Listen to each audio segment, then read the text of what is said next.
good evening. It's episode 263 of the longest running episodic, whatever it is. It is the October 31st Halloween Spooktacular. It is. That is Speaking of frightening, I know. that. And here's the Burrell in the frightening garage of knowledge. Hey, Bobby. How's it going, Bobby? Gentlemen, How's it going? tonight's the night. It is. It is a night. It's Halloween. We'll talk about a couple of things here. Like I said, Eric, it was so bad.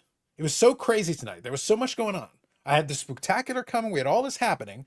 And on top of everything else, then the president of Upper Deck has his, LinkedIn pronouncement earlier in the week. A bunch of people make videos on that. I'm like, oh, that's all fine. We'll talk about it on Friday. But then he goes on Collect with no vowels.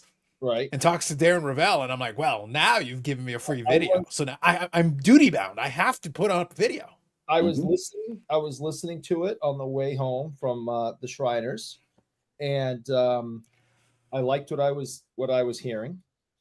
I wasn't able to.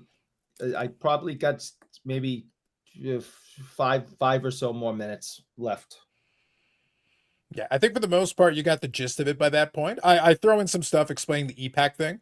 The bottom line, and the reason I wanted to record that ahead of time was just to give it a little groundwork. If somebody wants to go and check that out later, I'm going to have it on the channel. I'll put a link in the description for it and everything. The main point that I was getting at, so that's the reason why I wanted to do the video off the top, Eric, is because I knew that we've got a lot of things to talk about tonight. Yeah. I want to talk about the Shriner show. I want to talk about we'll come back and talk about that a little bit. Panini's apparently has a for sale sign in front of HQ. That's a thing. Nope. That might be all that coming. Yeah, so that might be a thing that's worthwhile discussing a little bit. Plus, we might have a little baseball game going on. Like, there's a couple of things going on, Eric. Yep. And I don't want to bury the lead. This is kind of important. I do want to make sure I make mention of this, at least a vague mention. There is another thing that we should probably mention here. Yep. Very nice. On top of everything else. So, Eric, are you getting why I felt that it's like, you know what? I can justify. I need to make a video and I need to get this out with the quickness. Let's get this done. We'll have time to discuss it, but there's other things that we've got to discuss this evening. So that right there is the countdown timer for the expo for next week. That right there is set. I've talked about it before. It's set to 4 p.m. for Thursday.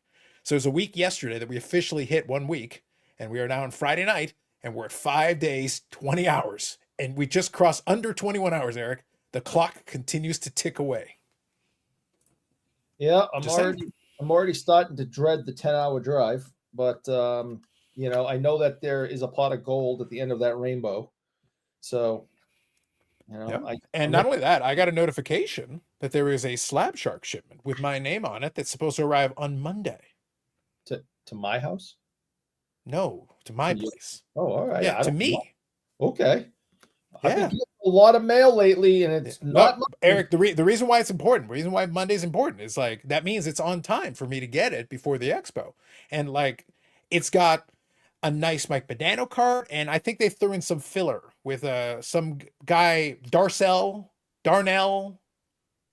Rarcel. And then there's a guy who only has like one picture with like 47 syllables in his last name. I know him. Yeah. I'm all set up for the game, boys. There you go. He's got the pad going. He's ready. Yeah. So yes. So we are under 6 days to go to the expo. One of many things we'll get a chance to discuss this evening. Under 6. Shit. Bobby, we're at 5 hours and we're at 5 days and 20 hours. We're under 6. Boy, and tomorrow we'll be under 5. And on your Tuesday show, it'll be under 1. Well, it's going to be, Bobby, the Tuesday show is going to happen live on Monday. It's a live. Yeah, but when we watch it, it'll be live on Monday. No, it's going to be live, Bobby. I always do the week before Expo. I always do it live because that way we guarantee there will be a live stream that week. The plan is still to do one during the Expo. Yep. But hotel Wi-Fi, you always have to plan. Mm-hmm. Always plan for the worst. You never know. Gotcha. Yeah, this hotel's usually pretty good about it. Now, I did learn something. This is directly related to kind of my work situation, based on the way I'm set up. I did not realize that Remembrance Day. So usually the Expo, I'll give a little behind baseball here. The Expo usually happens the same week as Remembrance Day oftentimes. Many years it's happened that way. Yes. This year it's the week before. So the Remembrance Day is actually the following week after the Expo. So it happens on the 11th, right? So what happens is that's fine. That's fine and dandy. I took my standard kind of vacation days that I'll usually want to make sure I'm off already by Thursday, and then Friday's off, and then I got the weekend. All good. Now what happens is November 11th, the bank actually takes a holiday. And I was like, oh, I see. Now here's the thing. Oh, Since I work under contract, we always have furlough days that are always tied to the holiday. So technically I am off bugger. half of Thursday. I'm taking a half day Thursday, Friday, Saturday, Sunday, Monday, Tuesday. Wow. There's a long weekend. That's the way long weekends should be. Nice. Yeah. So Eric, all I'm saying is I'm half tempted. I might make a phone call and be like, hey guys, just leave me there for Sunday. I'll just cruise. I was like, you know what? Rather than be rushed, why don't I just stay for Sunday and I'll leave on Monday. Yeah. Makes my life easier. I'd be like, hey, Mhm. just throw me one more day. Just throw one more night in there. That's it. Yeah, you'd be good. Then I don't have to carry anything. Then I can help them boot Eric out. You know, I can assist security in getting him out of there. Mm-hmm. I was Yeah. my first year up there with Timmy Two Hats. We stuck around, and I kid you not, we were probably one of the last 20 people to leave the building. They were literally trying to throw us out. They're like, "All right, come on, guys, we gotta, put the Is that on the tables." Sunday or the Thursday? Yeah, but I think Or every day?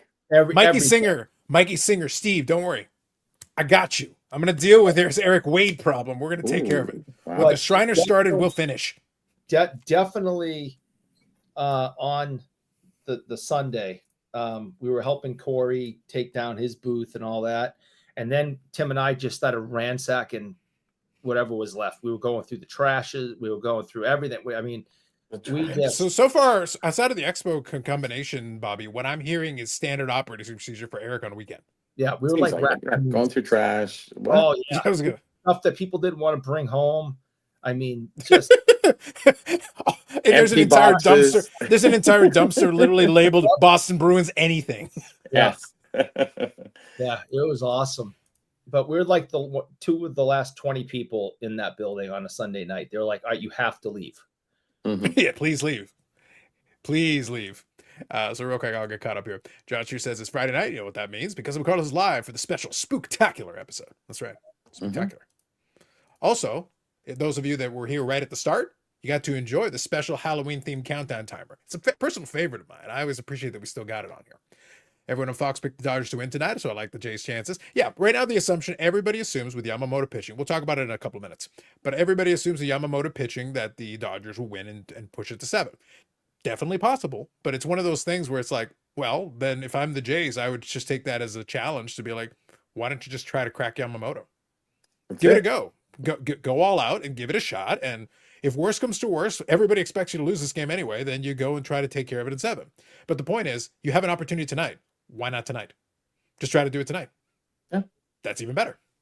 So we'll see. The game plan is straightforward. I laugh because I was chatting with somebody else offline. It's like, well, what do you think they need to do? The same thing you remember the Pinky and the Brain, Eric? Yes. Yeah. And they would ask us like, what's the plan tonight? The same thing we do every night, Pinky. Yeah, So what is the game plan here? The same thing they've done every other game, and they've executed for most of them. The game plan is take pitches, work counts, force the pitcher to work, and if you can crack them and get them out of there early, the sooner the better. If you can manage it, Yamamoto has been excellent. Don't take anything away from it. But that means, Bobby, they've had a couple of days. They've got a hitting coach who's done a tremendous job with this team. That means that you have to sit there with the tape and show everybody what went wrong. Hey, this is what he was doing. Check it out. This is where the pitches are going. This is how he's approaching you guys. Maybe we need to attack him this way. Modify the game plan.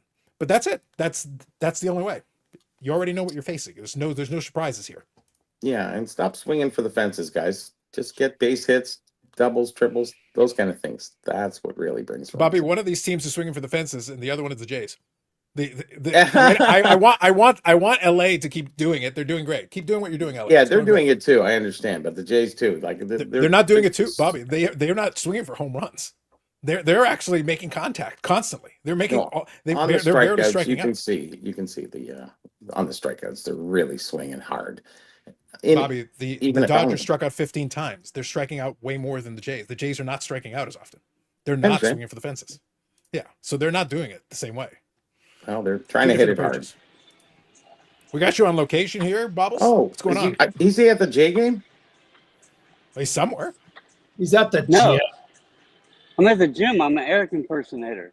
Yep. Oh, there you go. I'm on the stationary bike. He's at a Yep. stationary bike. I Nice. recognize that rocking. He's got it going. All right, sounds good. Yeah. All right, let me read these real quick here. He's on the recumbent bike. There you go. Yeah. Getting Good his evening. miles, I can tell. Yeah. Yeah. Good evening, Paul. I like that Paul mixed the qualifier. Hockey, go USA, screw Canada. Baseball, go Canada, screw LA. There you go. Yeah. Fair enough. I get what you're saying. Take 540 whatever flips. way you want. Buying Panini, screw Eric, always. That No guy's back. costume, Eric. I thought we Yeah. got rid of him. I know. Yep. Good evening, Philly Joe. Brenda Rice said, whatever happened to Tupac Jimmy? Who knows? So what's up, fellas? Looking forward to streaming big game tonight. Yes, Baz. Yes. Dodgers are fortunate to be playing this game. Jays could have taken that marathon game and clinched it in LA. Yeah. So that was a managerial problem. That was you got rid of your best batters, and as it went longer, you didn't have anybody to cash anybody in.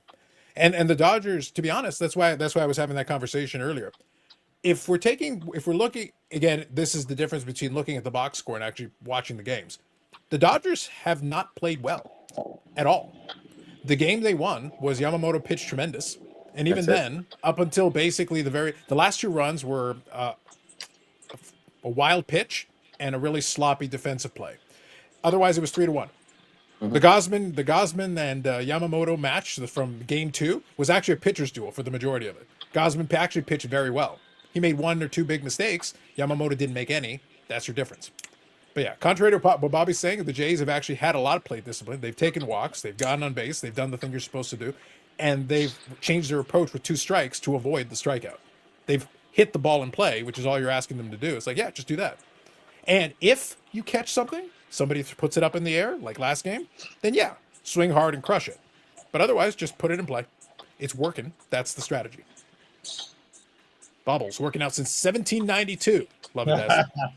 Hey, keep going. Boy, his legs are tired. Yep. Let's go Blue Jays. That's right. Dodgers are 0-7 when trailing 3-2 in the World Series. Yeah, the stats. So like I said, Yamamoto's pitched great. We don't take anything away from what he's done in this series. We give him that respect. The irony is that I don't know if you caught this, Eric. Blake Snell was not giving the Jays any respect in the postgame.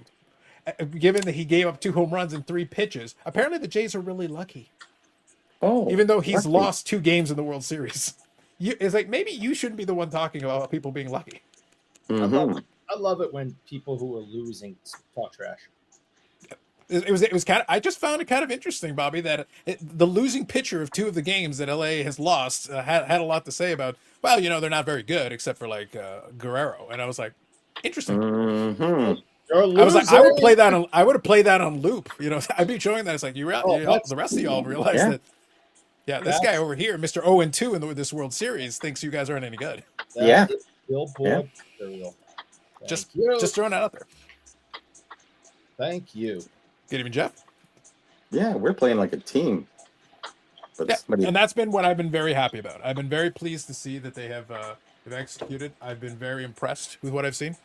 But I need to see. But I want to see. Basically, you're 3/4 of the way. You've done 3/4 of the job. There's an opportunity for a historic moment there. Do one more thing. So, Brandon, what are you thinking? Other than the recumbent bike, what's going on? Gosling just threw 2 pitches where we talked about Orlando Ohtani, and he's missed both of them. Yep. Amazing. He's been lucky. Yeah, the reality is I think Ohtani has not been the same. So here's the truth. What's funny is that a lot of people look at those big games that he had, and they're impressive. Like, do not get this twisted. He has been very impressive in some of these games. But the thing is, if you go look, if you remove his 2 big games that everybody basically frothed at the mouth over, he's actually hasn't hit very well for the majority of the season, for the majority of the playoffs. He hasn't been that good. He's got like 8 home runs and 5 of them were in 2 games. So yeah. So the thing is, don't throw him in like the correct spot where he loves it, and maybe you'll do okay. Just stay away from him, and then force him to go get the pitch. Yep. So we'll see. But that's the strategy. Like, there is no super secret sauce here. Like, you just gotta use the game plan. There is a game plan to pitch against the guy, but you have to use it. Here we go. Battery says, except for the best players. Yes, indeed. I don't watch baseball day to day, but didn't realize how aggravating it is to just watch a team swing as hard as they can every pitch until now. Yeah. Got him. Yeah. No. Yeah. we have talked about this, because growing up in the 80s, my favorite baseball player for a number of reasons was Wade Boggs. And Because you like chicken. Yeah, he liked chicken just like me.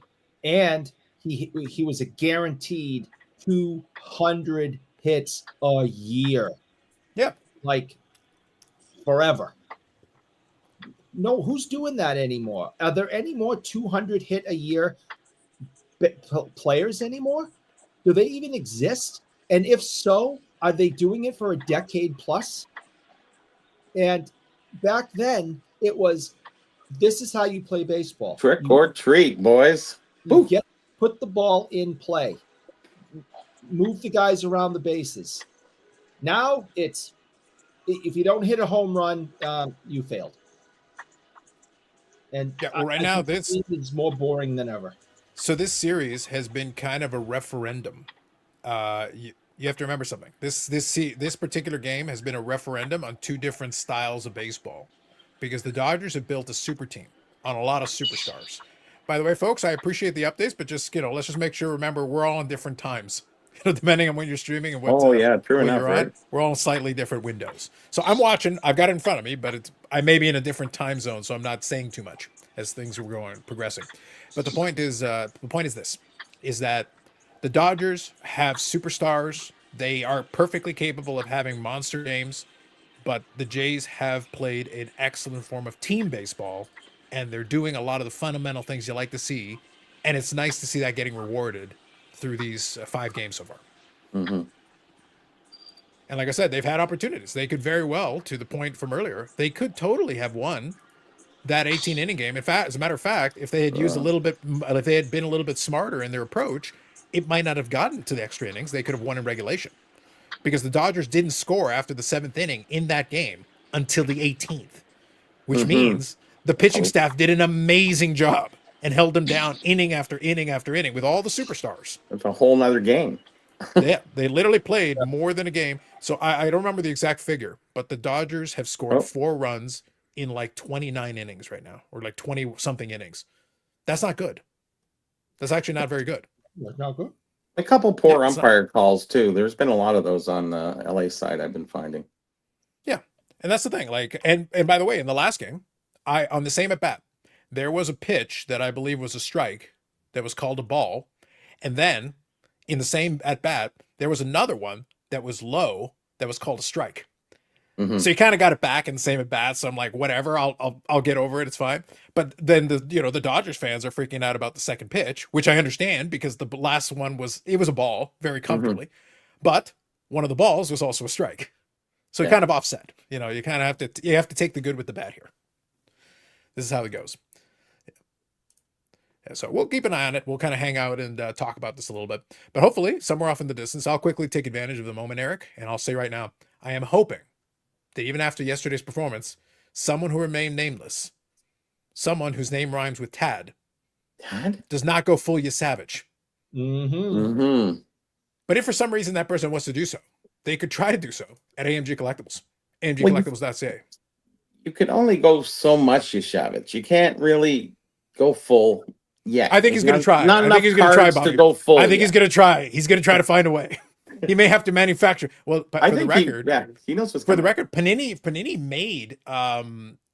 They actually have cards for you savage. There's like a Leaf Trinity. There is. Savage. I saw. Yeah. Most of them are they just do exist. $5-10 cards for the most part, but not anymore. I watched one of the autographs go for 125. Just the regular base cards, I thought they'd be a little bit higher, but they're pretty low. Yeah, there's the Leaf base cards are not too exciting. If it's an autograph one, though, the people are a little bit more interested. So they do have that. So I'll finish my thought here. So AMGcollectibles.ca, AMG Collectibles YouTube channel. We obviously did talk about the Jays there. Blair actually was wearing his Kelly Gruber jersey, going OG. Mr. Gruber. I've kind of enjoyed that. I kind of enjoyed that he went OG, but he actually got it before the World Series year, so it's double OG. Oh. Yeah, so Blair's had that one for a long time, those ones. I think he's had it since the late 80s. So this is before the World Series years. So Gruber, because Gruber was around. Obviously, he was a star for the Jays in that time period, and he was part of the 92 team. So lots of good memories with Kelly Gruber. Yeah, I know. They've been bringing on a lot of old players on the news and stuff like that. Really interesting. Rance Molyneux, Devin White, Joe Yeah, Carter. they had Cito. They had Cito. Yep, Cito Cito made an Gas. Oh appearance. yeah, he was there too. Yeah, I did see Yep. him. So they're bringing them all out there. They're having fun. It's like, hey, it's like a reunion. Well, embrace it. Right now it's been 32 years since the 93 team. And a lot of those guys are not getting any younger. So it's one of those things where celebrate them while you can. And this is a very good reason. Why wouldn't you? And we joke about it, but Eric, you appreciate this. If you've got occasion to celebrate, franchise legends or franchise heroes, Yep. you kind of have to take advantage of it because some of these guys are not getting younger, especially if you have a legitimate opportunity to be like, no, let's celebrate you here while we can. Why not? No, you have to. And the fans do love it. You love seeing their childhood heroes come back.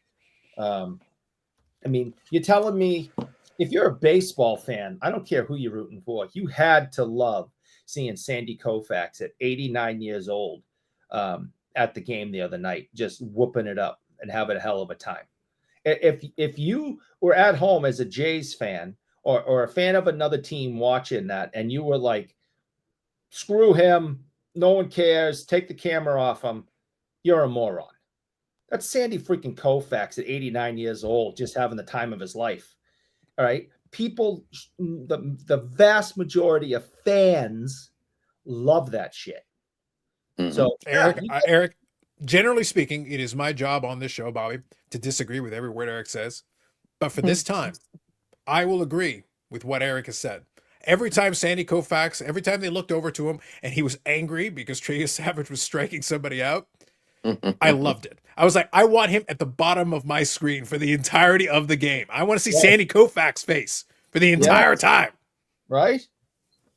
I like seeing the Dodgers go like this. It's we need an ISO cam. Finished. Yeah.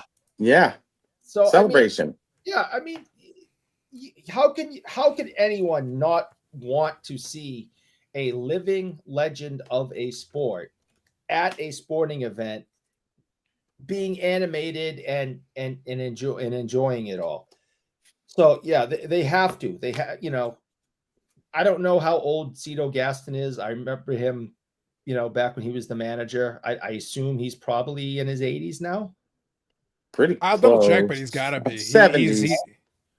I mean, Cito was playing Cito was playing in the 70s. He's not a young man. Yeah, so 30 and 40 years. So 70 guys and 81. Okay.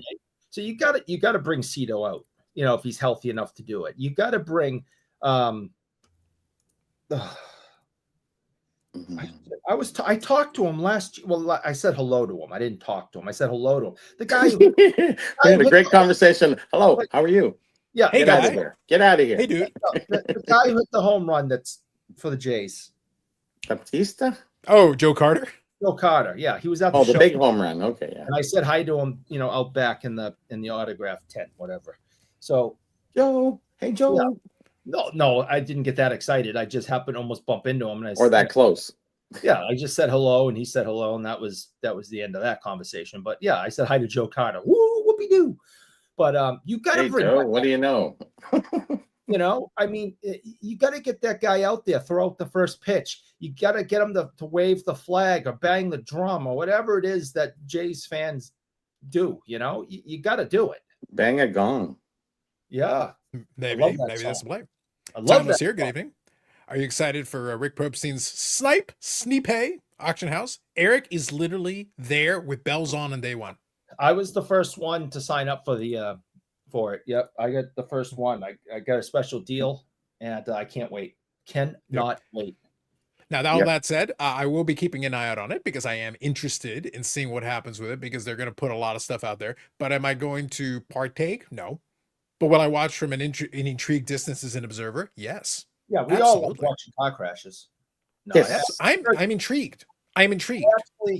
I actually think it's probably going to be very successful. Okay, the guy didn't get to where he is today because he's an idiot, and he was like the number one, or I mean, at the time of him leaving, I assume he was in the one, if not definitely the top three. He's in one of the top. He was in the top 2 or 3 biggest sellers on eBay for hobby. For hobby. Oh yeah. Yeah, this guy's not a moron. You know, he's got a very loyal client base, so he's been able to talk some of them into listing some stuff with him on the new platform. So they're gonna have stuff on day one. I guarantee that. And that is the issue for me. And we've been over this a million times. I used to buy from him constantly. I never believed for a second I was being shilled. I had no concerns about that. Everything was done very quickly, and I got my items quick, and I had no issues until he did that interview with Mastro. You judge by the company you keep. I have not purchased anything from him since. And when you just said, you know, he has a loyal client base and people he's selling stuff for people. Who do you think he's going to be selling stuff for? Mastro. You don't want to buy Bill Mastro collection? Mastro. You don't want to buy Bill Mastro collection stuff? They already admitted in that interview that he is. That was a long time ago, though. Well, Bobby. So wait, Eric. So I want to read some comments. But Eric, yeah. What if turns out Bill Mastro is the biggest Reggie Lemon collector this side of the Mississippi? Maybe he's a part owner. Just saying. All right, real quick. I'm going to read Piccolina here. Says, Happy Halloween, Carlos, Eric, Bobby, and Bobbles. Thank you. Kofax Cam, that's right. Paul, Evening Ball, and Eric. Thank you. Cedar Gasson, former Brave. That is true. That is a fact. Yes.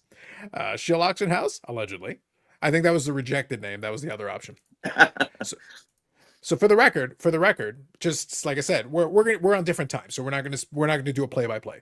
But that specific play right there is an error, and that right there is bad fundamentals. That's kind of what we've been talking about, where you got to take advantage of those opportunities where if they give you some free outs because they make some mistakes, that's where you want to take advantage. Yeah. And that forces extra pitches, and that's what you're looking for. You're forcing extra pitches. That's what you want. They've had some problem between there and shortstop. Yeah. Yep. Probably allow house bids. Maybe. Could be. Not watch lists. Must bid on own item to be able to follow it. You're talking the P. Ryan collection format. I did enjoy Simon466 made a video. He did a tutorial on how to use the watch list on Fanatics Live. How to use the watch list? Yeah, well, the P. Ryan collection thing was that he bid on his own items, but he claimed he didn't understand how to use the watch list. So Simon did a tutorial on how to do the watch. He goes, I'm going to show you how to do the watch. I know this is very complicated. It was sarcasm from the beginning of the video to the end. Watch. Yeah. It was literally him doing that. And he goes, but I know it might be complicated, but what about mobile? Well, I'm going to show you how to do it on mobile too. It's like, it's really complicated. Yes. Is that Android or iPhone? I don't know. Moron. I can hear the kids out there. Get off my lawn. There you go. All right, Yannick, you're back in the proper uniform. How are you? Yeah, it's back. Yay. Oh, yeah. It's got sleeves. It's got sleeves. Oh, look, he's got a Vladdy one too. Nice. Oh, wow. Perfect. So Yannick, when'd you get the Vladdy jersey? Is that new? Oh, no. That's first year, first season. Oh, really? Oh, really? Okay. So that'd be I've been waiting for Bo and Vladdy for a long time. Like they were 16-year-olds. Haven't we all really? Keeping an eye on them coming up, because we all know after 2015, as great as it was, the Jays got terrible again after that. So that was nice to finally have we have our own system now with two youngsters that are coming and proving themselves. Yeah, well, that was the thing, is that they managed to get two young players with. What was funny is you got two young players with former major league dads that came through the system. And you had Biggio. I know you had Biggio. We left Kevin out. Unfortunately, I guess Kevin doesn't have the talent that Bo and Vladdy have. But yeah, three youngsters with MLB dads. Two of them Hall of Famers. So big shoes to fill, always, for sure. I guess when you're a kid and you're coming up and your father or mom, whatever, oh yeah, that stuff before you, right? So that has got to suck. It's kind of cool in a way, but it's gotta suck.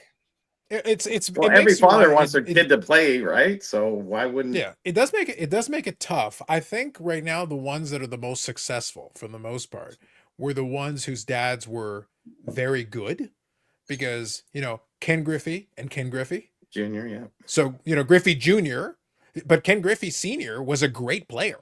He Not was a Hall of great player. Famer, He was a but a decent great player. Yeah. Bobby Bonds was a great player, but he wasn't a Hall of Famer. No. But Barry was a Hall of Fame caliber. Let's say a Hall of Fame caliber because he's not going to get in for a while because you know there's issues there. Yes. Really? But the thing, yes, so perhaps Mhm. some issue Well, allegedly. you know.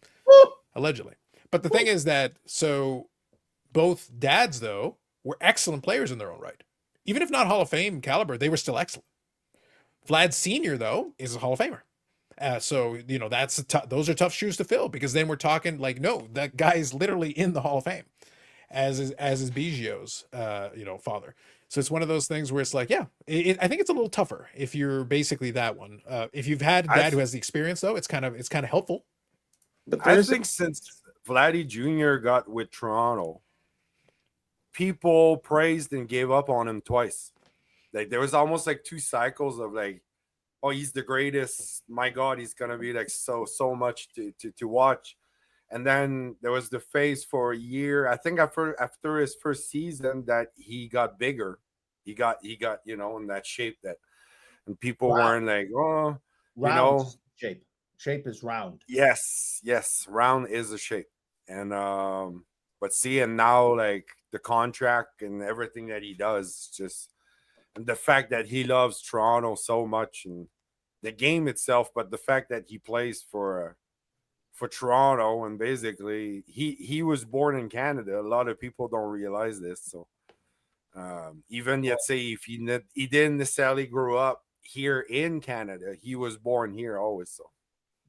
And it is hard for, if you think of the odds of a father being even a half decent in major leagues and having your son, although he has inroads to getting in with connections, you still have to perform and be a half decent baseball player to have your son play out of the the odds. What's the odds across the board?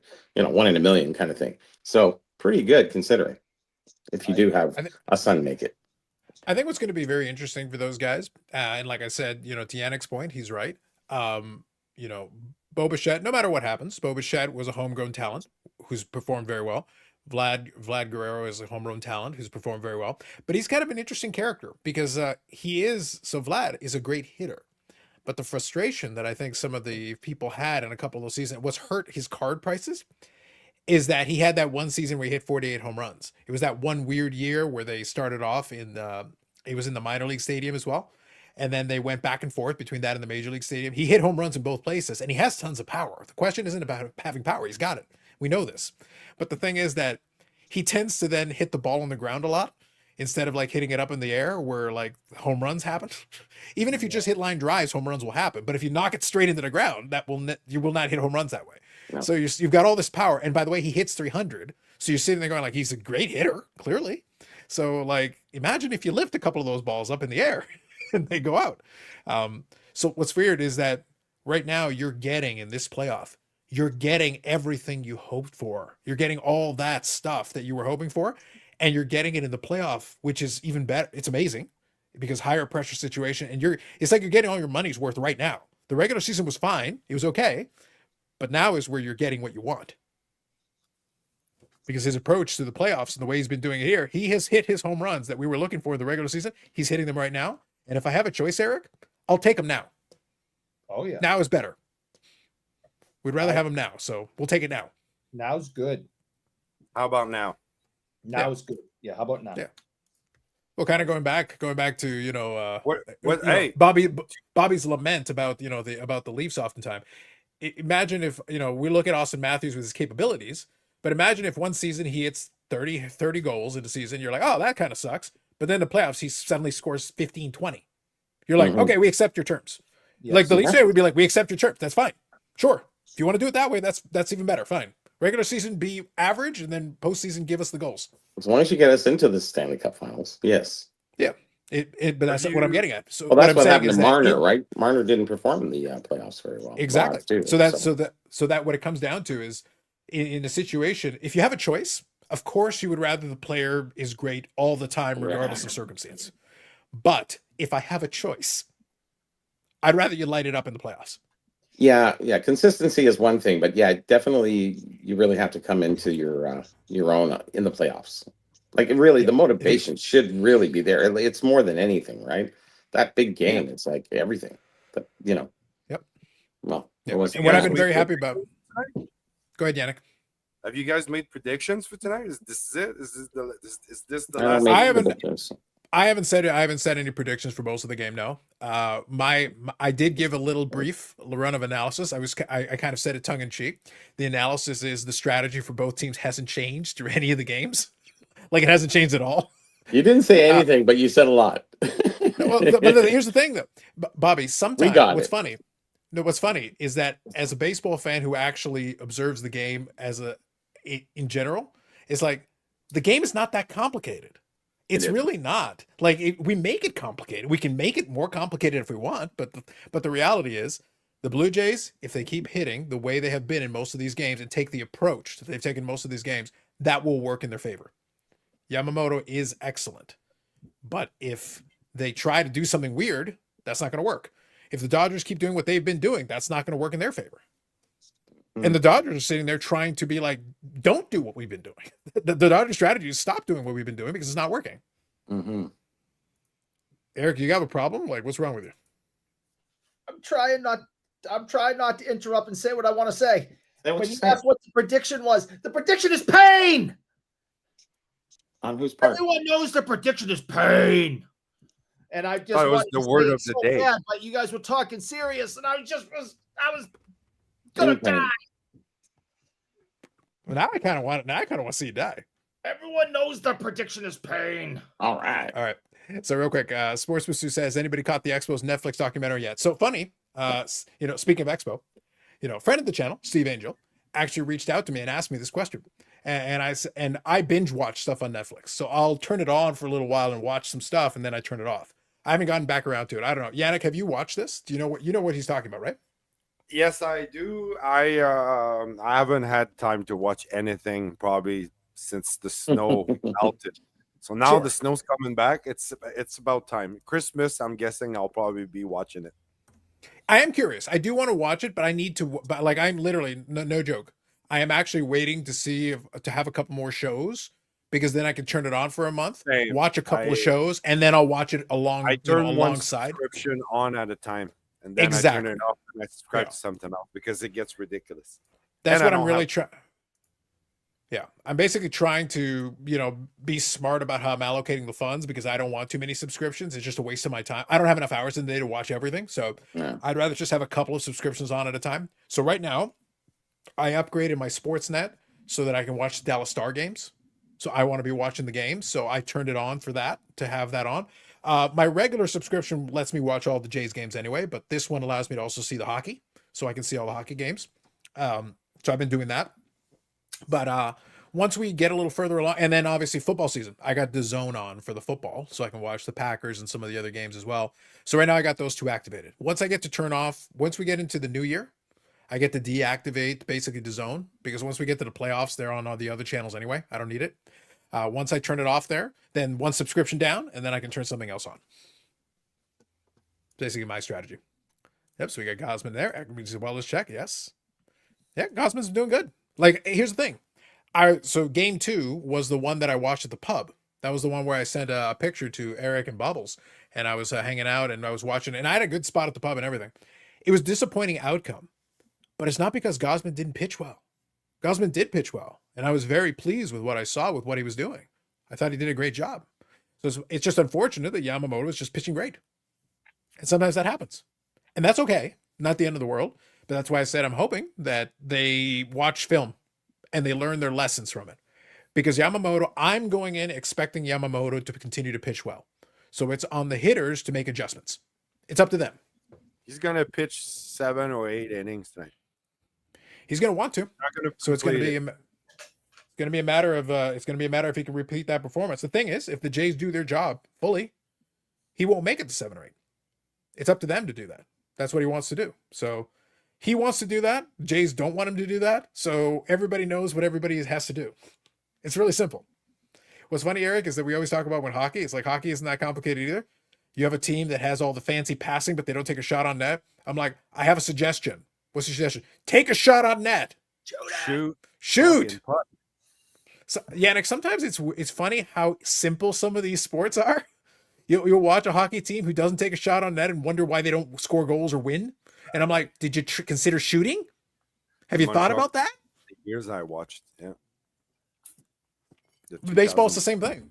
I'm watching a team that uses a good hitting approach, and if they deviate from it, they're less successful. If they stick to it, they're more successful. That's it. But you have to adjust. You have to make some tweaks. Logic. All right. I know it's scandalous, right? Not fair. You need to knock that shit off. What am I doing? It's wild. It's crazy. Kind of a side question, since obviously it is the evening of the Spooktacular. You guys have to deal. Yannick, I don't think it's going to be as much of an issue for you. But Eric, what do you do? Do you chase away the trick or treaters? Do you throw stuff at them? What do you do? So I got questions.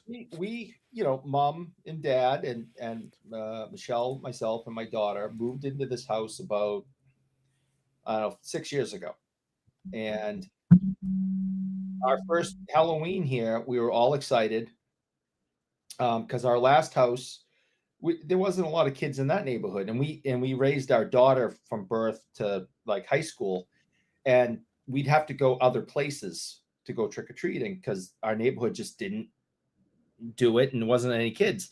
So we were all excited. In the first year, we kind of decorated and we had the lights on out front and we had all this candy and nobody came. You raised your daughter from birth to high school. Wow. Yeah. It's amazing. Like, who Hey, does listen, some people does say that? from birth. Some people say from birth to 2 or 3 years, then you just give up. that? Like, you know what? Never mind. It's fine. We tried our best. We gave it a good run. So I was disappointed because I love, the spirit of little kids going around and dressed up and all being cute and everything. And, their little lisps asking for candy and everything. So I get a kick out of it. Right. So I was all excited moving here that something was going to be different. Nope. Not a goddamn kid came to the house. So we don't do it anymore. We don't Same even here. try. Same We here. shut- They just don't. We're on a sort of a cul-de-sac. So Shut the lights off and that's it. yeah, the only light on is this one over here, and they can see out the side window there. And then it's like they're gonna start knocking.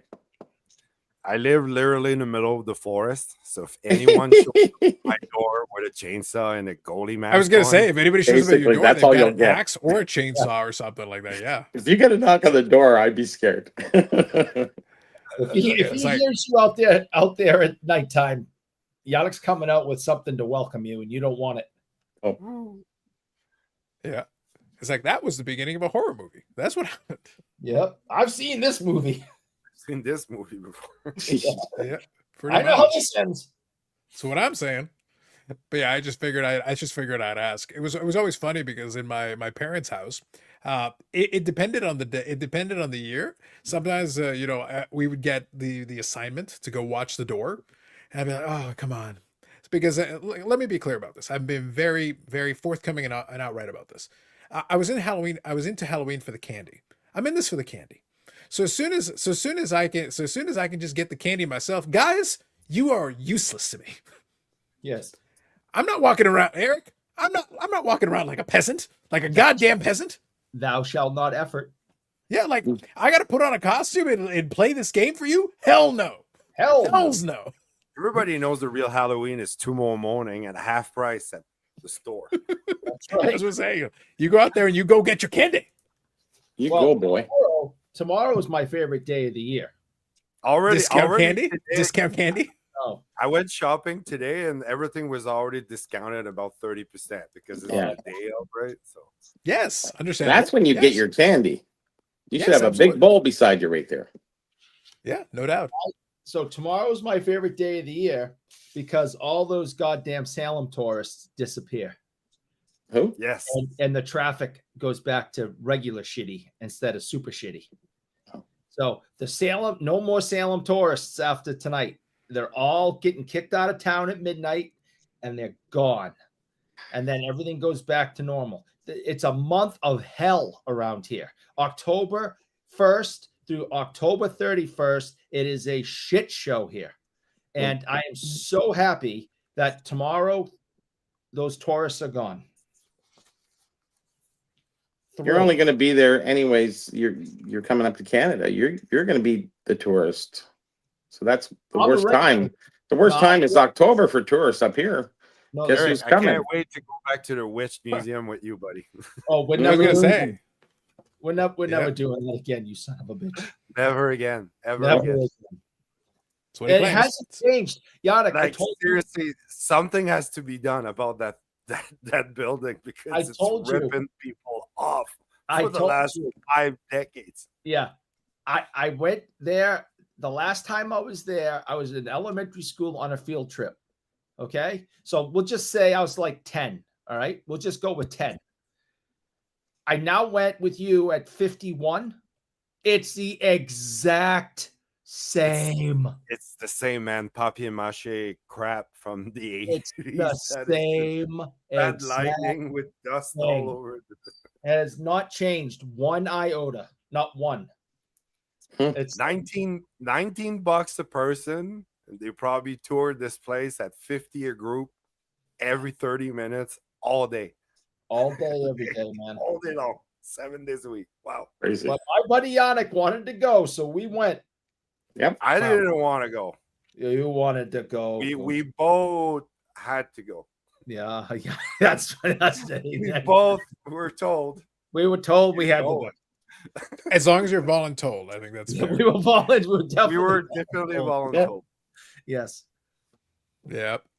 All right. So Sports Pursuit says only one episode, 7 out of 10. Very political story, story added, cited.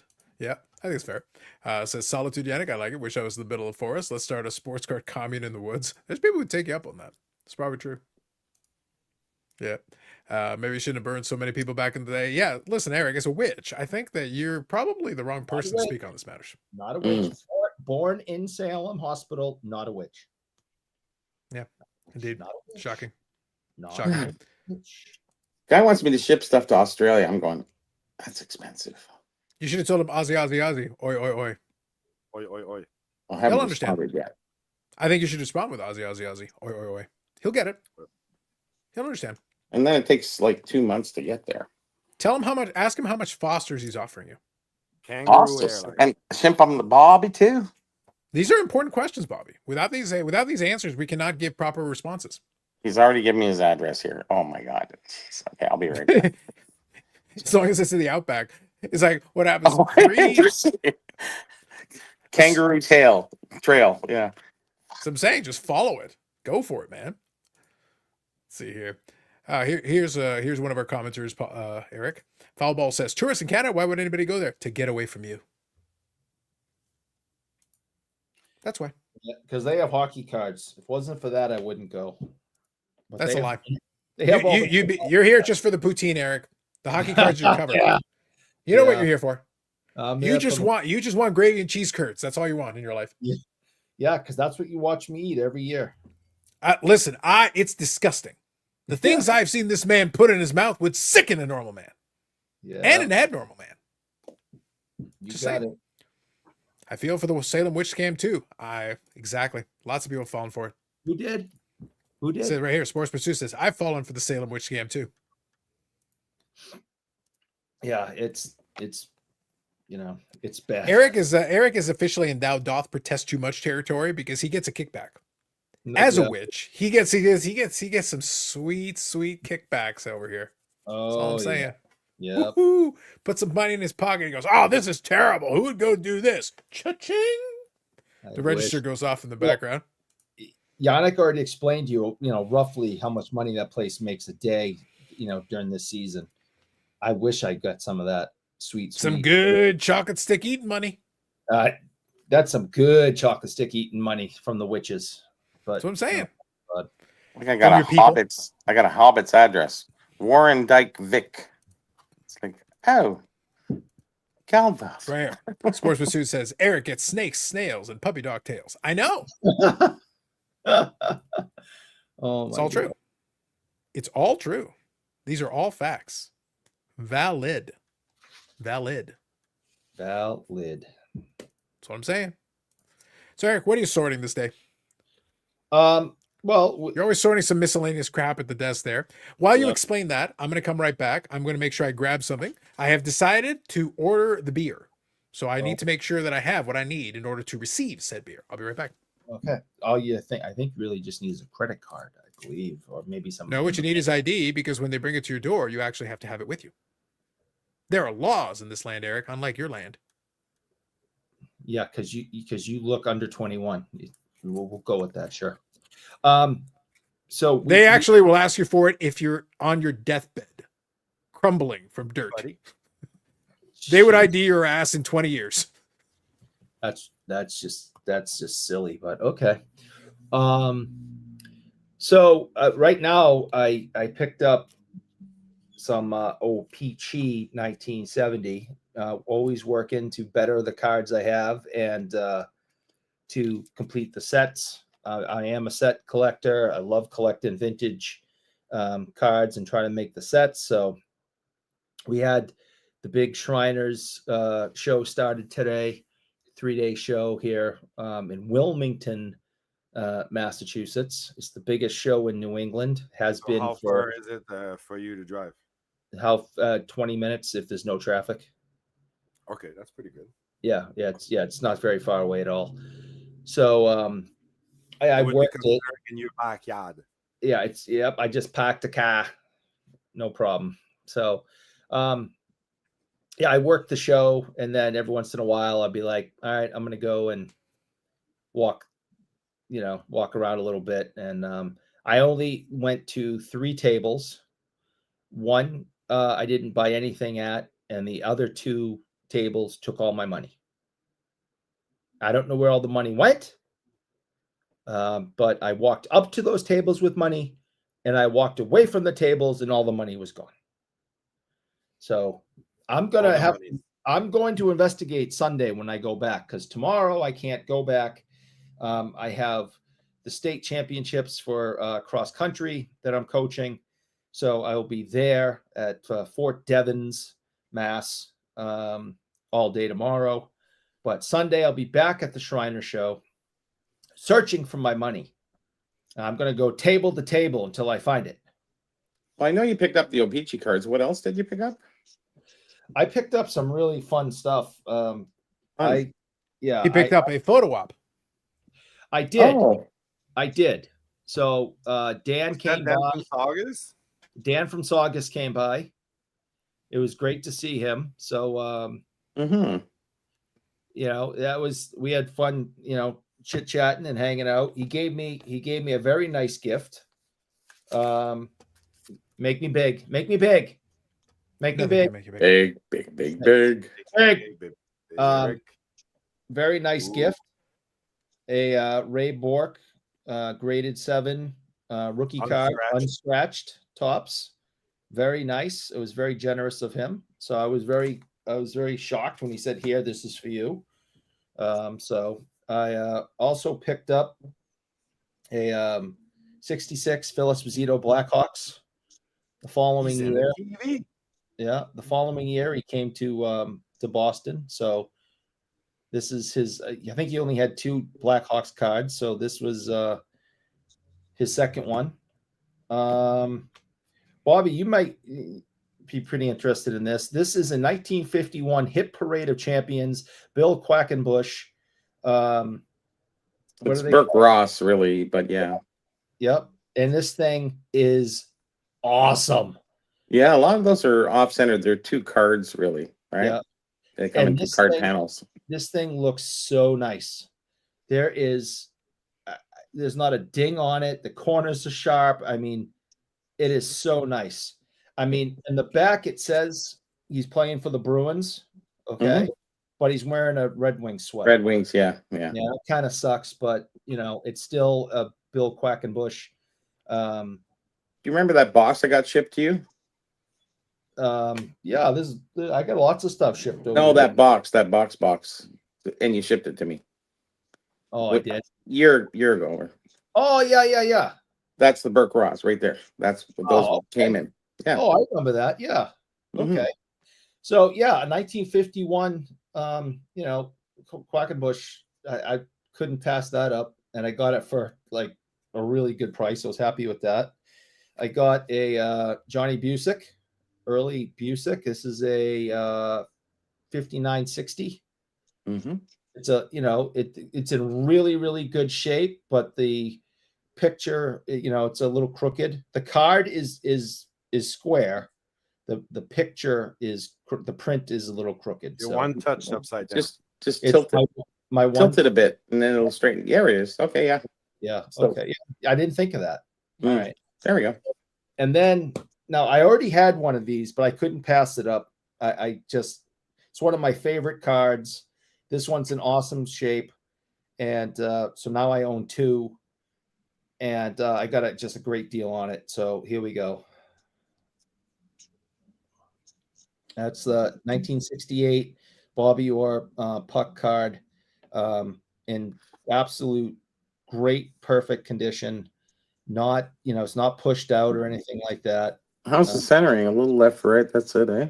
Yeah, I mean, this thing is just, I couldn't leave it there. I'm like, yeah, I have one at home, but I don't care. I need this. So I now have a second one, and it is one of my absolute favorites. What's it Did graded? What's it graded? No, Did you ever okay. thought of collecting actually the set to play the game or whatever the game was meant to be played with? I think there was just like, just push out, moisten back, press firmly to flat surface. Yeah, they were die cut, and you just punch out Okay. the Yeah. puck circle. There's no game to that one. Just to No. stick on your school stuff or your bedroom. Yeah. or Bunk whatever. beds, yeah. Um, Well, they made those in half sheets because of the die cut. They couldn't do whole sheets because if you flip the whole sheet, a lot of the die cuts would pop. So they did half sheets of those, all the die cuts when they produced them, when they cut them. Yep. Yeah. So yeah, so I couldn't leave that on the table. It was just staring at me. I kept trying to convince myself I didn't need it because I already had one, and I just screw it. I don't care. I need it. So I'm psyched that I bought it. No regrets. How No does one regrets? coach? No regrets. None. Zach know is what correct, though. You Zach is correct. know what I mean? Zach is correct right here. It's like Eric's entire job there is just to be like, run faster Yes. with more authority. Yep. Own them steps. Yep. That's all I do. It's so simple. It's inspirational. What do you mean that kind of sucks? I saw the comments. I'm not sure what it was referring to. I was running around, but apparently you said something kind of sucks, and I assume it was you or the Boston Bruins. Or Marcel Dion. You hate all these things. Maybe. Good. I don't Jeff, think if you so. could clarify, I'd be happy to revisit this question, but I'm not sure what you're referring to. Brendan Ryan says, just wait long enough. PSA will change the centering standards into a gem, or Eric could go on a Saturday to BGS, and it's 10 black label. Well, you go on a Saturday, yeah, it's pristine, baby. And then It's all good. I picked up some stickers. Ooh. Those So- are moistened back, punch out kind of thing. Same ones, right? Those are the 72s. 74, Maple Hey. Leafs, Kings, Atlanta, California, and what I think is the coolest is the Shield. Yeah, it's pretty cool. Damn it. And then I also Um, picked up another one from another year. I forget what year is this? So I can remember. 73 tops only. 73. This is 73 tops. Only tops had that insert. Yeah. All right, so this is 73 OPG, and this is 73 tops. Let me see the OP. Let me see the other one. It has, the, 72. it has the instructions on the bottom. Yeah, Yeah. so that's 73. Because in 71 and 72, they also came out with those, but they had no instructions. Right. So Well, the this- first year they just had the NHL in 71 2, 72 3, then they added NHL and WHA. And then 73, obviously, they went without the WHA. And then they put instructions on all of them except for Vancouver and Montreal Canadiens because the logo was so big. So Yeah. in essence, you have 3 years of the same card insert that Right. was issued. But then again, they're in series, different series. So, well, although I'm 3 looking- years, it's only in certain series. I'm looking on this app Yours that is. I got billed for yesterday. So I got this app about vintage hockey collections, Yeah. and I You're the paid- one. I paid some crazy bill yesterday for. I don't know. Okay, so while Eric is yammering away, I'm going to finish reading these comments, and then I'm going to bring Brandon up. Brandon, if you're good, just give me a thumbs up.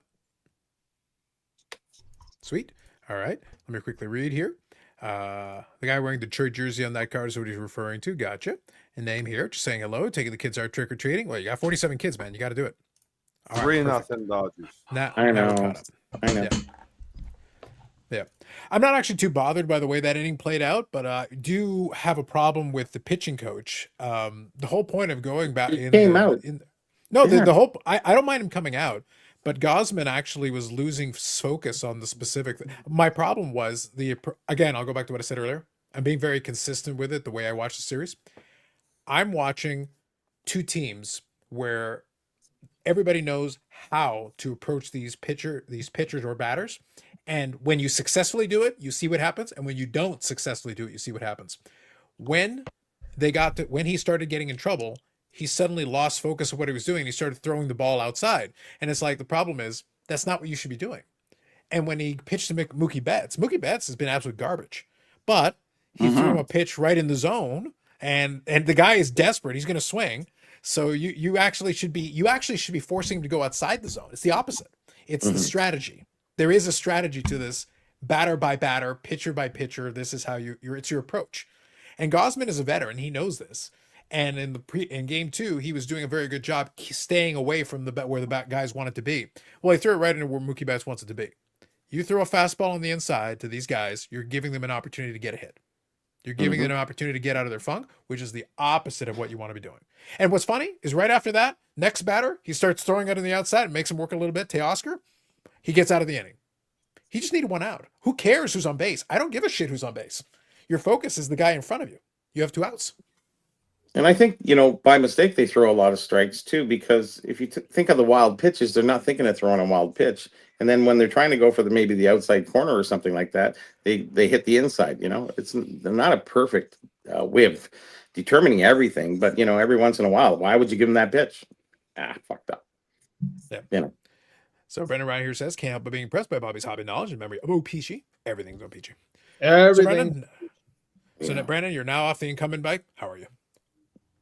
I'm doing all right. Sorry I had to jet earlier. I didn't realize how low my phone battery was. So all good. It was buddy. about to go kaput. So. All good. It's all good. But yeah. So obviously, this is one thing though that kind of concerns me, Bobby, is we have to kind of see how this one works out. Is that I enjoy the Toronto defeatist attitude, because as soon as anything happens, then immediately they're like, oh, and I'm sitting there like, it's baseball. Here's my problem. I've watched too much. But we're so baseball used to it in hockey, though, Carlos. That's the I thing. get it, but I'm sitting there like, I'm sorry, 3 runs to me is nothing, and it's early because it's your offense's job to if chip it's away the at 8th inning, I'm kind of worried. But yeah, but that's the point. This Yeah. is early enough in the game where now your strategery is to be like, oh, that sucked. Okay, have a better inning next inning. Some other World Series, three runs it's a lot. This series, it's In not this that. one, no, they can literally have an explosive inning, but it is pre-series. I said the offense is going to have to be there for the Jays to be successful. All the games they've won, the offense has been there and been successful.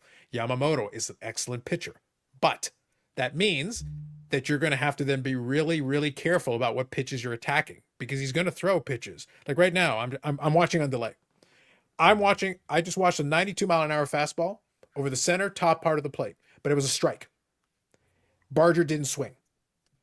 That's the kind of pitch that Mookie Betts just hit. Yeah. That's the difference. Like, I want you to swing at that one. Next pitch is out of the zone, and you swing at that one. So And what you're I've swinging at been the one noticing, I don't want you to swing.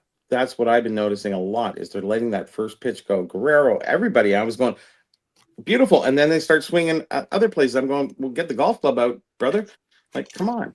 And that's what I was saying. Then they're just trying to kill it after that, because they let that nice one go and they should have took it. And I guess it's the pressure.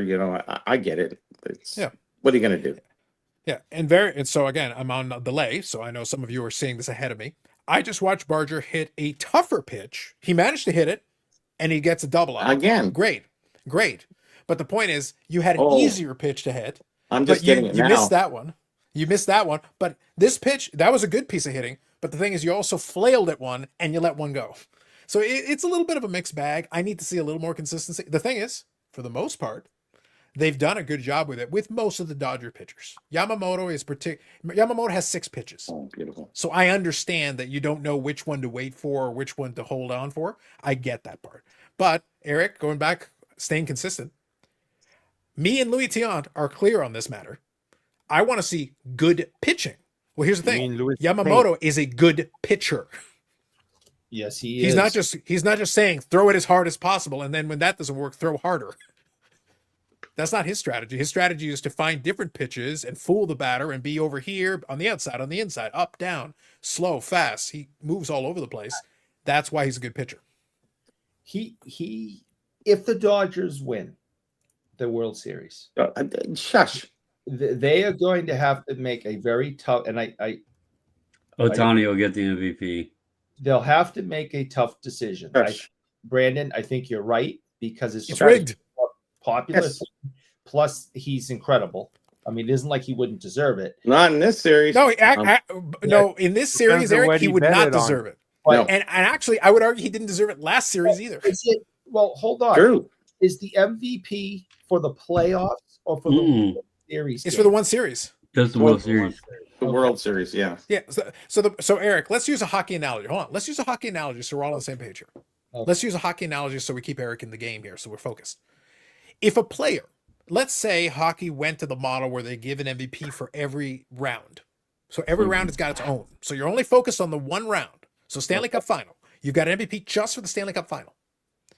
If a player scores nothing for 5 or 6 games, Nothing? but in one game scores 8 goals, are they the MVP?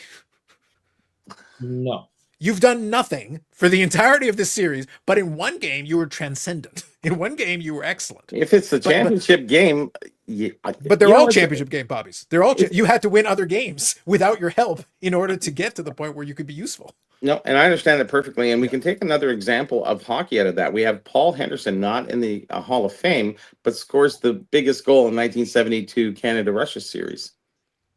And not only did he score that, he scored in the other game prior to that. You know, that series, like that was the most historical game, like 1980 for you guys in the U.S., right? Even though you didn't, you beat the Russians before you even beat the other team. But regardless, we went to 7 games here, and it was really a clutch game. And he came through, and he played great through the whole series. But he doesn't get the nod for the Hall of Fame. I'm sitting there going, his pitcher is like everywhere in 72. Like honestly, it's like the winning goal, and he's not in the Hall of Fame. So very much like you were saying, same thing. Yeah. So, but my question always is: so in that scenario, do you give the player who has the one standout performance the MVP when there are other players who are doing the things required to get you wins all the way along the way and having also excellent series? No, see, that's where I agree with you on that. It's the most valuable player, like the player who played most through the series, not that one clutch hit, not that one clutch. Hit, home run or whatever it is, right? It's the consistency of play and who's done really well. So they have to give it over the series, not for the one game or the one thing. And that's been the problem with the Otani narrative in this particular year, is that actually outside of 2 really notable games, Otani's been just kind of okay. We've been striking him out pretty good.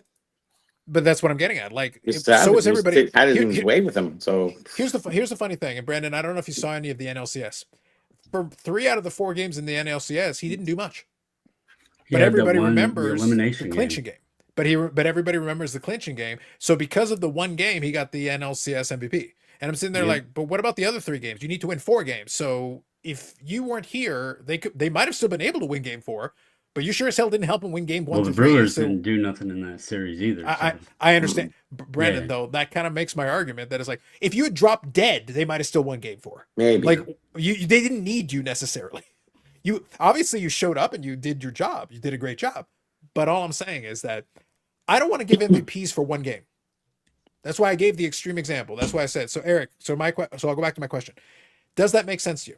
If we did one series in a vacuum and you contribute great to one particular game, even if it's a clinching game, but the rest of the series you're not even there, You could literally just be at home watching it on television. Are you the MVP for the series, or are you the MVP for that one game? No, you're 100% correct. I, with my limited baseball knowledge, especially of the specifics, I assumed that the MVP was for the entire playoffs, which No. This guy has been freaking Series, amazing. not playoffs. But my point was, was that Yamamoto has to be in the conversation for MVP of the World Series. Oh, Yamamoto, yes. Yamamoto had a great So in contrast to we were talking about Ohtani though. Yamamoto, yes, absolutely. Because if he has another great pitching performance, to me, so If he has a you said a complete moment game ago, again, you said a moment ago there would be like, there's a choice or there's something. No, to me, if the Dodgers win, Yamamoto deserves a statue outside of Dodger Right. Stadium for the work he did, because before the J series, he also had a full game shutout in the prior series.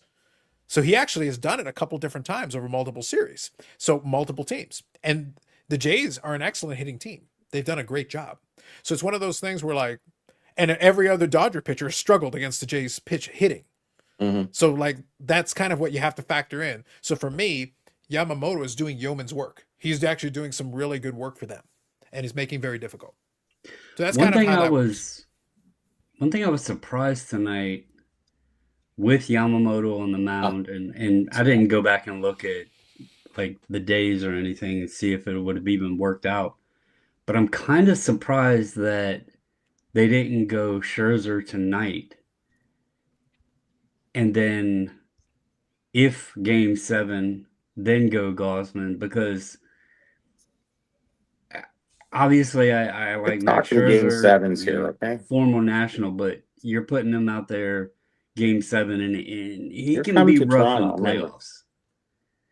He gets a little too amped up. So we'll see how it, hopefully they can pull it out tonight. But if he goes game 7, that'll be interesting. He'll definitely be ready for it.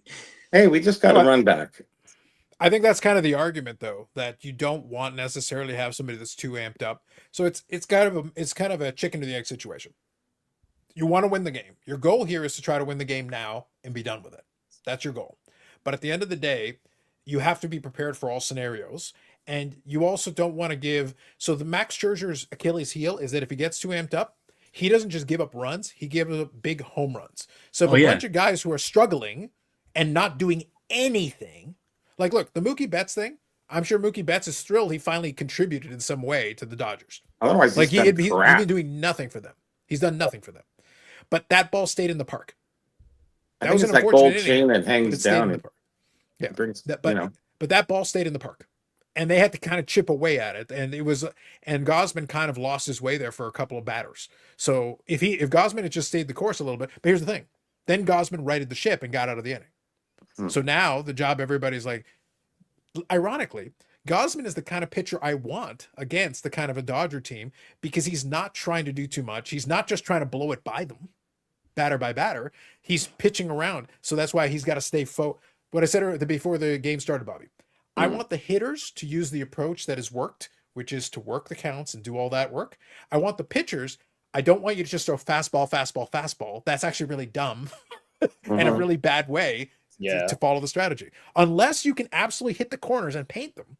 Yes. Just throwing harder is not the answer to any questions. That's it. That's all I'm asking to do is don't do that. Just be smart about the way you're approaching this. Professor Sport Car is creating a travelism life experience. It's got to go for it, buddy. He's got to do what he's got to do. Jay here. Good evening, Jay. I wonder if it can split screen via CC. I don't know what CC is. I'm kind of curious. Let's see here. Closed captioning. Caption. Oh, that might be good, actually. He's a funny kind of chaos. I prefer his brand of crazy. Sorry, Carlos, I'm rooting for U.S. Dodgers America. Well, at least somebody's doing it. Eric is a traitor to America. He hates America. He hates the troops. He hates everything. That's not true. We're underprivileged here. Give us a little bit true. more. The chicken or the egg equation forgets the rooster. Dang. I got a couple of pickups I got to show everybody, so we'll get into that, and then I can. So if the Blue Jays do win, how many titles does that give them since the Maple Leafs? 3. The Leafs is like 6 So years. how exactly is The who? hockey the dominant sport of Canada when the team that brings home the championships is in baseball? Do you want the real Well, answer?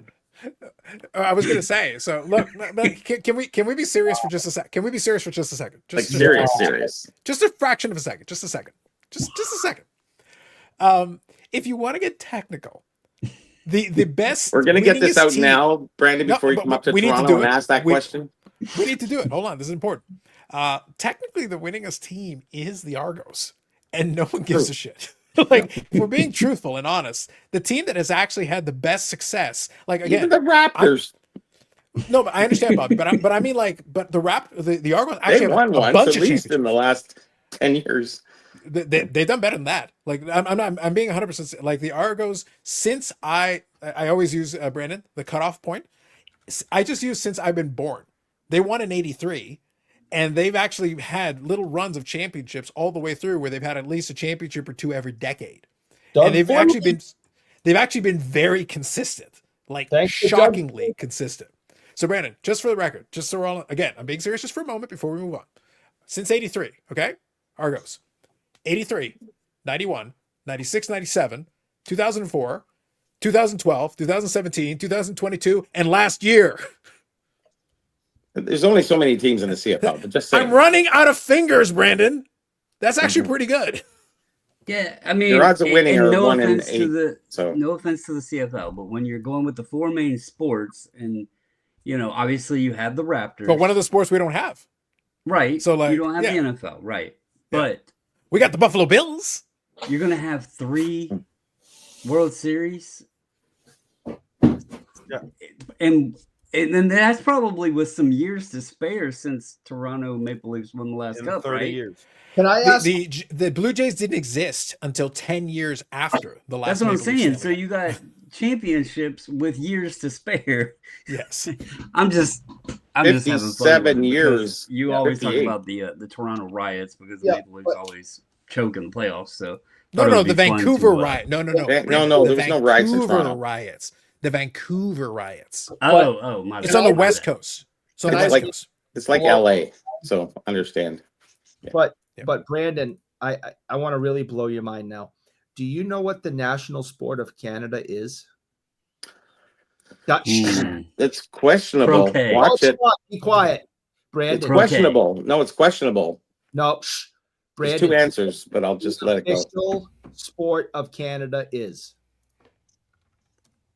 Croquet. It may as well be, right? They're close. You Yeah, are it has to do with a ball. Yeah. Yeah. A few balls. What? The, Bowling? the national sport of Canada is lacrosse. Oh, that is. I was close with croquet. I- All right. Lacrosse, I thought croquet. it You're was just kind of you were Frenchy, swinging not low like and not thick, high. so- Yeah. So speaking of, so hold on. Since Eric is talking about this, the Toronto Rock, which is lacrosse, the Toronto Mhm. Rock championships, 99, 2000, 2002, 2003, 2005, and 2011. They're like I the need 2 Argos. hands for that one too. Jeez. So Brandon, it's not like no teams here win. It's just not the sports that most people are caring about. But Brandon, the Toronto Rock have won multiple championships. The Well- Argos have won a bunch of champions. The Blue Jays have won 2, and they're in the World Series. They've got a chance. I'm gonna say I experienced the sticker shock of Toronto Maple Leafs hockey tickets.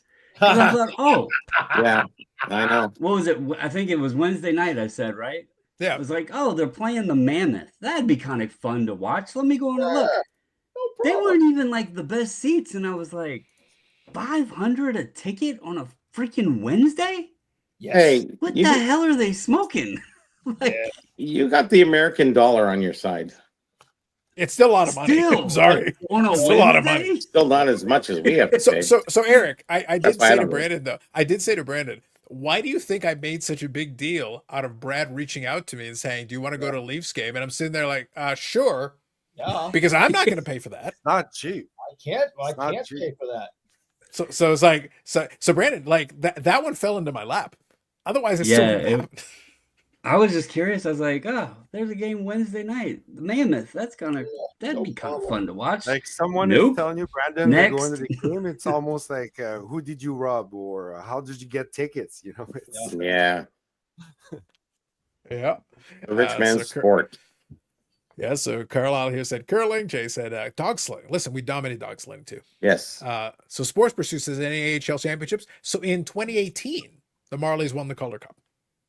So they have also won a championship Hmm. in not that long ago, in the late 2010s. There you go. So Brandon, the point is everybody that is a professional sport, anyone who gets paid to play a sport in Toronto has won a championship except for a Toronto Maple Leafs player. That is true.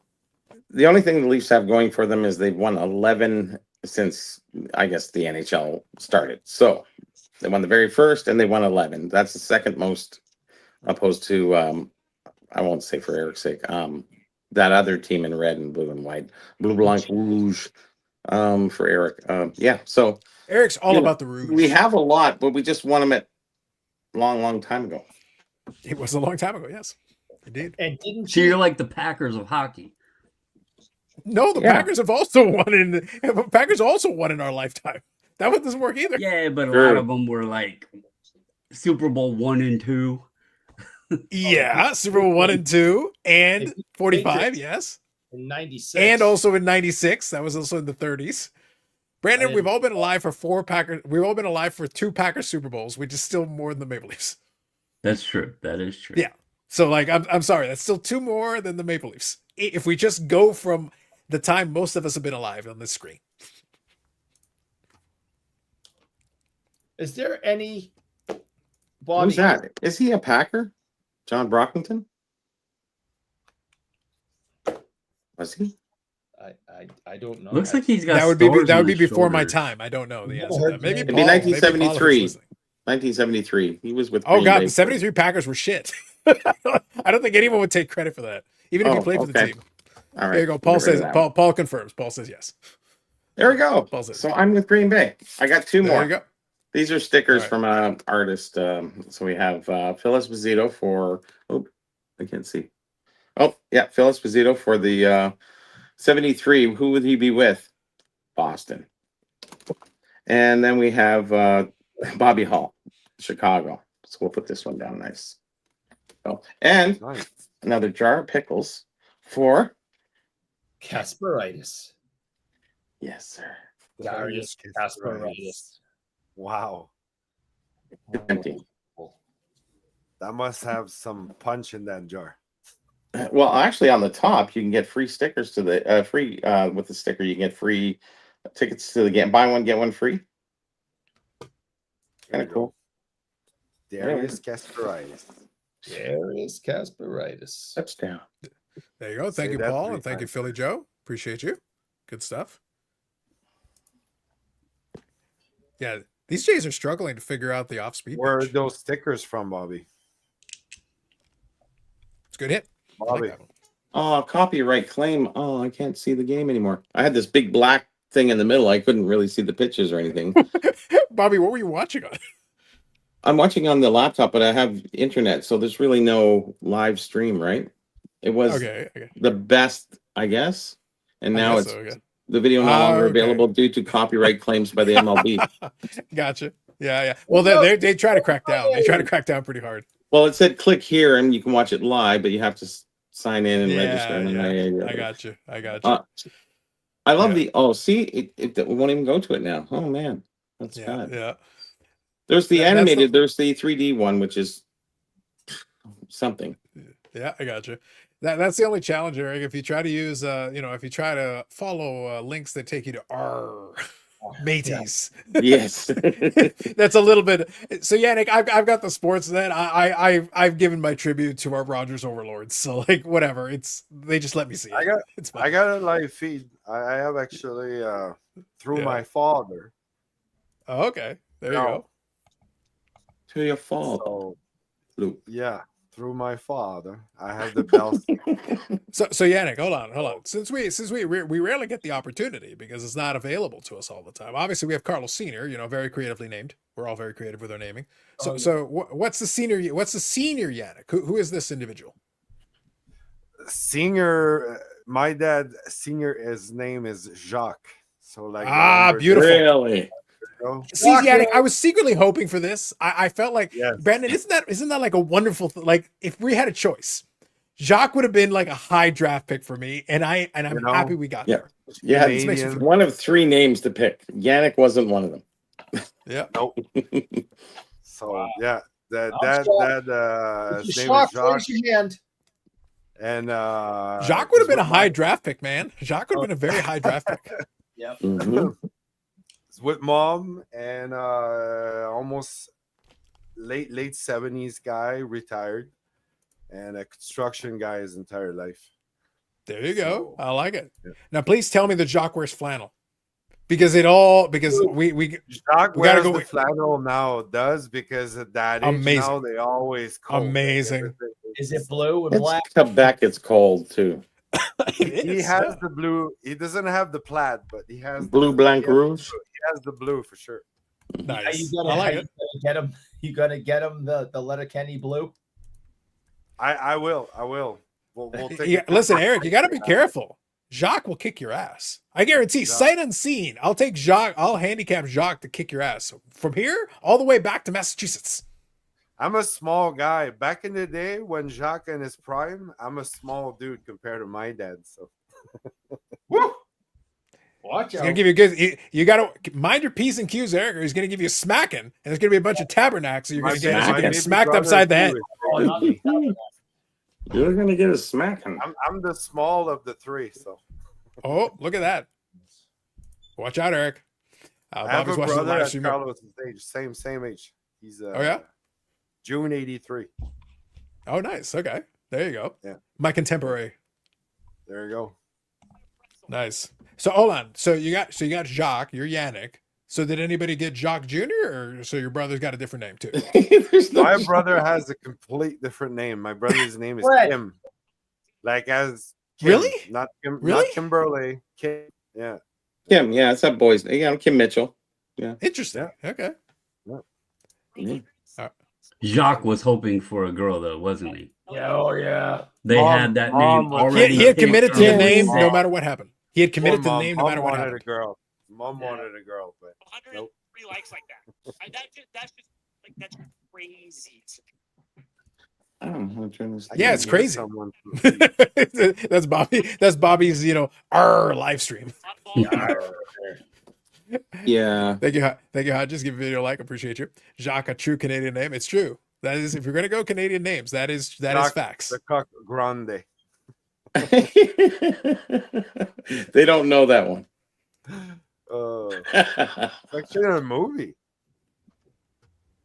It's what's his name? JT's when he plays the goalie in that movie. Oh with, yes. what's his name? Mike Myers. Yeah. Nice. None of actually, these. so- Good. Bobby's still working on it. I got to tell you, Brandon, I was thinking about this. So kind of in the same vein, I did check StubHub, and I was chatting with Ed. So Wesker Griff was kind of talking to me about it, and I was joking because the folks at work were kind of asking me, "Oh, you think you?"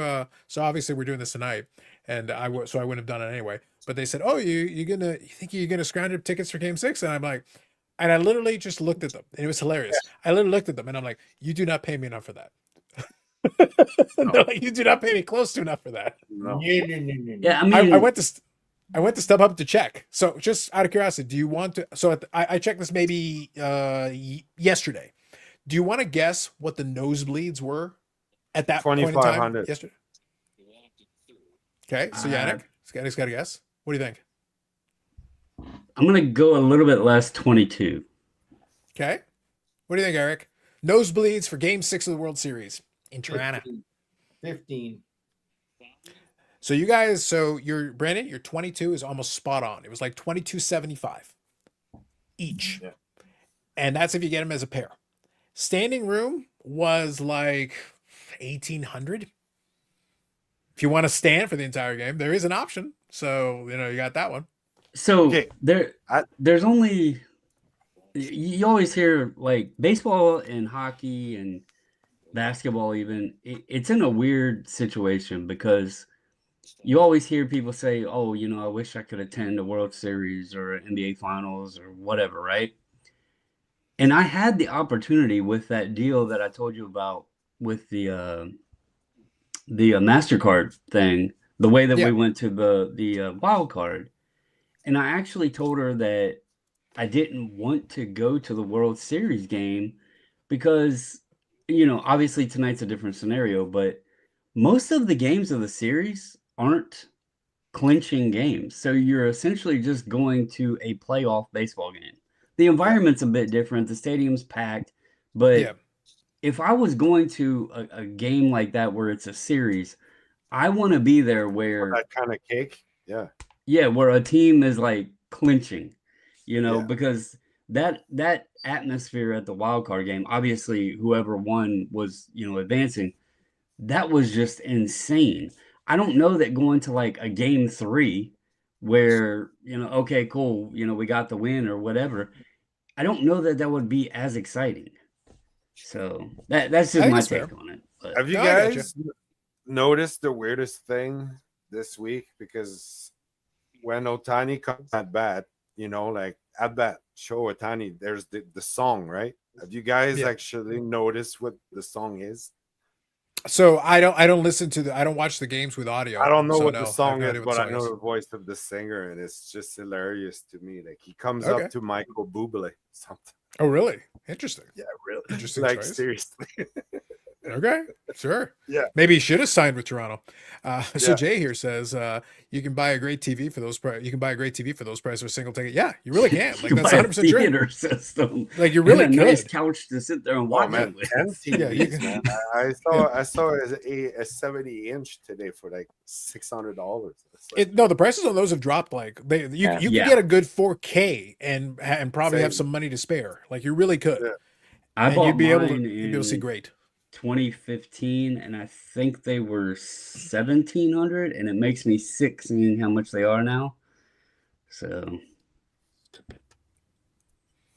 Could be worse, man. Like my buddy's dad, when he retired from teaching, he was challenged. His manhood was challenged at the TV store. It was hilarious. He went in and said, "Oh, well, I'm thinking about getting a big TV, for the basement, to set up the whole thing." And then he was looking at some TVs, and apparently there was like a 65-inch TV or a 60-inch TV or whatever, and he was looking at it, and then the salesman apparently said, "I thought you said you wanted a big TV." I was like, "Oh, I see. You're going like that." So he ended up getting basically sold on buying. Now, this is years ago.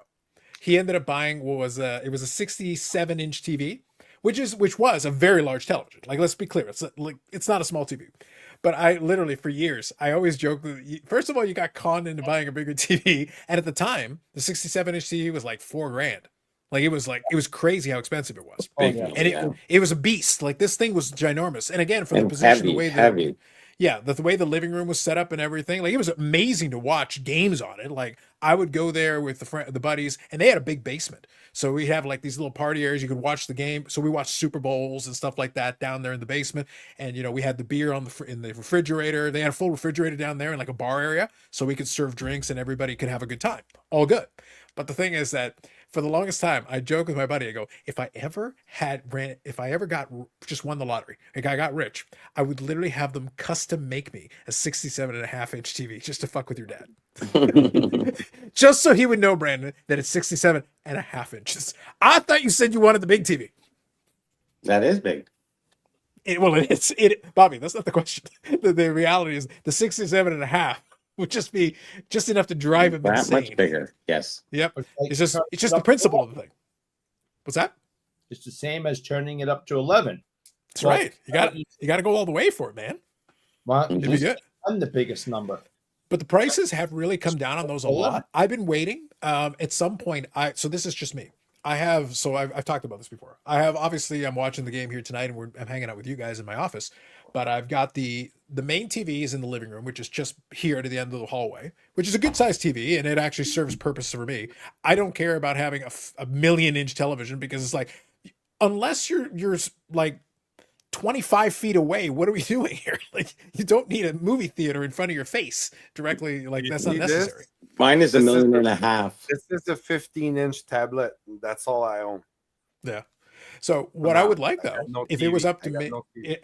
at some point, I would like for my office, I would love to have like a 4K monitor, a 4K TV that I could put in the corner, because then it doesn't have to be ridiculously large because I'm not that far away from it. So, but it would just have to be. But I like to have it in the 4K so that I can connect it, because with the high speed, everything that you can do now, you can stream in 4K. So you Sure. could watch a lot of stuff on it, and I could just put a little set top box beside it, and boom, everything's good to go. And you can use it as a monitor too, right? Exactly. Yeah. Yeah. So just give me that option. It would be Sure. nice to have, because you got multiple HDMI's now. You Because can you only have easily a single just set it. screen, right? I do, but this one is ultra wide 34. Excuse me one second.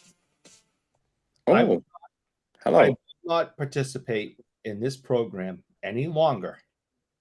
Hello, if you- Darren Ravel? Yes. If Yannick continues to have that jersey behind him to upset me. Okay. Probstein, you're He's just calling me decorating. during the game. It'd be It's- one it's- thing it's- if it was a Nordique jersey, I'd be okay. That's fine. But the fact that you got that piece of shit jersey hanging behind you, I No, will not participate in this any longer. It's number 7. Come on.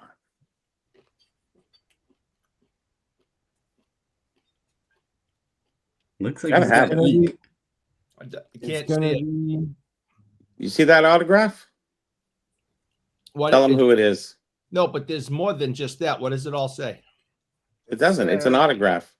Member of Hockey Hall of Fame, number 7, and this is Joe Malone.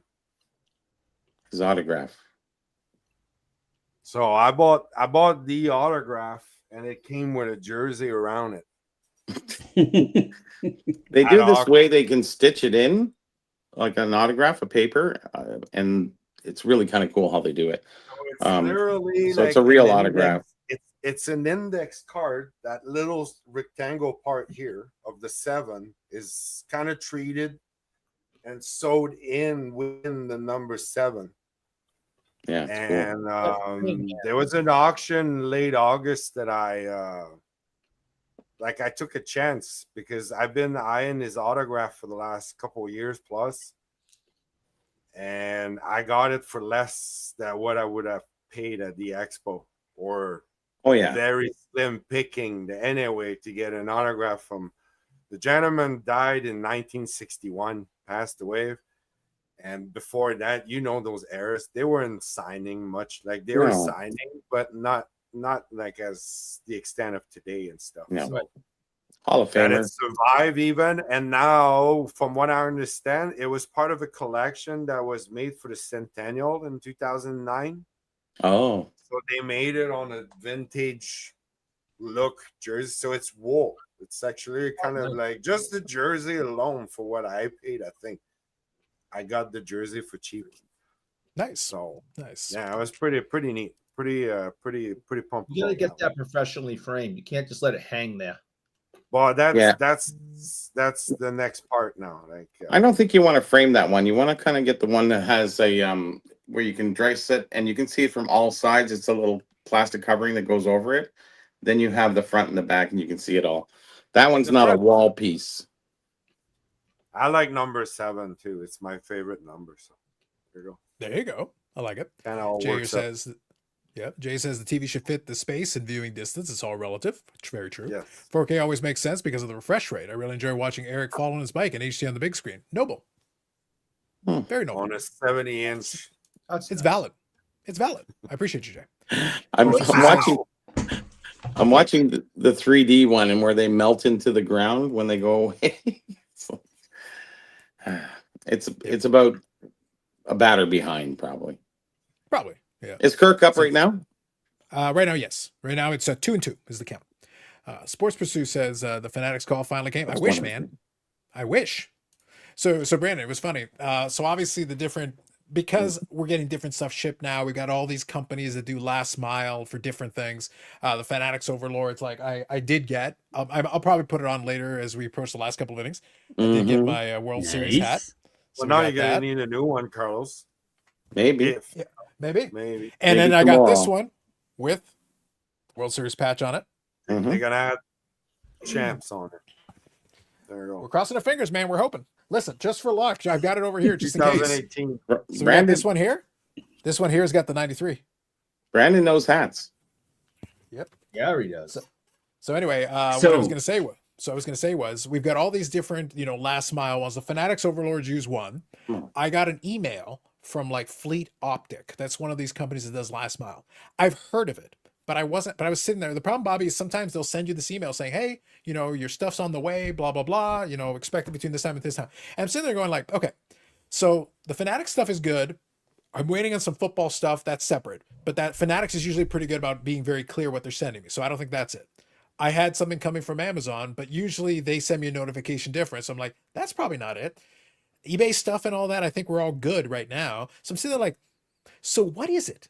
So I was sitting there going like, so who's sending this specific thing? And I kept trying to check, and it turned out it was Amazon, but it didn't make clear what it was. And I was sitting there like, I was literally I wanted to get a travel bag. So like, those ones with the little rollers and the little arm that you can Hey, I extend. just bought one myself.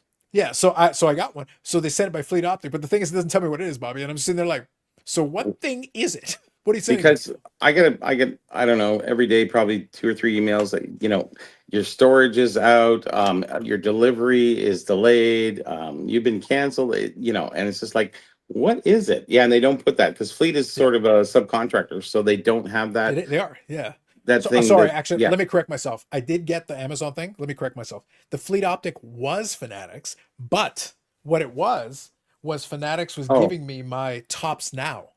Mhm. So I had gotten the Tops Now card for Vladimir Guerrero Jr. Now this one is from the ALDS. That's how long it takes for the stuff to come in. So this is the DS one. This is the one from the Grand Slam that he had, and I went and sent for it because I wanted to see if hopefully they have a one-on-one autograph. They got some parallels. They got some different options that are available. So I got 5 base cards. However, I did get a message from a watcher who was watching the show and thanked me for reminding them about it, and they did end up getting one of the parallels. Mm. Do you get a cut? So I was gonna say, yeah, he did say thank you. It's like if I see you at the expo, I owe you a beer, and I go, hey, I appreciate it. It's all good. That's expensive. Trust me, I did that. I one was time. gonna say that's a legitimate. I ain't doing that again. It was Yeah. $11 for a freaking but- beer. It was like, what? But going back to the sports pursuit comment here, the Fanatics Overlords let me down, y'all. Oh no, you are the lower end average. There has to be losers. Don't you watch breaks? Come on. Well, Since, the problem is, since we number were one, talking I about speak the- well of the Fanatics Overlords, and number two, we got to have a conversation because Neo is getting the good stuff lately. Neo's yeah, been no, hitting the wrestling tops stuff. nows Neo talks Yeah, nice. That's why. for the wrestling. Neo's been getting the goods. Listen, it's for the Fanatics Overlords. I talk nice. I'm sorry, right here. Mm. For the Fanatics Overlords, I am talking nice. now they hear you. I was gonna say. Anyway, sorry, Brandon. Go ahead. I was just gonna say we've been talking about the price of electronics, and then you Yeah, were yeah. talking about shipping, and I seen that there was right before I left the thing earlier. I seen some people were talking about auction sites and everything, and I had my first experience today bidding and buying from, I guess, one of the bigger auction houses. And I bought 2 electronics.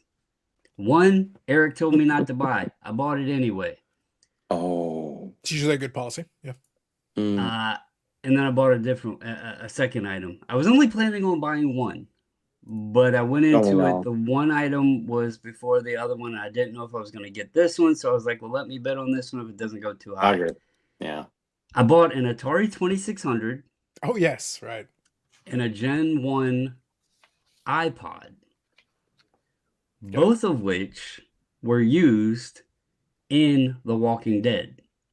So Heritage is doing a big Walking Dead auction. They started doing the live auction yesterday, which I didn't know that they actually get on camera and it's like an auctioneer doing the auctions. So that was kind of a neat experience. Oh, really? Yeah, I love The Walking Dead. I love it. Me too. I'm a big I fan didn't of it. like I wanted the something from last it. couple seasons, but otherwise, all before, yeah. I wanted something from the show. I wanted something that wasn't going to put me in massive debt. So, but I also wanted to have some sort of significance to the show. So I was browsing through, and obviously the Atari is the one that Eugene plays when he's captured by Negan and everything, and they take him back to the place, give him his room and all that.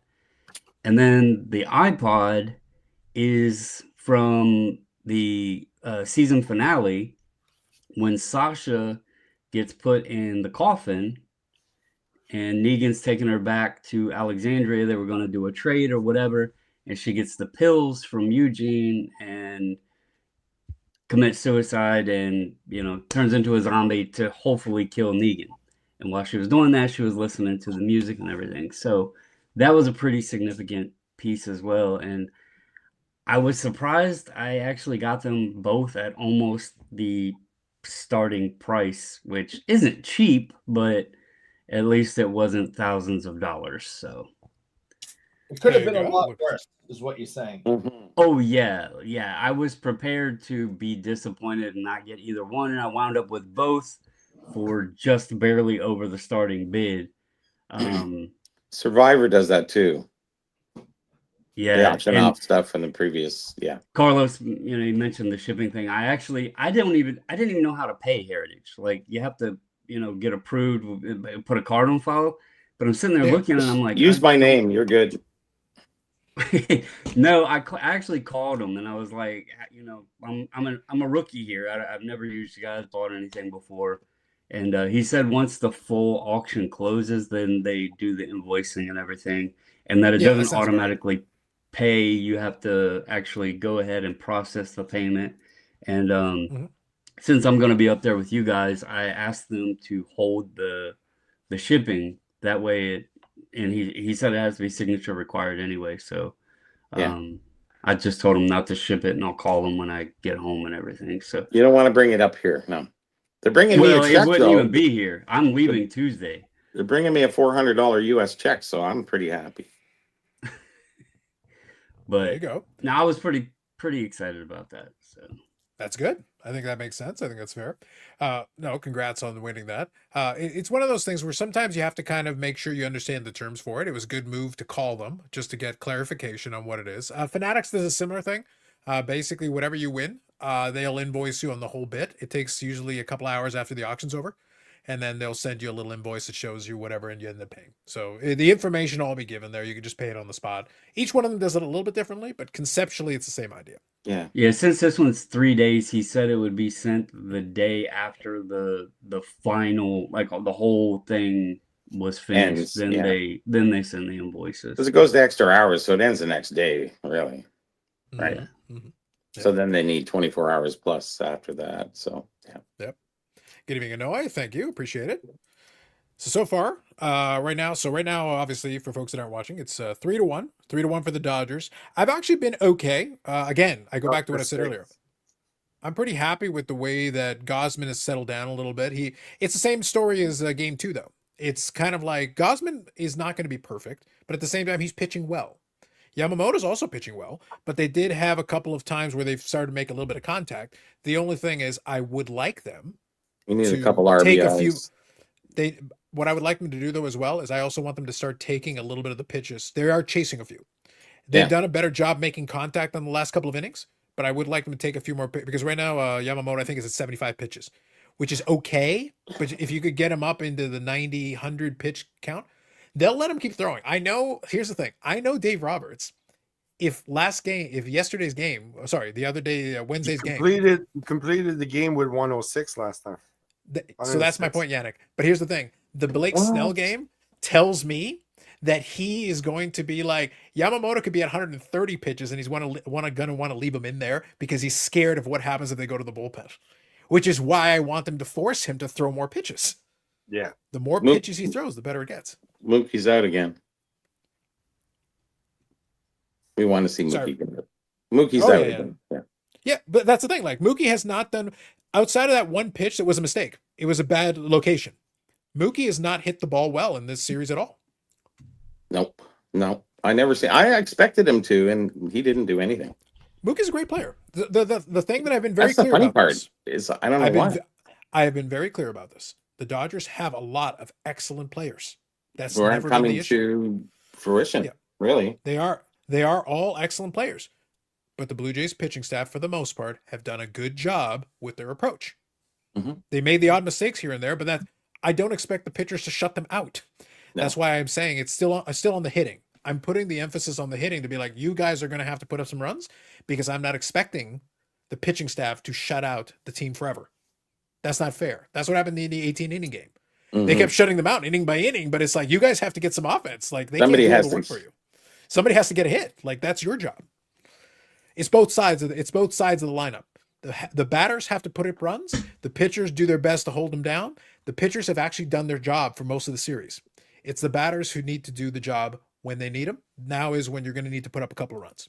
We need to get a couple base hits, and we have to just bloop it over the infields. Get away from these check swings and just don't crank it. Just hit it. Yep.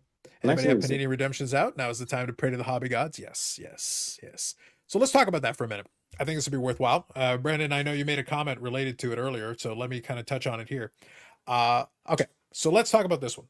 The the story that came out was that Panini in general, not just Panini of America, Panini in general. Panini International. That's right. The Italy. Italianos and everything else. Italiano. Apparently have put up, they've started the process of getting everything together so they can look for the possibility of selling.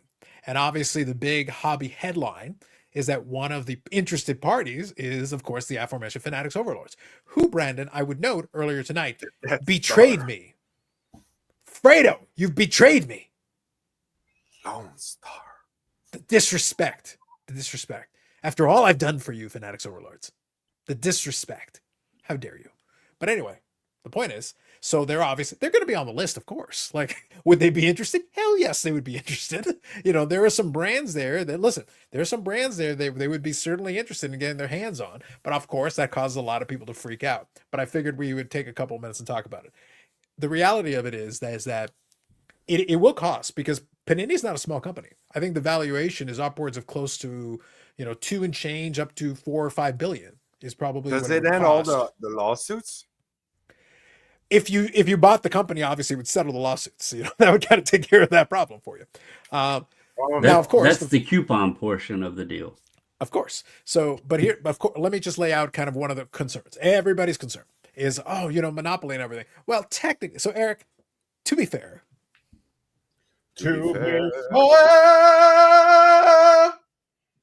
not bad. That's a decent effort. I'll give him some points. It was a decent effort. The reality is, technically, Upper Deck still exists. They've got the little hockey license that could chugging along. And of course, we do have the president of Upper Deck who's out here looking out for us collectors. I may have made a video to this effect. Brandon, I'm slightly dubious. I do have questions, but let's focus on the Panini thing here for the moment. Let's focus on that. And also, good evening, Orlando. I did catch your comment. Just thoughts, guys. Obviously, let's not speculate on the monopoly side of it, because obviously if Fanatics Overlords do it, then everybody will freak out. It'll be DEFCON 1, the world will end. Prior to that, though, what do you think about Panini itself even starting the process of even making themselves open to potential bidders and, potentially making a move? So initial thoughts on that. I'll be right back. My initial thought is they're probably trying to sell it before it becomes even less valuable than what it currently is.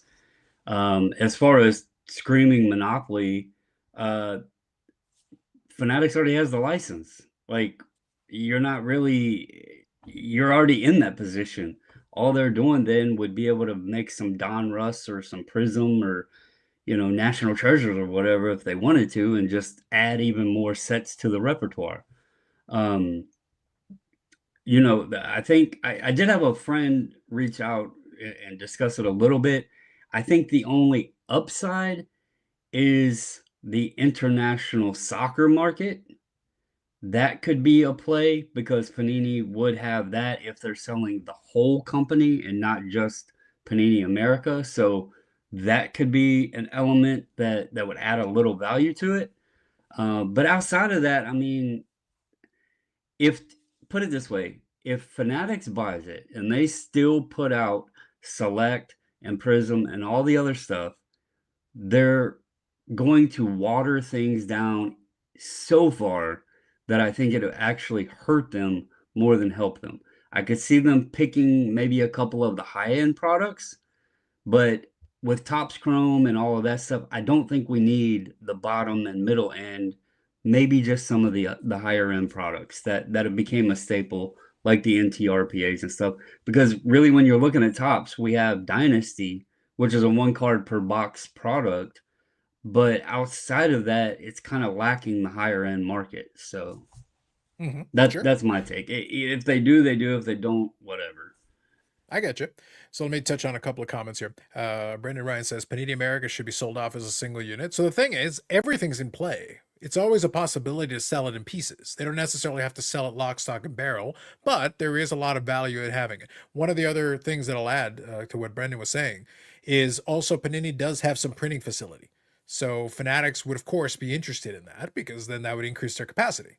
Anything that gives them more ability to then print more stuff gives them more control over all the components, materials, licenses, in this case brands, but also the printing facilities. Just having the printing facilities is a big thing as a business so that you control more parts of the overall thing.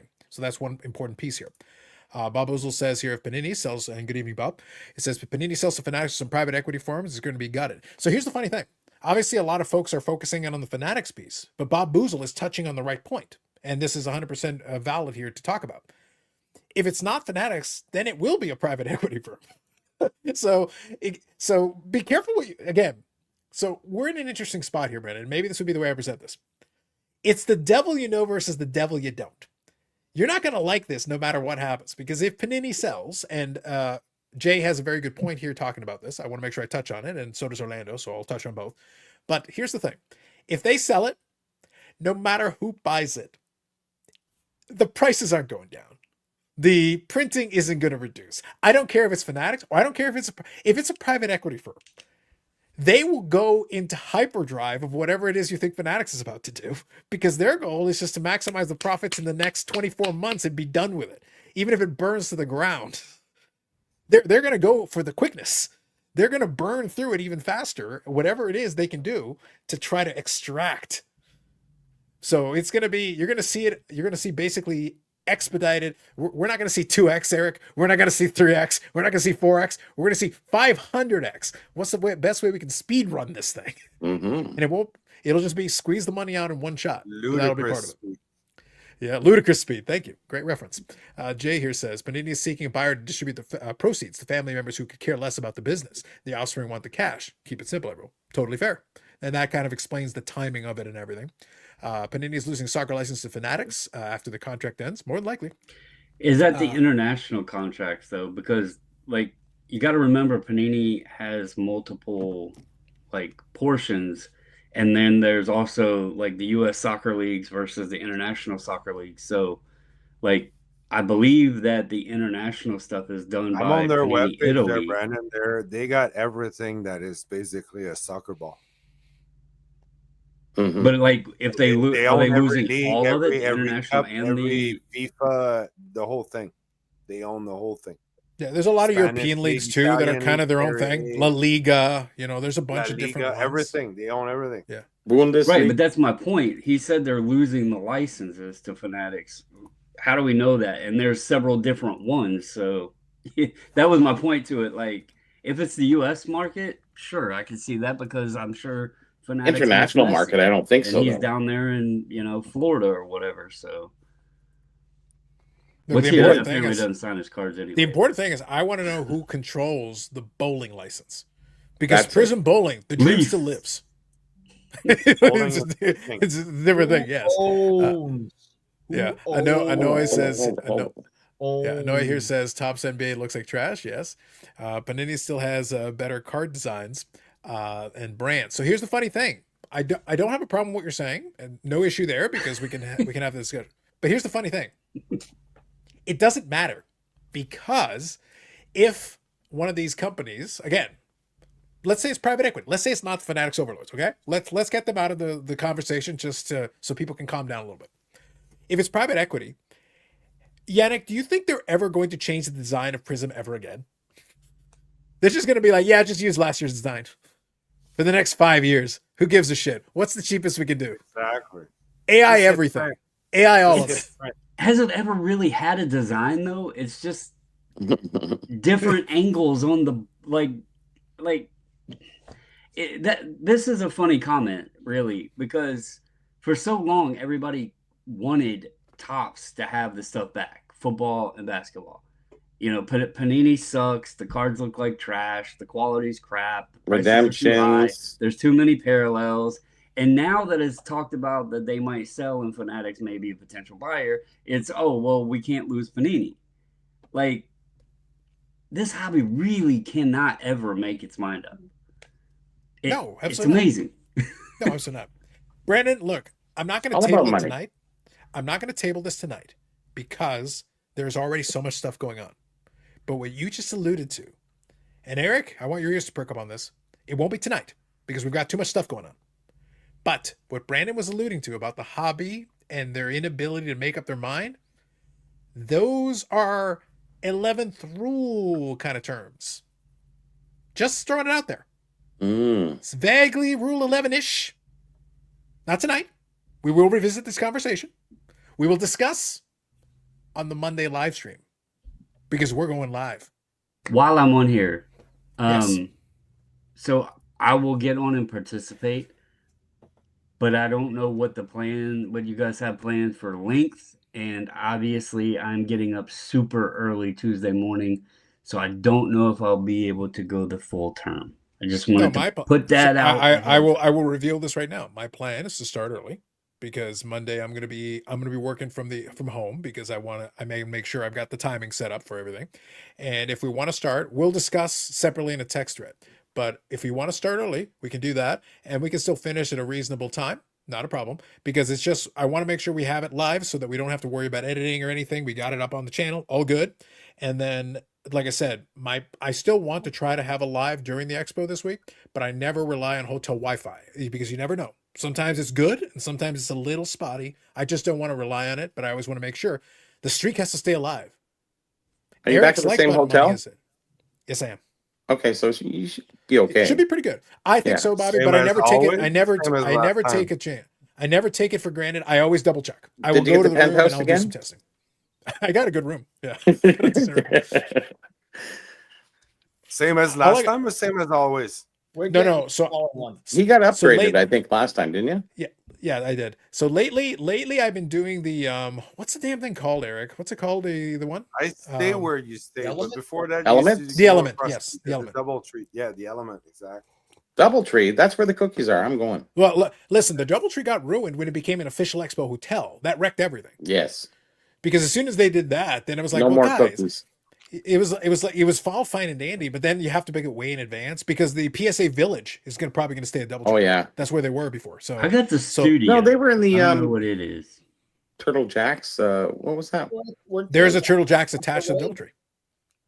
Oh, is that the Doubletree?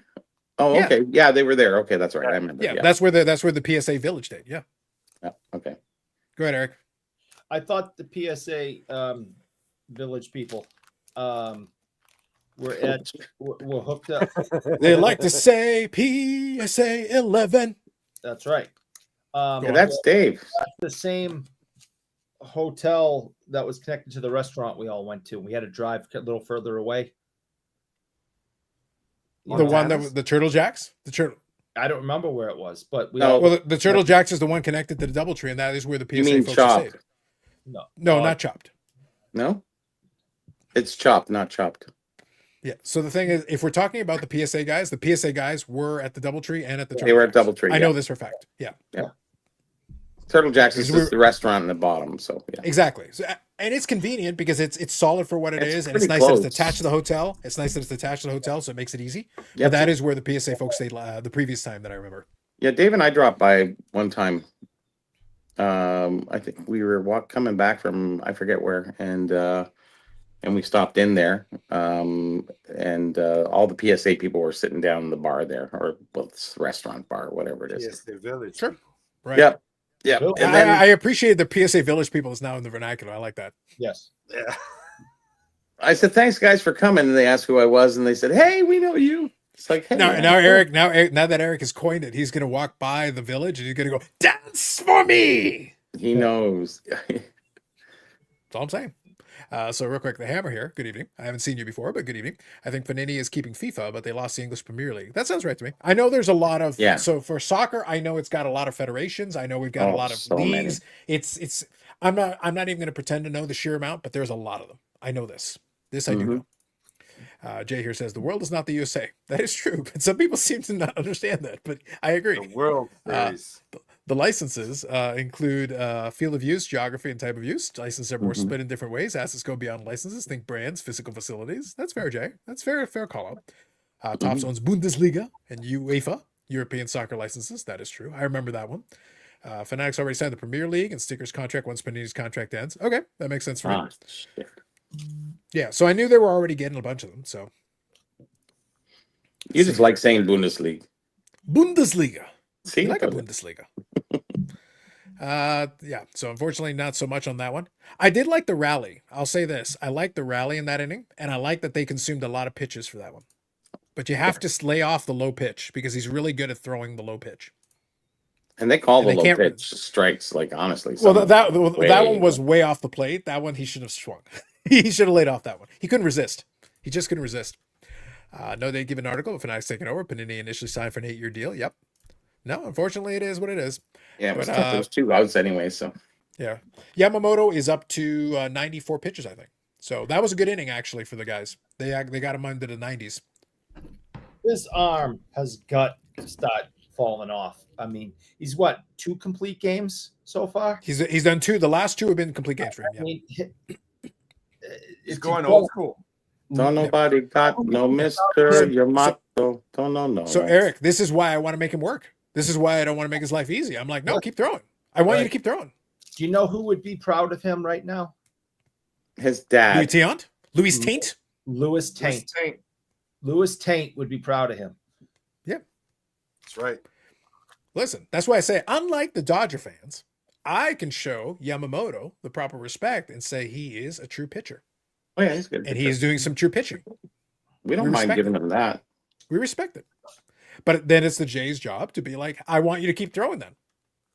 Make him throw more pitches. That's what you want. Well, we're getting on base, but we're just doing it with 2 outs, so it's tough. Yeah, we'll see. We'll see. You can't get a sacrifice fly with an RBI, so it's like it's tough. And we need just a couple.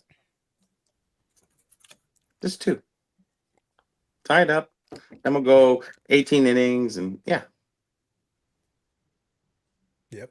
Hammer says Yamamoto bringing the smoke right now. Yeah.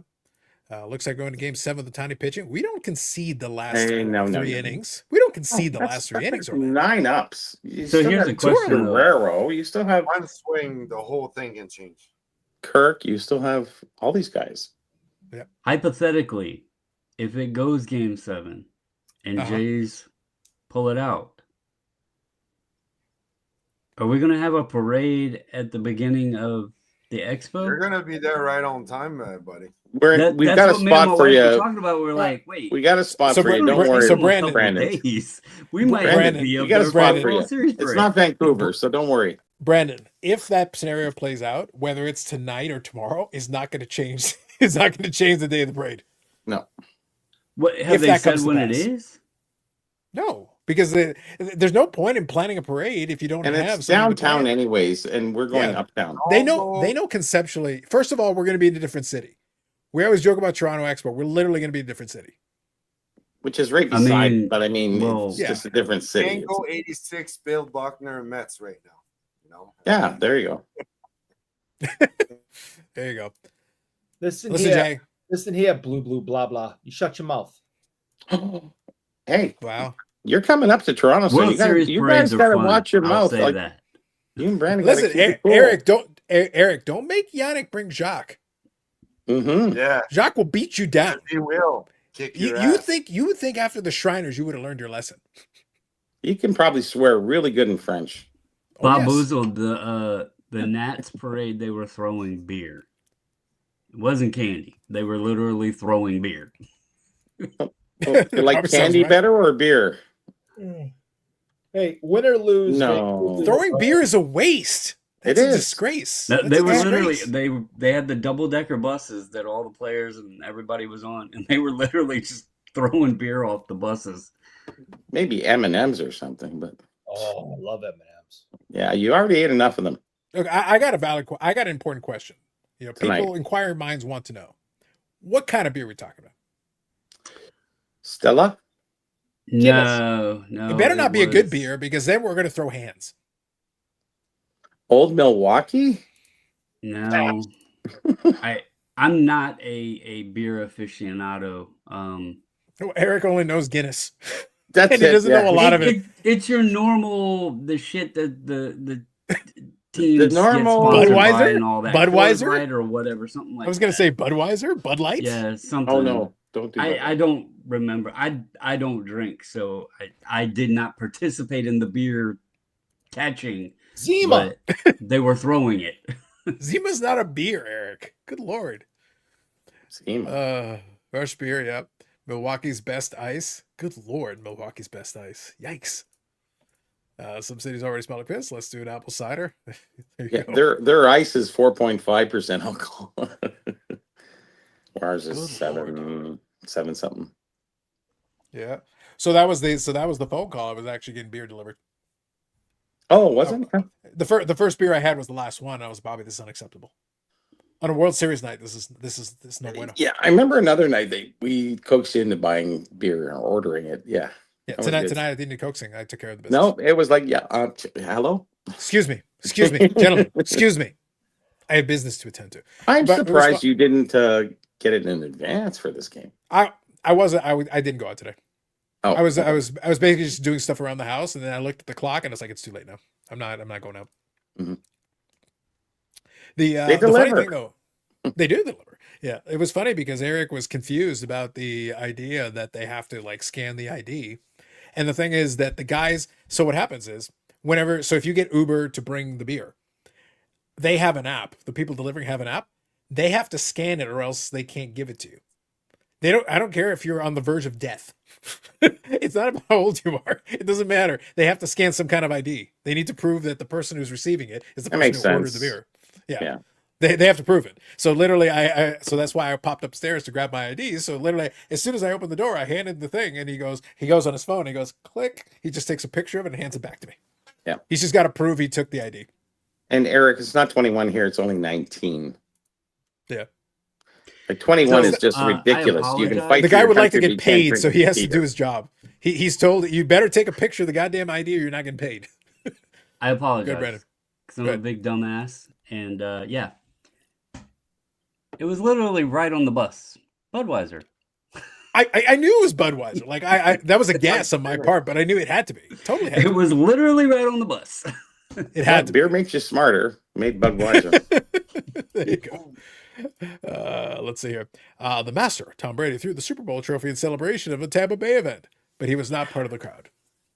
Yes, Master Tom Brady. Listen, Eric usually is the one who speaks of Tom Brady in those reverent terms. I don't like I- Tom Brady. He owes me money. And literally, Master Tom Brady.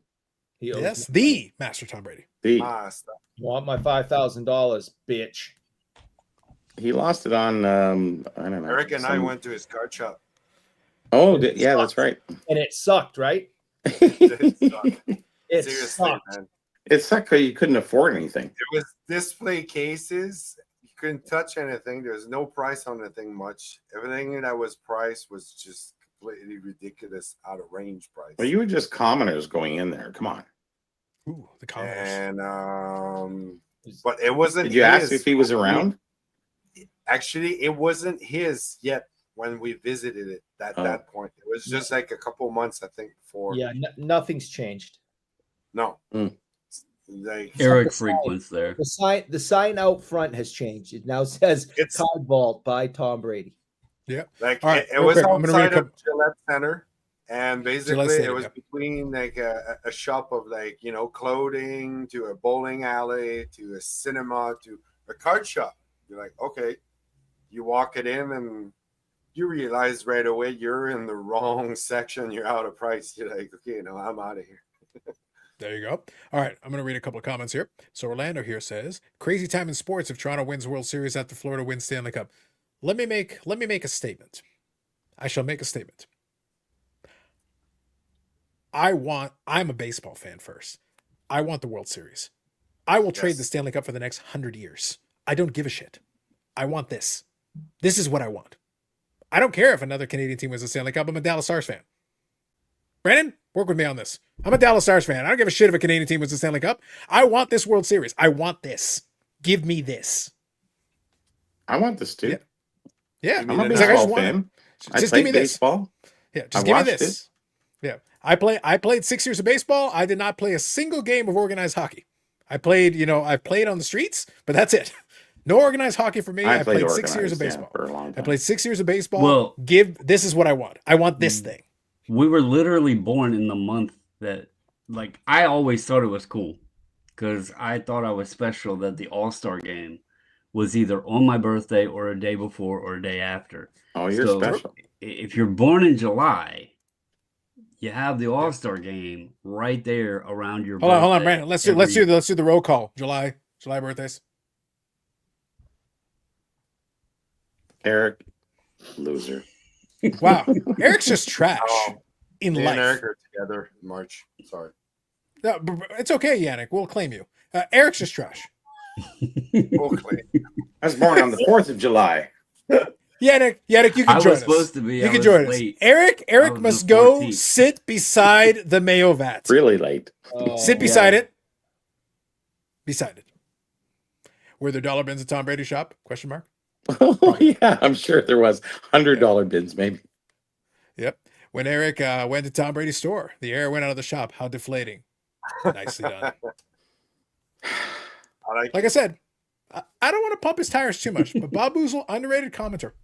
I appreciate some of the comments. There's levels to this. Well, Bob's got Appreciate some good ones. That's for sure. Yeah. Always. Yep. I know he says Leafs suck, go Habs. Wow. There you go.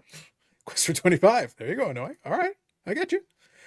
I only want a game 7, so my wife lets me out on a Saturday to watch at a bar. I will say, Brandon, I did already talk about this on the podcast, obviously. I will say it was a great experience watching the World Series game at the bar. To actually have a World Series game with the team I'm following at the bar with the people there. Sociological experiment and enjoying the game all in one.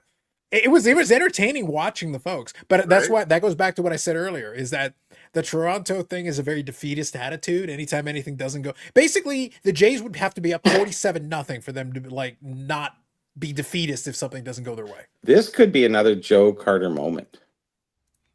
Right now, what I'm Don't appreciating. rule it out. Don't rule it out. But look, here's the Close. thing. Can we talk about this for a second? Sure. The Dodgers are right now. The Jays are hitting. Yep. It's the bottom of the 7th inning. Mhm. You know who's not pitching? It's okay. Mr. Yamamoto. Yamamoto's gone. Mr. Roboto, yes. They did the job. Alejandro That's was that play. so they did the first job has been done. Now They you've just got the struck bullpen. Kirk out, so It doesn't matter. The point is you have faced this bullpen multiple times, and now you actually got him out of the game. So the Dodgers, Dave Roberts is like, I didn't want to do this. I was hoping you would just pitch 9 innings and we wouldn't have to do this. So it's They got going to be other on the good Jays. pitchers too, though. That's the thing, right? They do, but they've hit almost all of them. Yamamoto's really the only one who's given them any real trouble. Yeah. Well, that one game they did. Yeah, sure. Yeah, that's basically what I'm saying. The only Yeah. one that's given them any real trouble is Yamamoto. All the other guys they've hit off at least a couple of times. Oh yeah. So they understand how to face these other guys. Yeah, Doesn't mean they're yeah. going to get a million runs, but it means they understand how Yeah. conceptually. So it's up to them. They got to figure it out. 2 outs. Amanda here. Good evening. Too many Julys. Eric, run. Eric should always run. Very slowly. Yeah, well, it says Yamamoto out. Jay's chances proof. That's what I'm saying. But they did what I asked. They took enough pitches. The last inning was actually very effective for the Jays. They didn't score the run, but they got enough pitches to get Yamamoto out of the game. So that's good. But now they just have to go back to the hitting approach that has been working for them. They don't need to be too aggressive. They just need to work counts and find good pitches to hit. That's it. Oh, old men pill days. Okay, got it. Good evening, Dan. Just got back from dinner. There you go. We already showed it. We already showed a picture. It was the peace accord. Peace for our time. Hey, Dad. Good seeing you today, buddy. Yep. Love it. Stuke here. Good evening. Hey guys, just finished trick-or-treating with grandkids. Excellent. Hope you guys had a good time. Hope you stole a little candy. Listen, if you're going to take the grandkids out, steal a little candy. Like I said, when it comes to Halloween, I'm all about the candy. So if you're going to do the work, Eric, if you're going to do the work, get some candy out of the deal. Oh God, yeah. That's what I'm saying. That's all I'm saying.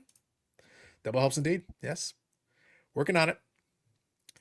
Canadian Folk Collectors live stream star Eric and some other guys. Look at that. Quite a change in tone that we've seen on this one. Quite a change in tone.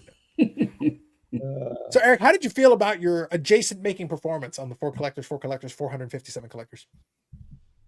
I thought we had a great show. I thought it was a lot of fun to talk about, the Shriners show, which is, really important to me and my collecting history. And yeah, it was a good time. I enjoyed it.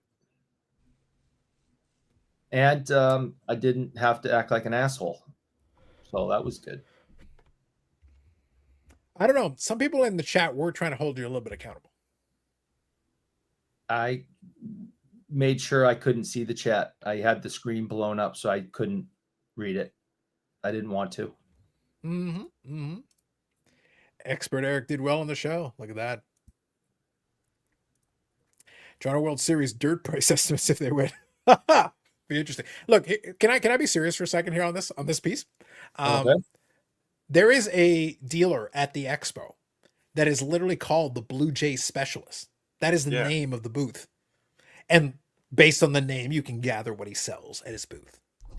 His merchandise is all Jay stuff, all of it. Cards, jerseys, bobbleheads, everything. Anything and anything with a Jay's logo on it that they've sold at some point. Yes. They have almost everything. Eric, I would be so happy for that dude. I would be happy for me if the Jays win the World Series, but I would be happy for that dude because he would do so well at the show. There'd be people over there grabbing swag left, right, and center. They'd be all about it. That dude would do amazing at the show. Yeah. He will. It'd be a big show for him. There'll be a wave. Yeah. So I'm just saying, I don't know if he'd do Meat Guy well, but I think he'd still do well. No one does Meat Guy well. Yeah. This gross domestic product in the country is moved by how Meat Guy does it. Do you guys notice the last couple years where the Meat Guy went next to the Weed Guy? I know. For real. I think they've got an agreement. I think they've got a gentleman's agreement. Like, you guys work it together. It's great. Yeah, I think they've got an agreement. They've got a deal. I promise you, they've got a deal going on. Weed Guy That's next to the Weed Guy. Yeah. Yeah. All right. So we covered the Panini thing. It's still in progress, obviously. It's too soon to figure it out, but we've talked about some general thoughts on that. Okay. So that's one thing. Let's talk about the Jason Masura. I always get his name screwed up here. The Upper Deck president. So he did that conversation we were talking about a little earlier, and I did the video earlier tonight. I wanted to make sure I covered it. And as part of that conversation, I read out his LinkedIn post where he was talking about it. I actually want to read some of it here. And I want to actually get some thoughts from you guys. I think it'd be kind of interesting to get some thoughts from the chat, and Eric and Brandon and everybody else can chip in. So I gave my initial thoughts already, but I'll just read it for you. So Jason Mashura, president of Upper Deck, is the one who says this. I gave some thoughts, so let me read it out to you. All right. Everything is speculative is up right now. Stock market, Bitcoin, trading cards, and it's pricing some collectors out. Here's what the data shows. 50% of the consumer spending in the US is coming from 10% of the population. Rich people are carrying the market, not just in cards, but across every category. Concert tickets, $1,000 for nosebleeds. Luxury goods, selling faster than ever. High-end collectibles, moving at record prices. When boxes cost $1,000 or more, you're not buying for fun anymore, you're speculating. You're betting that what you buy today will be worth significantly more tomorrow. And that works until it doesn't. Sports cars have always had speculation built in. You collect a rookie hoping to become a Hall of Famer. But what's happening now is different in scale. And when markets become this speculative, they become fragile. I'm not saying the sky is falling. I'm saying that we need to be honest about what's happening. This isn't sustainable growth driven by collectors who love the hobby. This is wealth concentration driving prices that most people can't participate in. And if that money suddenly moves elsewhere to bet on something else, we will all feel it. So those are the words of the president of Upper Deck. Those are strong words. I said when the post came out that it was kind of coincidental that we had just had a small discussion about it on the podcast part, with talking about the Medano Shield. Mhm. and the takes on that, and the thoughts behind why it went so high and everything else. And we kind of had the discussion, and Eric's take was that it's good for the hobby to have the big money in it, but you know I think there's a place for them. I've always liked to say there's different sandboxes, and you have to look at which sandbox you belong in and what sandbox you can have fun in. What's your purpose of being in cards? Or do you want the high end stuff, or do you want 69 O-Peachy hockey? You just have to pick and choose and play where you fit in. Um, we've seen this before recently, even with the upper end being driven and dragging everything else up, and money jumps elsewhere. And um, I don't think he's wrong, No, but I don't. So my contention in the video was that I don't think he's wrong in what he's stating. I just think it's an interesting spot that I have the president of Upper Deck talking oh about yeah, this, and I had a lot of fun with it. I said the $1,000 threshold is kind of funny. So let me read Bob Boozle's comment because it plays on what I'm talking about. So let me read this first. Bob Boozle says, Carlos is right. If he had the opportunity for more luxury, we'd see it. But I'm glad one of the card guys acknowledges the prices are getting out of hand, which is really which is really fair, and it's what we're talking about here. But I'm looking at you going, your main license is the hockey license. There is one product that can approach $1,000 that you have availability to. One, which is the cup. All the other ones, realistically, you can't.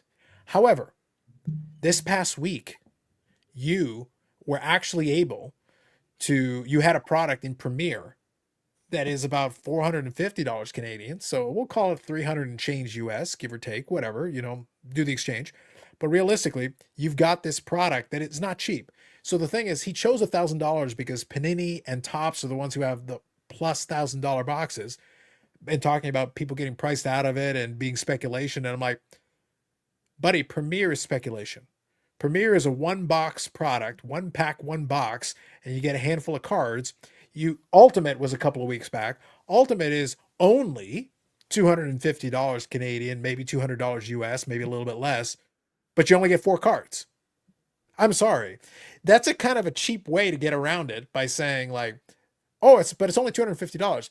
Yeah, but it's a 4-card box. That is speculation. That is exactly what we're talking about, just on a different price point. And again, I'll repeat myself because it's worthwhile mentioning. Most people in this hobby cannot afford $300 or $400 boxes, let alone $1,000. By the time we get to $1,000, it's redundant. It's like saying I can't afford, a fully decked out Toyota with all the fixins, and I also can't afford a Lambo. Yes, I can't afford a Lambo. You're right. I would go to far as say it's not even that most of the people in the hobby downright can't afford it. I don't think most would seriously feel like it's a smart decision knowing that the odds are against you. Because the other thing that we're seeing, and I don't know if he mentioned this in his post or whatever, but not only is the box prices and stuff going up, but the prints are also going up. So that makes it even more difficult to get the return from what you're paying for. So you're basically buying a product that in theory should be worth or valued less at a higher cost. So like it's kind of working against itself as well. Like that's big. That's the biggest reason I stopped opening boxes. Like it just wasn't fun anymore, feeling like I got kicked in the balls all the time when you open something and what you can pull some of the best players in the product, and you could have went and just bought them and been way, way, way cheaper. So Yep, I get you. Orlando here says, Mr. Wonderful bought 3 Luca cards for 12 minutes. Canadian ruined the hobby. All the Canadians ruined the hobby. Mr. Wonderful. It's part of the strategy. Wonderful. It's part of the strategy. Wait until he starts buying up all the Boobiors. Hey, don't Yeah. joke at all about that. We got strategery about this. We've had discussions. Mr. Wonderful broke the golden rule of buying the dip and bought at the peak. Something's off. But what if there's a double peak? A triple peak, a quadruple peak. Could there be? Never go full peak. Moving on. Bobo says, Victor, the Rookie Card Special had a slide showing 4 upcoming Topps hobby releases. One is reasonably priced. There can be more balance. 1 out of 4 is lopsided. Yep. I know it says Topps print runs so much base cards. Well, for base, honestly, like if you're talking about, like, for example, the new NBA thing, print it to the moon. You should. Why not? I don't care if you do flagship and print a crap ton of it. Go ahead. That's perfectly fine. It's the other stuff that you should be more concerned with. But flagship should. This is a chicken or the egg situation. So, Brandon, it bothers me. I don't like agreeing with Dustin on anything. It's more fun when I don't. It's way more fun when I don't. However, even though he's got some scandalous takes on some of this, he's not wrong on one specific thing. Flagship, you should print into the ground because if you're whining about boxes being too expensive, then printing a crap ton of it fixes this problem for you and makes it affordable. Because, but they printed so much, it's worthless. Yes, that means you shouldn't be paying a lot for these boxes. Yeah, and if, like, Eric, I'm not making fun of you here, but I'm going to use you as an example. I already got my middle finger up. Go ahead. No. Tony got a double. If printing more of the base helps out the people who still, and yes, they do still exist, the people that enjoy building the sets. They don't want to buy the complete set that's on the shelf, possibly, or whatever. They like to go to a show, sit down, dig through, and hand collate sets. So more base benefits them. Now, the other side to it is they're printing a ton of base, and now we have a ton more breakers who usually dispose of all that base. So it's also kind of a big waste that the hobby's producing, but you can't have it both ways, I guess. I mean, what does it say that the head of Upper Deck goes Thank you, on Kathy. a show? Say what? It's Kathy. Yes, thank you, Miss Wade. Appreciate you. I'll just read the comments since Eric is gobsmacked. So I want to wish you guys a wonderful time at the expo. Brandon, fasten your seatbelt. You can't trust this bunch. Facts. Wish I could be there. I'll come pockets loaded with mayo. Yes. Oh, yes. I don't want to be there, Mom. It better be Dukes. It better be Dukes male. It's horrible dealing with these clowns. It's I might not even go this year. What do you think about that? Well, that would save a lot of. I was going to say we lose nothing. Well, what are you referring to? All right, so let me get back to my point. Yes. So, what does it say that the head of Upper Deck admits that his own son opens up boxes by the trash can and just throws all the base in the trash? Mm-hmm. That statement really caught me. Eric, that was Darren Ravel. That was Darren Ravel saying that. Yes. That was the guy on the left side of the screen. Yeah. Oh, I don't fucking. You got it backwards. You're okay. The Upper Deck president was on the right side of the screen. The guy on the left side of the screen is the one whose kid throws the base card in the trash. But yes, it was still quite a statement. He told me that on the phone too. I don't disagree though. I was driving on the highway listening. Sure, but there are two distinct voices. All right, but the point is, so let's take this concept. Let's take this concept at face value. Guys. Okay. So more mayonnaise is what I'm hearing. There he goes.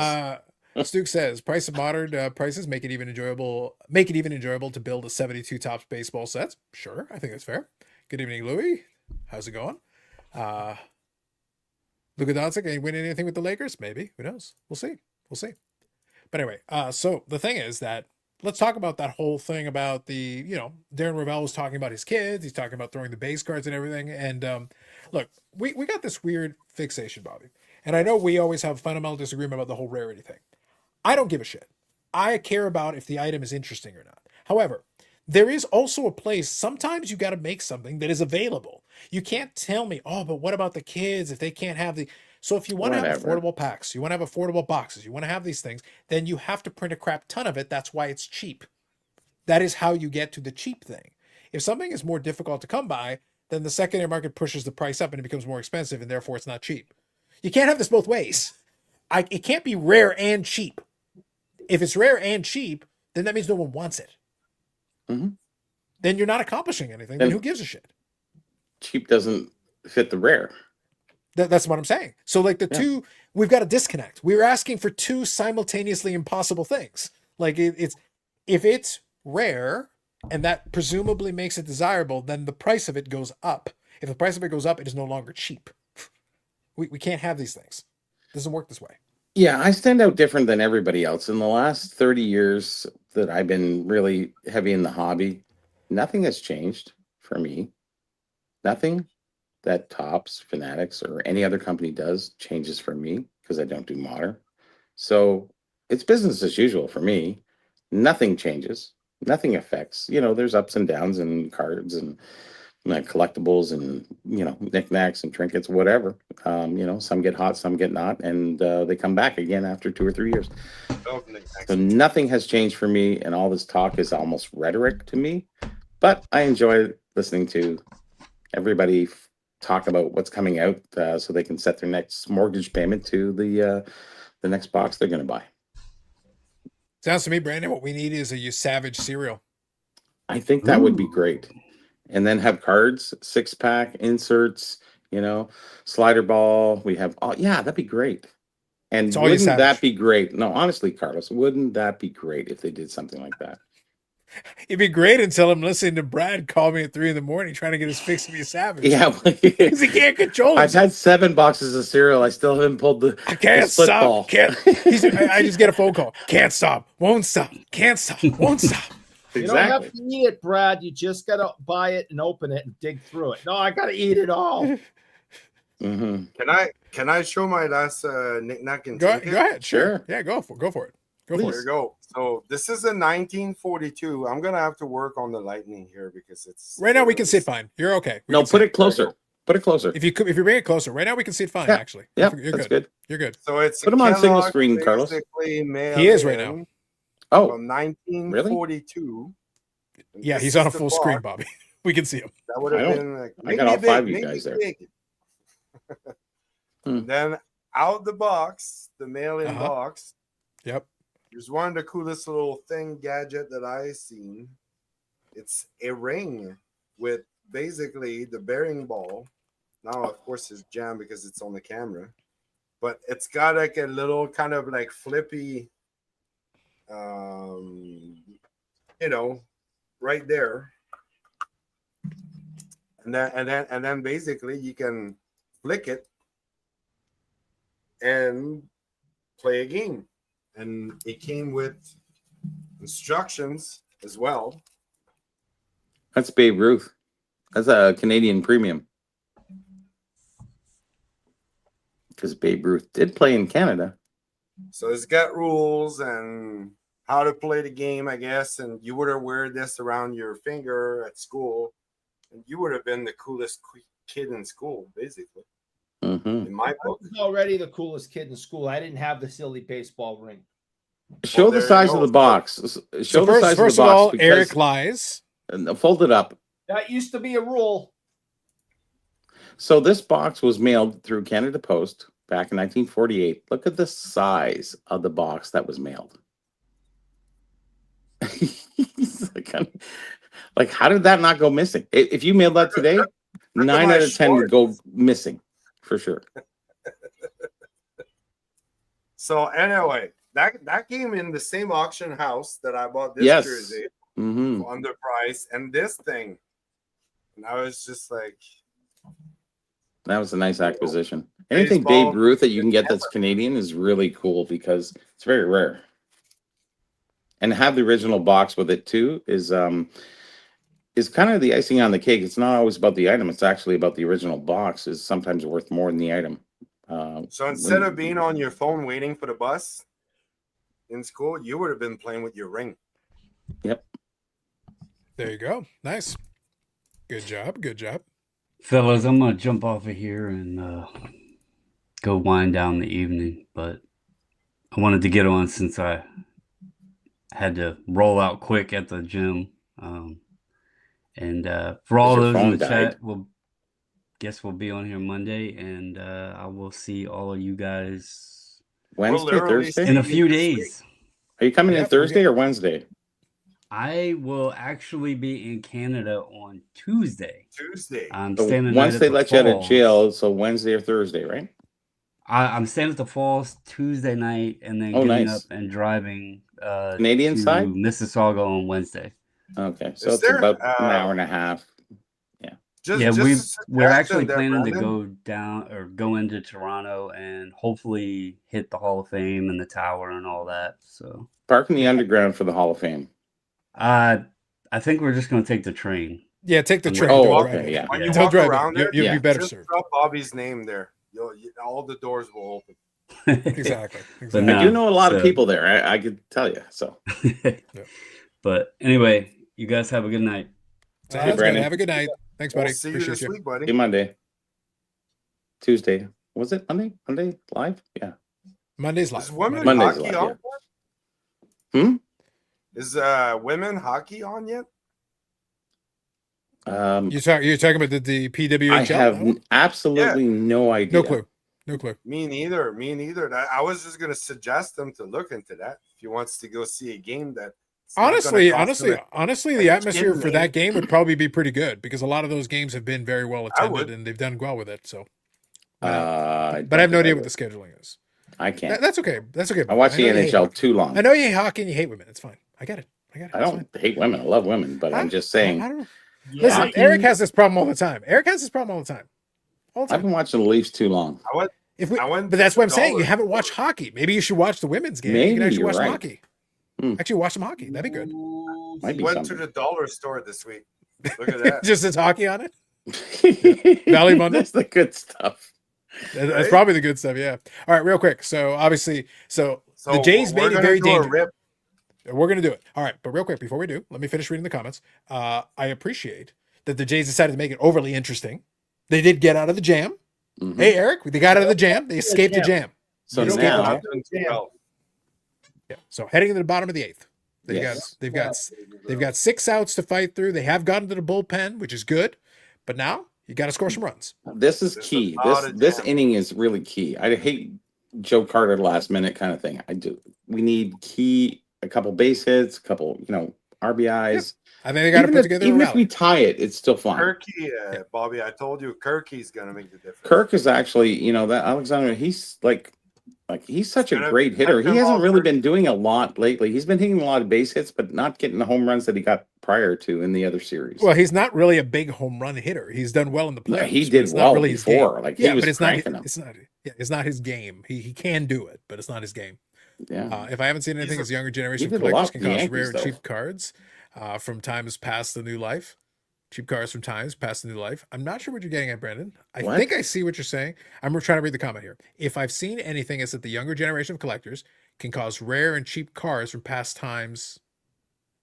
Post a From new life. past times, A new life. a new life.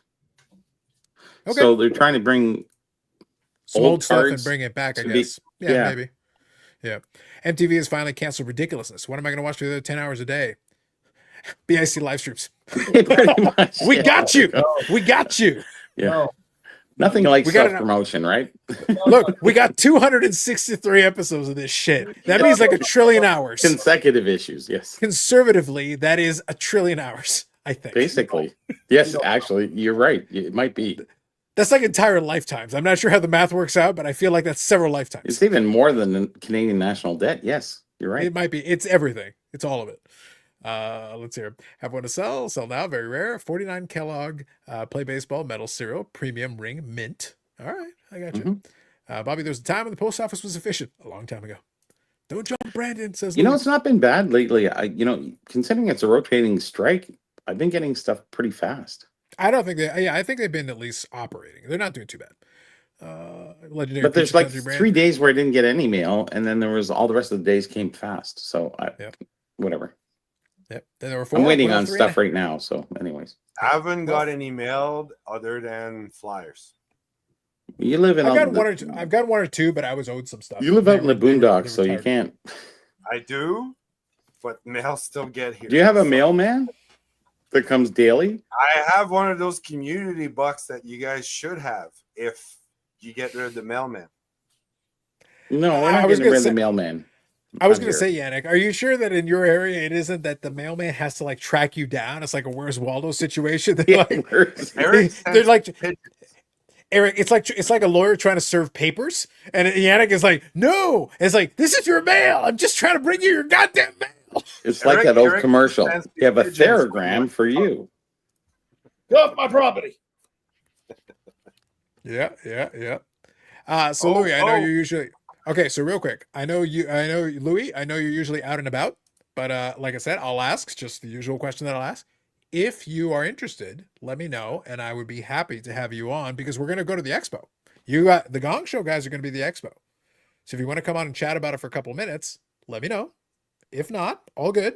But I'm just throwing it out there as an invite. I forget. Sorry. Am I still fighting with the Gong Show people? Or You're fighting with literally everyone in creation. I just don't What? listen. Right. So I don't remember. Am I Right. what do you mean? Okay, right? look. So Eric, look, I'll help you out. I know you've had a lot of concussion, so I'm gonna help you out. I Okay, have. so basically, Walk 'em- you're walk fighting 'em through. you're fighting the Shriners, Yes. Did one. that? Did that? Yeah. Yeah. And then when we get to the expo, you're fighting Marcel Dion because you fucking hate Marcel. Pretty much. I don't think so. That doesn't- We've already let Well- him know you think he's a piece of trash. It doesn't sound like it, but it You're- is. The cleverly worded letter that was written to him, signed by you, that said, "You fucking piece of shit. Connor McDavid is a million times better than you. I will fucking take you. I will own you, Marcel. I will make you my bitch." Oh, That seemed harsh. That I seemed hope harsh. he's not listening tonight. That seemed harsh. Huh. Eric I got Wade. the email and he asked me to Eric Wade. translate it in French. I feel like that may hinder your Mm. friendship, though. I feel like Yeah. that may hinder your friendship with Marcel that you signed all that under your name. Is it a friendship or friendship? I don't know. It's something. It's French. Friendship. Friendship. That last line, Eric, may have been a step too far. Maybe. A step too far. You should have been maybe a little more respectful there at the end. A little bit. Huh. A little bit. Okay, No we more got respectful no than out I've been and we given. got somebody on first. Not very go, man a guys. piece of you. Not very man a piece of you. Ah. Yeah. 24 likes, not bad. PW disappear for a third of the time with me. Single, let's go. That's right. What's the pay scale Eric has to pay? Hit the like button. He'll pay all That's the it. things. Yeah. All right. Luke says 5 minutes. Appreciate that. Sounds good. Luke's is due. We take Let's a see here. week. Yeah, showing the game on the stream. He's Can trying to I, get you. Yeah, he's trying to get you a kicked off. Facts. Yeah. Eric gave a 5-minute monologue about Expo and a 30-second elevator speech about Shriners. It's true. Oh no. When? It's true. Yeah. All right. When? So Amanda here. I don't remember. Let's see here, focusing. Amanda says, Carlos, mixed company, please. I appreciate that. I don't care. Waiting in the water comes to mind. Flat at bat. That's right. Yes, indeed. It's a critical moment. It's an opportunity. If you will. Maddie. Now, I will say though, in respect for Amanda, I probably should have led with this, but the Friday night live stream, while it is the longest running episodic, whatever it is, we don't know. Yeah. Viewer discretion is advised. Yeah. That's fair. So Yannick, I got us covered. Viewer discretion is advised. There may be unsavory language. Eric may speak of chocolate sticks or lubricated pool noodles in ways that may sicken people. All these things have happened. Thanks. So. He may speak too much about Emmanuel in space. No. Again, inappropriate. No, We cannot be held responsible for all these things. I don't think I did any of those things. And the horrible things he said about Marcel Dion. No, So let me actually make clear. The words expressed by Eric Wade about Marcel Dion are not the words of Yannick, Bobby Brell in the Garage of Knowledge, or Dr. Carlos, the true hobby doctor. Not endorsed. And they are simply those of Eric Wade, the witch. I don't really recall saying those things. I think that's going to protect you from Marcel's wrath. Yannick, uh, if Jacques doesn't get to him, Marcel is gonna fuck him up so good. Don't make Jacques go up there, all the way there. Mhm. He will get his finest flannel. He will get his Expo flannel, and you're done. I'm actually staying at Jacques' brother, so you don't want to mess up with that. Woo-hoo. Because Gaston will come and take care Oh of my God! You get it from Jacques or Gaston? Oh no! It's getting worse. Ooh. Eric, it's getting worse. Oh no! now we're in Beauty of the Beast. It's That's getting right. bad. And they'll all beat you up. All of them. 78 one of and 80, and they're gonna Jerry. The Beauty, the Beast, the whole 9 yards. The teacup will take you, Eric. You're done. It's over. I'm as fragile as a teacup. My God. Wow. Okay. Jeez. It's getting rough. It's getting rough out on these streets, man. It's getting rough out on these streets. I was gonna text Marcel Monday and be like, "Hey, I'm coming up. Looking forward to seeing you, and let me know if there's anything you need or anything." But now with all this other nonsense, I think I'm just going to avoid the man. I think you should avoid basically everybody, Eric. Just maybe you should come in as a disguise. Yannick, don't actually show the footage, like not on the live stream. That'd be good. Yeah, That's yeah, true. 2 on base. Forgot Working about on it. Yeah. We always got to be a little bit careful. We are actually broadcasting. Listen, the YouTube thing has gotten Look, Memphis Hogan got us blocked. All right, we got to be careful out in these streets. We've been down this road before. It's crazy. What brand of mayo does Marcel endorse? Oh, let me tell you. Whew, all the brands. See, Eric, part of the reason I had to get a new roller bag is that I need the appropriate stuff to hold all the items. I need to bring a lot of stuff in, man. Ooh. Yeah, buddy. Need to get- Come on. Yeah. Yes. Yeah, This right here. Need This right. autograph.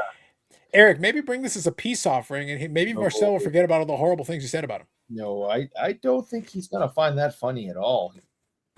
I think you'd find it hilarious. So, Louis, if you're good, just give me a thumbs up. There you go. All right, so let me make myself off main screen. Baba Louie from the Hockey Card Gong Show. Hello, how are you? What's up, guys? How are you? Hey, I Louis, am doing tremendous. Good evening. Good evening. getting Eric, let's how are say- you, bud? Louis, are you getting excited for the show? Very, very excited for the Yeah, show. me too. I love this show. Now, do you Listen. guys have your own table or little, something that people can come up and say hi, or are you guys just walking around? We will just be walking around. We have no real home base, if you will. Okay. Oh, really? Although in the shameless plug category, we do know that the new repack is going to be at the AMG booth. Scrolling ticker. Mhm. We all Will come be. together. Yeah, that's exciting. That'll be fun. Yeah, that is going to be a thing there. And Yeah. Amanda's right. We got all the things. Congratulations. Those things just flew off the shelves, huh? Yeah, they did. I was really surprised, and not to get into it super deep, we just want to do it right, different, see what people would think. And I think so far so good. The first, it's not as much the first one, something new, something fresh people want to try. It's the second time, the third time, the fourth time. If you can keep doing well, If it then keeps going, yeah, you're sure. doing something right. I Totally wish I could agree buy with one. Yeah.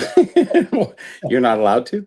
No, we made a truce, an oath that we will not buy our own stuff. A tontine, maybe, yes. Don't get high on your own supply. There you go. Exactly. Perfect. Well, the general idea though, like I talked about it when I was talking with Josh, is that realistically, no, it's true. You don't want people directly associated with opening it because that makes it a little awkward, especially if they pull something good. Mhm. And you're like, okay, so why do you have the good one? Wait, are you sure you don't know what's in the box? The first question that comes up, are you sure you don't know what's in the boxes? Are you sure you don't know which one it is? Obviously, like I do the stuff with AMG, but when I went and got that box, I just told Blair, go to the stack because AMG had a supply, and I just go, just pick me a winner, pick whichever one you like. And Blair came back with the box, and that's what I got, and that's what I opened. And then I showed it off on the video, and that's it. I'm all the way over here, and they're in the Maritimes. So I'm not there. I have no idea how many boxes they got, what order they're in, what numbers they had. And I just said, Blair, pick one. It's all you, buddy. So, but if anybody's directly associated, if anybody who actually picks the stuff that's inside of it, opens it, and they get one of the better hits, it's never going to look good. Ever. No. No, it's not. Yeah. Did you find an empty box to keep as a memento? We have like 10, I guess, dummy boxes, if you will. Oh, gotcha. Yeah, just But has were they used? Are the game used? The game used. No, Valid. Fair question. No, if you didn't catch it, Yeah, Phil used a bunch of those dummy boxes in his bathtub scene for our little commercial he made. Oh, I didn't see that one. I've seen a lot of his stuff, but I didn't You're see not that missing anything. one. Okay, no, Oh, we are maybe you missing are. a lot. Obviously, Yeah. if it was a There- bathtub yeah. scene, I'm sure we missed So a lot. remember, Yeah. so remember when I said earlier, viewer discretion is advised. I feel like that's appropriate again for that particular thing. Oh, I didn't We know what to made- we- think. So Louis, can I talk? Let's talk shop here indirectly for a second. Sure. Look, I have my own loud Phil. We call him his name rhymes with Derek. So anyway, so we've got one of those, and I've put him in a lot of humiliating positions. Mhm. We've got images of him and Zombie Ray Bork. I've got an image of him with hugging a gigantic mayonnaise jar. Like, there's a lot of things. Marcel I gotta tell you, Dion, yeah. There's levels of like no self-respect that I gotta say, Phil really is willing to go there. And now I'm willing to do all these things to Eric, to be perfectly blunt. Like, there is no horrible thing that I would like. We could put honey on him and have him attacked by bees. But he's not and I'd be okay with all as these Phil things. is. But That's like the Phil, problem. I feel like Phil volunteers for this, whereas He does, Eric yeah. accepts it with reluctance and defeat. It's a little different. Yeah, Happens. there's not much Phil won't do pushing Phil's expression, I guess. Mhm. There's not much holding him back, and it's this one we didn't know anything about. That's what I'm, Oh, Louis. This is what I'm really? implying. Whereas I would have to put up Eric to some level of humiliation or pain or some horror. I feel like Phil volunteers. He's like, guys, I got an idea. I got this. Yeah. So it's as entertaining to us as it is to you. Yeah, well, you'd never know what you're going to get, though. When Phil says, I have an idea, you're like, Hold on. what? Stand back. What do I want to know? Yeah. And we'll just let it go. Phil does a good job. Yeah. Yeah, well, that's why I always ask the question. So when he says, though, I have an idea, my follow-up question would be like, so is like your first response is like, wait, so is this like a legal idea, or is this like I should call my lawyer idea? Yes. Does it involve a hedge trimmer? Yes to both. Yeah, just Oh. saying. Like, what's our criminal liability on this, Josh? Yeah. What's our liability? What kind of insurance do we have for this? Mm-hmm. Yeah, we used to play a little soundbite before Phil got into a couple of his segments, our little fake lawyer thing, and Mhm. no, Phil's he's okay. I'm not too concerned. I couldn't believe he did what he did. He pulled it off miraculously, but I don't even know where he comes up with this. Hey, I think I'm gonna wear my little costume and lay in the tub and I think it. Look, Louis. Here's my theory. I think it's fantasy fulfillment. Mhm. Like I really think he's secretly been like, it's a lot like what Eric's situation is. A lot of the most horrible things that we do to Eric's like, hey, I got an idea. And I'm like, is this like some weird? I've said it very often, Louis. We do not kink shame around here. We Right. kink judge though. We do judge. Like there's just a certain Judge. point. It's like, is that really what you want to go with? Is that what we're saying here?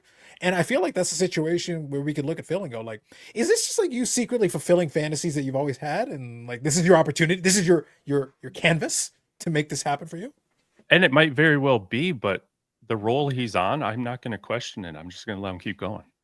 Yeah, just go with it, huh? Right up Okay. until they kick you off of YouTube. There you go. Mhm. And then it's to OnlyFans. To OnlyFans is the next logical step. There we go. That's next. Mm-hmm. Boy. Oh, Yeah. I like it. Off the Patreon and onto the OnlyFans. Mm-hmm. Only Geoff's validation will do Uh-oh. for old Eric. Yes, it is true. Eric needs the validation from Geoff. Yeah, oh yes. Yes. Always. He is always. the goat. Mm. But yes. So what I say, kind of the fun that we have, and we have some message exchanges back on Instagram and have a little bit of fun with it. So actually, let me talk to you about this for a minute, because right now I'm trying to take my mind off of Jay's game, where I was very annoyed at some missed opportunities in the last inning. So I'm trying to just focus. I'm watching, but I'm also trying to focus on other things. So let me ask you this question though. Obviously, one of my enjoyments was watching you have a conversation with Grant where you guys were talking about the shield cards, and then the Yeah. look on your face where you're trying to like get your head around the concept, and like $9,100 for the Medano shield, what are we doing? I just enjoyed the look on your face and what it expressed. I did a video specifically about that card, and I took it from the perspective of like, I'm a guy who's bought a bunch of these cards that are some of the tougher cards to find for it. I appreciate the concept. but I didn't agree with Grant's thesis at all. I'm sitting there like, look, I get what you're saying. It's still, you still haven't sold me on your logic here. Just because you can doesn't mean you should. You can if you want. Look, I could pay $5,000 for a Mhm. Reggie Lemonin card. Doesn't mean it makes sense or doesn't mean I should do it, but I could. So, Louis, is that because of the bounty was put on it? Do you think? No, I think it I helped. really don't. Okay. So, if there was no bounty, you think it would still got to that price? I think Really? it still would have skyrocketed. Now, Yeah. I have a question though. Really? Why, so Okay. why do you think it was still? Now I understand Grant's angle because Grant also placed the bounty, and in turn he was also willing to bid up to a certain point. So that part I get. But my question is, and this is where so I understand your point, but I kind of disagree with it. Hmm. I think it's difficult when nobody has set a number. When you're just randomly going in, does the fact that some people are willing to pay Go X $9,000 though. doesn't mean their That's- thought goes immediately there. So your question, because the last couple, like the last one that I saw that I was able to find on eBay was like $2,300 ish in change. And it was maybe a year or two ago. Okay. There have been private sales. The problem with private sales is I have to talk to the individuals involved. And a lot of them I know well enough that I could probably check in with them and go like, but we're jumping nearly 4X. It is a new product. This isn't one that like people have been lusting over for years. And it's not like it's the only shield card. Grant's point was because the other ones haven't been made available, therefore these guys went after it. And I'm like, but if that's your logic though, and you're willing to pay $7,000, $8,000, did you offer $8,000 to the guys that have the shields on Instagram? Because I'd be curious to see if they just told you no. I'd be surprised. Maybe they did. Maybe they just told you no. But I'd be kind of curious if that's what we're talking about here. This is such a hard one, you know, and maybe I'll backpedal a little bit and I'll say maybe 20% of him going out there and putting the bounty out did something to it, but I think it was everything. do you? Personal, I think it yeah. gets the idea in somebody's head. I think It as soon is, as you- and because you in know, effect the you psyop. guaranteed.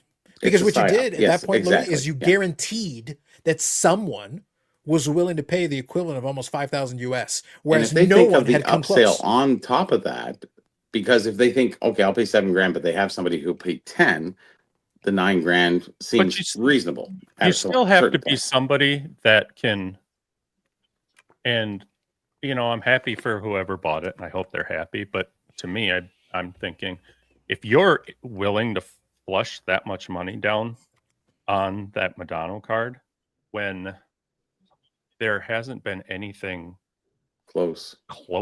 to it. I know this is a legit one of the only patches he's had. I'm not discounting your Leaf stuff, Carlos, but this is a big deal. I don't know. I'm still baffled by it. So, Louis, that's okay. why, look, because it's Leaf, Louis, that's why I'm willing to offer it for a tremendous discount. I'm saying $5,000. $5,000. You can have, listen, if it was Upper Deck, I'd ask for 15. Y'all are getting a discount for reasons. By the way, that $15,000 number, it means nothing other than I just decided today. It's $15,000 if it was Upper Deck. I've just decided it should be. Mhm. But would it be fair to say that 80% of the people don't spend 8-10 grand on a card? 80%, 80, 99%. Okay, 95. I was being safe. Okay, let's go 90% any which way. It's high. Yeah. So we have these people that aren't us, or that aren't 90% of our listeners, or people who watch. So who is it that is doing that? That is the question that I really have. Somebody forecasting, somebody Yeah, hoping, it's investor, somebody- of course. Yeah. I understand that. Yeah, because the 7,000 Canadian, and so when $9,000 US, which is 13, so double almost that number.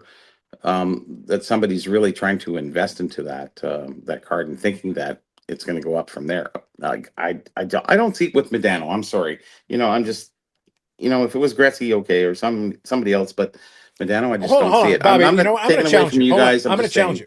I'm going to challenge you, Bobby. You Okay, say you please don't do. see it for Medano. Why? because he's a low end 500 goal scorer. That's it. Who cares? That's not the point. You talk about Gretzky. The point Gretzky's is- 200,000. Gretzky's 500,000. Oh, is it? It is now. Yeah. There are people that are willing to throw $13 million for Jordan Kobe. Again, I know that, the people yes. the people that are playing at this price point are not operating on logic anymore. So if the Gretzky Obviously becomes not. available, Obviously if the not. Gretzky becomes Yes. available and they pay 500,000, 600,000, you're like, okay, so Modano is worth 1/50th. Sure. Fine. Yeah, okay. Great. Can you do that math equation though and really make They've it done it. work? They are already doing it. It's not whether they can, they have. They are doing it as we speak. I'm So not putting that's Modano on a low end, but I'm just saying Who he's cares? on the bottom tier of the 500 goal scorers. I'm just saying he's not like $9,000 for a card. Like honestly, you know what a Grant Gordie offered- Howe you can get for that? You know, like a rookie. I'm like Grant, who cares? the Irrelevant. equivalent Doesn't is matter. just not Doesn't even matter. worth it. Irrelevant. Doesn't matter. The same. In It's the same relevant bounty. in a sense of how you collect, I guess. Yeah, the point is, Bobby, the market only asks who is willing to pay whatever. They're not The asking. market what is they're paying influenced for. by a lot of sources, and that's Sure. the unfortunate I part. understand. I understand. But So the point you is think that the upswing on that would be, what are they going to make, 20-30%? So it's going to be worth 16-17 on the next sale? I don't think the Modano is worth anywhere near that, regardless. But one I know person, you but two don't. people I did. know. But two I'm people just did. I'm trying to give an overall, perception of what it is, right? Yeah. And I'm just the saying issue, Bobby. that The is issue, went Bobby, is that way the same. too far. The issue is that the same bounty post. Forget about Modano for a It's the second. bounty same that did it. I understand, but let No me finish. question. The same bounty post that included that Modano on that list also included Rob Blake. It also included Keith Tkachuk. It also included those guys with prices that were also much higher than any other one. And how So we're close were sitting- they to Modano? In terms of that, so the Yes. Keith Tkachuk was 3,500 is what he was asking. That's for. 1/3. No, but that's the Modano. He was offering 7. It was half, not 1/3. Oh, Remember the you mean original on the bounty. bounty? Okay. On the okay. bounty. Why would Has you there pay been one 3,500 for a sold that Keith we Tkachuk? tracked? Right now, only the Modano. So that's the Only question. Modano. Yeah, okay. Yeah. So the problem is we haven't seen any of the other ones. So now you're That now the might next up person the is- ante because people That's what I'm and saying. speculation, right? So That's what I'm getting at. So Yeah. maybe the Keith Tkachuk should be 4,000 or 5,000. I don't know. Well, I don't isn't think it should be. No, but that's what it's going to end up happening, right? That's what I'm saying.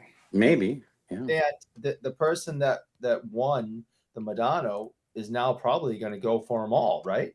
But then again, they're in the 10%, right? Let's just say 10% of the top end buyers. So it's just really hard to perceive how people can estimate this value on something that that most people never even bid on, or even it's really hard to put a value on that card. Well, Bobby, you're trying to go after what I think you're chasing is there isn't any consistent market activity at True that enough. price point for Modano. No, And so No. we're all kind of like, oh, what? it just wasn't like the best card in the world for him. I'm just saying, like, I know Carlos has a bunch that probably look better than that, but I just have a do. hard time And I got them seeing for a it. fraction. And that we Mhm. talk about it, that we talk so much about it that it's really not pertinent because, like you said, 90 whatever percent of people really aren't even bidding on it. So we're talking about the people that we don't even really know for the most part who actually want it. Well, there's it's only so many almost- people that can play in that pond that are going to spend that kind of money on that stuff. Even Yeah, but that pond is not our pond that we're talking about. Exactly. And So it's what- the pond that we talk about all the time, though. well, what's going to end up happening? I can't see the future, but what I feel is No. going to end up happening is these people in that pond that are buying these specific Mhm. cards to make Sure. something off it. Once they're not making any money off them anymore, we don't want them at that price. They're not going to be able to move them without losing their ass on them. So it's about price, not about the card. Once you surpass a certain point, it has to be. So Right, let me obviously, pose a question and then Sure. also kind of play a scenario. Let's play devil's advocate. Let's have a little bit of fun with this for a second. Sure. So first, before I move on, let me do something important. Let's reference some scholarship from this very show. Eric, I need you to grab the rules. Oh, I need to invoke one of the rules. Let us invoke one of the rules. we're I invoking. will tell you exactly which Watch rule is out. coming. I will tell you. When you're ready, let me know. Careful. Louis, we hardly invoke, but Eric, you're around. bring for us this. All right. rule number 8. Rule number 8. Yes. I should write them down. Really. That is a good one. Rule number 8. Mhm. Thou shalt not apply logic to the hobby. Yeah. God damn it, Louis. I've got so many good rules. My Like, the rules favorite. are amazing. They're next level. So that Should is get an it important. tattooed here. That is the rule that we're invoking here because it plays into exactly this conversation. All right. So real quick, let's play a hypothetical. Obviously, we always have the conversation. We always talk about it. Bobby has, his app. He's got a lot of information on a lot of items, many of which are super rare. Okay, Bobby, just for the sake of this conversation, humor me Sure. for a moment. All right. I'd like you to select an item that would be available in the Needham app, something that would be worth, let's say, low four figures. Just pick one at random. I don't care what it is. Just give me something in there, something hypothetical that would fit into the low four-figure category. 61 tops box. Okay, a 61 tops box. Okay, so based on your knowledge of it, the valuation of it, what do you Sure. think that would go for, all things being equal, if I was to put it in an auction? What do you think it would go for? 4 figures. Sure. No, but okay. Probably whereabouts? 5. I don't know. I think it'd Okay. be up to 5. Sure, 5,000. Let's call it. Let's call it Possibly. 5,000. Possibly. Okay. Sure. Because of rarity, that Sure. really, and we're talking about vintage too, there's I get not it, a lot of but I'll get around. to my point though in a Sure, second. go I ahead. just want you to Go, pick a go. number that makes you happy. Whatever you feel the appropriate number would be. Just Okay, pick a say figure. 10K. Okay, 10K. Cool. I'm a rich guy. I've got Eric's kind of money. Yep. Oh, I've decided I want these things to explode. And this So happens all the I have time. an Where you're Yeah. going, this Yeah. happens all the time. I get it So- in so vintage I and take this modern item. too. Yeah, I take this item that we feel maybe would be 10K. Sure. I go in and I and I put some bids in, but I also got some buddies, but I'm going to win it in the end. It sells for $57,000. It could It's not happen. 10K. It could happen. So is that suddenly justified? Well, it's a rare item, but is that justifiable? Or did I just make up a number and make it happen?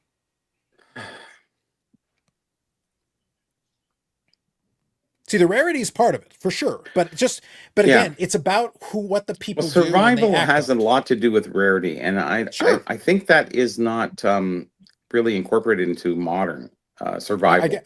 I get it, Bobby. But like I said, I picked the number. If I say 57,000, could you justify it? And if the answer is yes, if I make it 107, I don't think so. I don't If I- think 57,000 would do it because I know the top box of 54 sold for 25K. That's yeah, the so highest it wouldn't make sense. The rated point is, value. it would not make sense It relative wouldn't. to other items. But if you had 2 multi super millionaires, sure, sure, makes sense. but then that I'm $25,000 conceding box. that. Yeah, I get understood. it. But that $25,000 box, then what should that one go for? Because it's more desirable in this scenario, right? It was more desirable, so in Sure, theory, sure. it should go for more, right? Technically, yes. Yeah, and that's the issue we're running into. That's all I'm getting at. I don't I care who it understand. is. I don't care what understand the that item is. perception. I understand it completely. I'm just saying, I have a different sense of valuation, whereas survival rate overweighs new manufacturing But I'm talking to people that don't give a shit. I'm because talking to people that just have more money than I sense. understand and they that. don't I give understand that, and They're that just has playing a nothing game. to do with 80% of the people. But everybody wants a 61 tops box who collects vintage or even modern for that matter. Louis, do you want a 61 tops hockey box? Sure. Sure. I put 60 down on it. But do you I was want a gonna- Medano at 9K? No. So it all depends on the price point that we're at and where we're at. You're in our- right. But hold in on. You our asked a question of Louis. Hold on. You life. asked a question of Louis. You asked him if he Sure. wanted the box, but do you want the box at 10K? I think that's Better than 57. I understand. True I understand. enough. But that's not the question though. Good the question answer. is, Good answer. I like that. you might be interested in the item, but are you interested in it at 10K? Do you want to take $10,000 out of other items, out of your accounts, whatever? Do you want to take $10,000 out to buy it? Okay. Even if you well, might let's be look at it interested. another way. Okay, let's of look at course- the future and take it 5 years down the road. How many 61 boxes are going to be found? 1 or 2. And that card, I don't think it'll survive because 10 years of those cards keep coming out, is going to lessen that value. I believe going forward. I don't think it'll have the same calling as it does right now, as it did in that auction. I think, 10 years, that auction, 3K maybe, if you're lucky. I'm just saying going forward, but that 61 box will always be rare and always be desirable because it's iconic and it survived the test of time. Where this stuff doesn't survive the test of time, it survives the test of amount issued.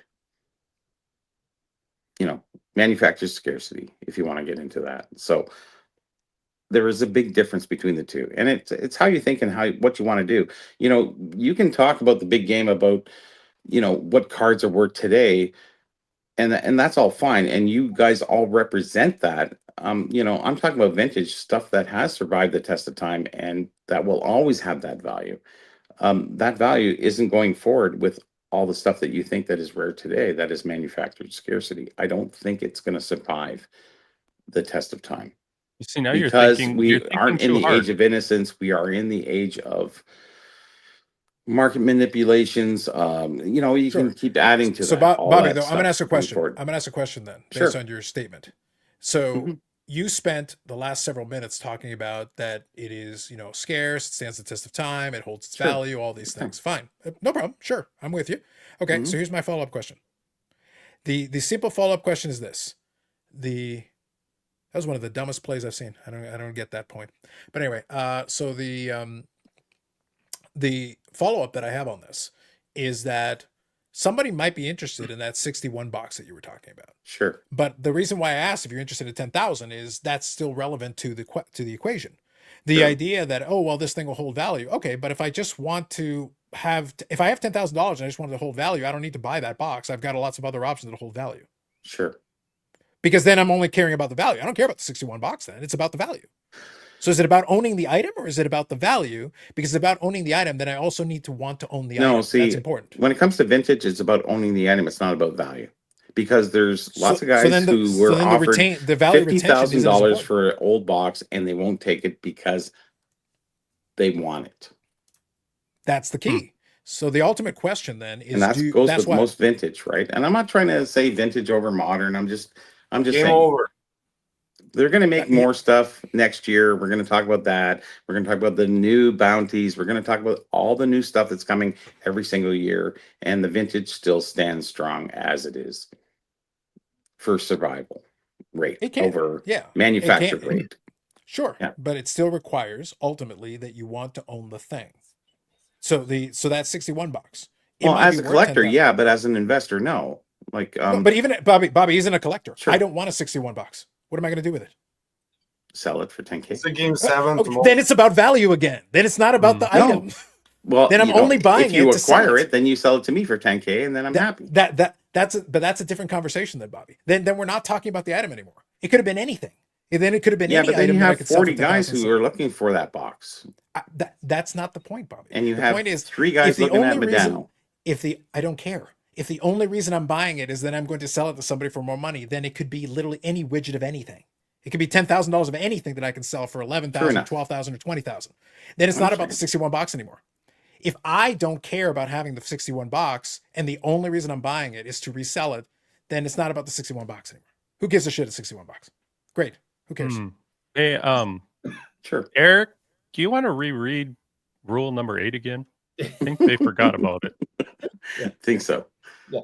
We'll go back to that. Well, thou shalt not apply logic to the hobby. Louis, I'm not speaking anything illogically. I'm saying that if I'm going to spend $10,000 and my only goal is to make money, I've got a trillion options. A 61 box is as good as anything else. It sure then is. It doesn't matter anymore. No. Whatever. 61 box, not 61 box, whatever. It's 10,000. Did you say logically or illogically? Well, Bobby's the one applying illogic because he's saying, even if I don't care about the box, I should buy the box because therefore then I will make money on the box. But it's not about the money. I'm like, so which is it? Is it about the money or not about the money? If I buy the box and it will hold its value, that's good. But if I don't actually give a shit about the box, then it can only be about the money because then I don't want the box. Right. What am I spending the money for then? Not that you should buy the box. I didn't say that specifically. No, but I understand. But my question is this: Sure. it is a rare item. It's got all the things that we're talking about. It's got the rarity. It's survived. All these things are great.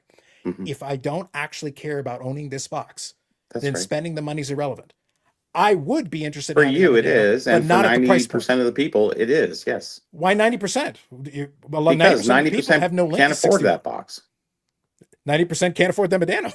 That's right. Exactly. Yeah. So the amount of people that want it is would irrelevant. you It's about have? who can afford it. going forward, which would you have? Anyways. Well, I've already made clear none of them. I don't want either one of them at 10. Well, I think one would be more preferable than the other. Just saying. If you're asking me, I would prefer the Medano, but I don't want to spend the money on either one of those two things. No, because you're a Medano collector. I understand that. Correct. That would be Mhm. something I that understand I that. would I want. understand that. Yes. Yes. But there's not that many Medano collectors opposed to there would be 61 box collectors. Just saying. Are you Half sure? of them are on the show right now. So Bobby, if that was true, then that 61 box shouldn't be 10,000. It should be 50,000, 100,000. It might go to that. You said 57,000, so I don't know. Maybe it should be 107,000. Maybe it should be $12 million. It could be. It could be. I doubt it. If we look at the hobby going forward, we're going to see a little change in the next 4 or 5 years, and we'll revisit this question, everything else. I think vintage will really be the hardcore going forward, and I think the new stuff will fall a little bit more. Bobby, vintage has been the hardcore going forward for the last 40 years. The Thank mantle has you. gone up like 50,000 times. Exactly. So what? I'm back to I'm my just original saying. question. Great. Then I should have bought a 52 mantle, not a 61 You hockey should have, box. and I should have, and everybody should have. The answer is don't buy a hockey But box. it's The not answer is about buy the money. 52 Like, mantle. honestly, this is a hobby. It's not about the money. It's about acquiring and having fun in this place. It's not for about us, how much for money you us. have. It's not about that. It's never about that. The hobby has never been about that. If you want to talk about the card industry, yes, it's all about that. And that's what's going on right now. And I'm talking about the hobby. People who buy stuff, who really want stuff, who want to recapture the youth, who want to enjoy the stuff that they have, you know, pay whatever you can, because whatever you make, I make, you, whoever makes here, you buy what within our ring, you know, and we're happy. You know, Eric buys a 68 O-Pee-Chee Bobby Orr, like insert, like who cares? Like he likes that stuff. That's his enjoyment. You know, going like forward, that. I just think things will change a little bit in the next 5 to 10 years. I do Unless, like- you know, A1, that thing crashes into Earth or something. I don't know. We'll see. Mhm. You know, we're all trying to justify, you know, what we have and what's rare. What, you know, there's no rarity in stuff they're going to make today, because they're just putting, it's a boardroom full of people who are putting numbers on things. Like, honestly. Wait, hold on. I have a question. Oh. Am I justifying that something's? I don't care if they make 50 of them. That's not the point. Who cares? Make 100 of them. Whatever. Mhm. Yeah. But again, I'm back to in the scenario we're using. You're saying that because the 61 box is rare, well, then therefore more people want it. It's like, okay, great, prove it, because they're not paying more. The market says you're wrong because they're not willing to pay over 10,000 in this hypothetical scenario. So if these people want it but they can't afford it, then it doesn't matter if they want it. If they can't afford it and they're not paying more, then something's wrong, because they should be paying more for it. I understand your concept. Yeah, that's just the market dynamics. If it's worth more, then it should go up higher and higher. You're The same talking thing market, I'm happened- talking hobby, okay? That's two different things. Okay, so then And you when I think buy this, on hobby, and I think you think in market, I think in hobby. So, and I'm staying with hobby, and I'm going to be happy in what I collect, and I really don't care about the value, because if it burns down the house, I don't give a fuck. so how many of the things that you've And if got, most have you people spent burn thousands down of their dollars house, on? they won't get that money back, because you can't percept the values of all those things. Oh, the last one sold for this. Oh, well, we're not giving you that because we're the insurance company. We're not going to write that off. Just Well, saying. I don't know, Louis. You guys have an insurance thing, and my understanding is you don't need to give a list. So I think you might actually be able to get your Yeah, money you back. might have That to. might not be true. Bobby might not be right on that. You just have to have comps. Yep. Well, and you're paying more if you Is say you insurance going to have pay more. comps? If you Because say you actually, have people more, aren't you're paying comps more. right now. So, Yeah, saying. we'll see. Phil's video. Yeah, with we got Enzo will Phil. be We got out. Phil with this one, and he'll be able to give us a kind of a hands-on, because he went to do a hobby insurance thing, specifically Mhm. that. Yeah. So I don't know how much those Shane Pintos are insured for, but I don't know. Could be a lot of Yeah. money. If This you think year- the Medano thing is bad, imagine millions of dollars in Shane Pintos. Now the problem is he's got a million Shane Pintos, but the point is it might be $1 million in Shane Pintos. yeah. You don't even Whatever. know. I'm differentiating the hobby from the card industry. And you guys are in the card industry. I'm in the hobby. Sure, but in the hobby that you're talking about, we still have to pay money for these items. So the money still exists. Yes. it does. Otherwise, I could buy your 61 box for $1.50. Oh yeah. I am So the then, farthest so thing then from the. it's so that's probably worth more than $1.50. So then, Yeah. then I it's think not the hobby, it's survival the rate hobby. has to really be incorporated in there, and I don't think because everyone goes, "Oh, I should have got a 10." It's like, okay, you got a 9. All right.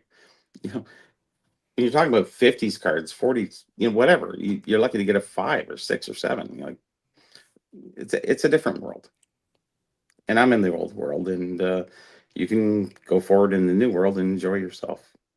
And Uh-huh. we have all these videos that we talk about things and what this company is doing and what's going on with all these things. And I sit there and I just shake my head and go, like, who really cares? Like, do people really care that much what's going on with Fanatics and PSA and their pop reports and gem rate and all this other stuff? It's almost like just talking points. It's nothing to do with really the hobby, to be honest. Really, Mm, really, So now guys. I'm confused. So hold on, now no. I'm confused. What is the It's not hobby again? Because confusing. now I'm lost. Now I've lost. What is What the are you hobby? lost about? The value apparently is irrelevant. We should be paying more though, even though Everything it's has irrelevant. value. Everything Okay. I understand. Vintage, new, So, whatever. Okay. what is the hobby There's a again? marketplace. I understand. Uh-huh. Yeah, okay. Okay, you have new stuff that comes out, Yeah. and there's going to be more Forget stuff the new coming out stuff. next Bobby, year. forget the new stuff. The new stuff doesn't exist. I don't give a shit. What about the old Okay. stuff? What's the hobby? Tell me the hobby again. The hobby is collecting for enjoyment, not investment. So if I buy new stuff for enjoyment, not investment, is it not the hobby? No, it's the hobby, sure. So Still then the it can hobby. be that. Okay. So then all those other elements then, if I'm collecting the new stuff, Yes. overprinted, underprinted, organics, not scarce, manufactured, whatever, and I just want it and I pay for it, I don't give a shit, then it's still the hobby. Yeah, you're more into the hobby than you are into the values. Uh-huh. Okay. Louis, I think you're following where I'm going with this, right? Mm-hmm.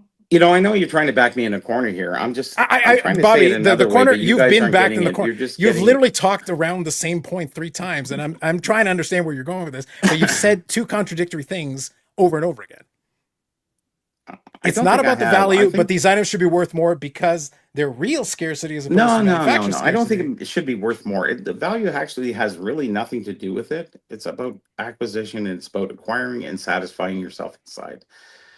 If it really comes down to most of the cards that are talked about out there, we're talking about 90%, as you said, that most people don't even buy. Yet we talk about 90% of the times. Whereas in vintage, we talk about old stuff and we care about it and everybody kind of wants it. It's a little different scenario. And I don't think you're understanding my concept of that being that. You know, it's kind of simple for me. Like I said, everything that I've done in this hobby, nothing has changed for the last 30 years. Same business, nothing has changed. The boom changed nothing for me. Nothing. So you're paying Everything the for same you amount. guys. You're paying the same amount for the stuff as you were before. Basically, some things are up, some things are down. It's about the same. Nothing changed. As Really, as for the somebody- most part. as Mm. Interesting. who collects very similarly to Bobby, and he and I have a lot of the same Similar, sure. same thoughts and same ways of looking at things. So I totally get what he's saying. Mhm. And we've had this discussion a million times over the years, Sure. especially during the pandemic about the difference between collectors, Especially. between collectors and flippers and people who are in it for investment purposes, while other people like me who's just a hoarder. I just want to collect them all. Very much a hoarder. Very much a hoarder. Yes. And the idea of selling something in my collection makes my stomach do backflips, and there are people like, when I was at the show today, working the table, there's people sitting, all these young kids with their phones And fighting Shriners. and fighting, Dan. I had to fight, Dan from Saugus. Wait, I was about to ask, are you fighting Dan's Vintage Baseball or Dan from Saugus? Which one was the one you were fighting? Baseball was a gentleman and a scholar and a gift giver of Ray both rookies, and he was wonderful. But I had to go out in the parking lot and fight Dan from Saugus, though, and he bites, and I was just, and it's like that. I didn't think that was fair, but that was a whole nother thing. But so all these kids are sitting there with their phones, and it's all about the comps. It's all about the comps. And can you do this? And this one last comped at, and the kid that Phil's son Corey. Well, that's the hobby, right? Or is that the card industry? I don't know. And none of these kids gave me the impression, right? So I'm not saying what the fact is. I'm saying they did not give me the impression that they collected anything, Or that they cared. Not even collecting $100 bills? Yeah, Because that's a collection too. That is a collection too. And that is completely fine. They're doing something different than me. So when Bobby says nothing has changed for him in 30 years, I can say in a very similar way, nothing has changed for me in 30 years. Okay.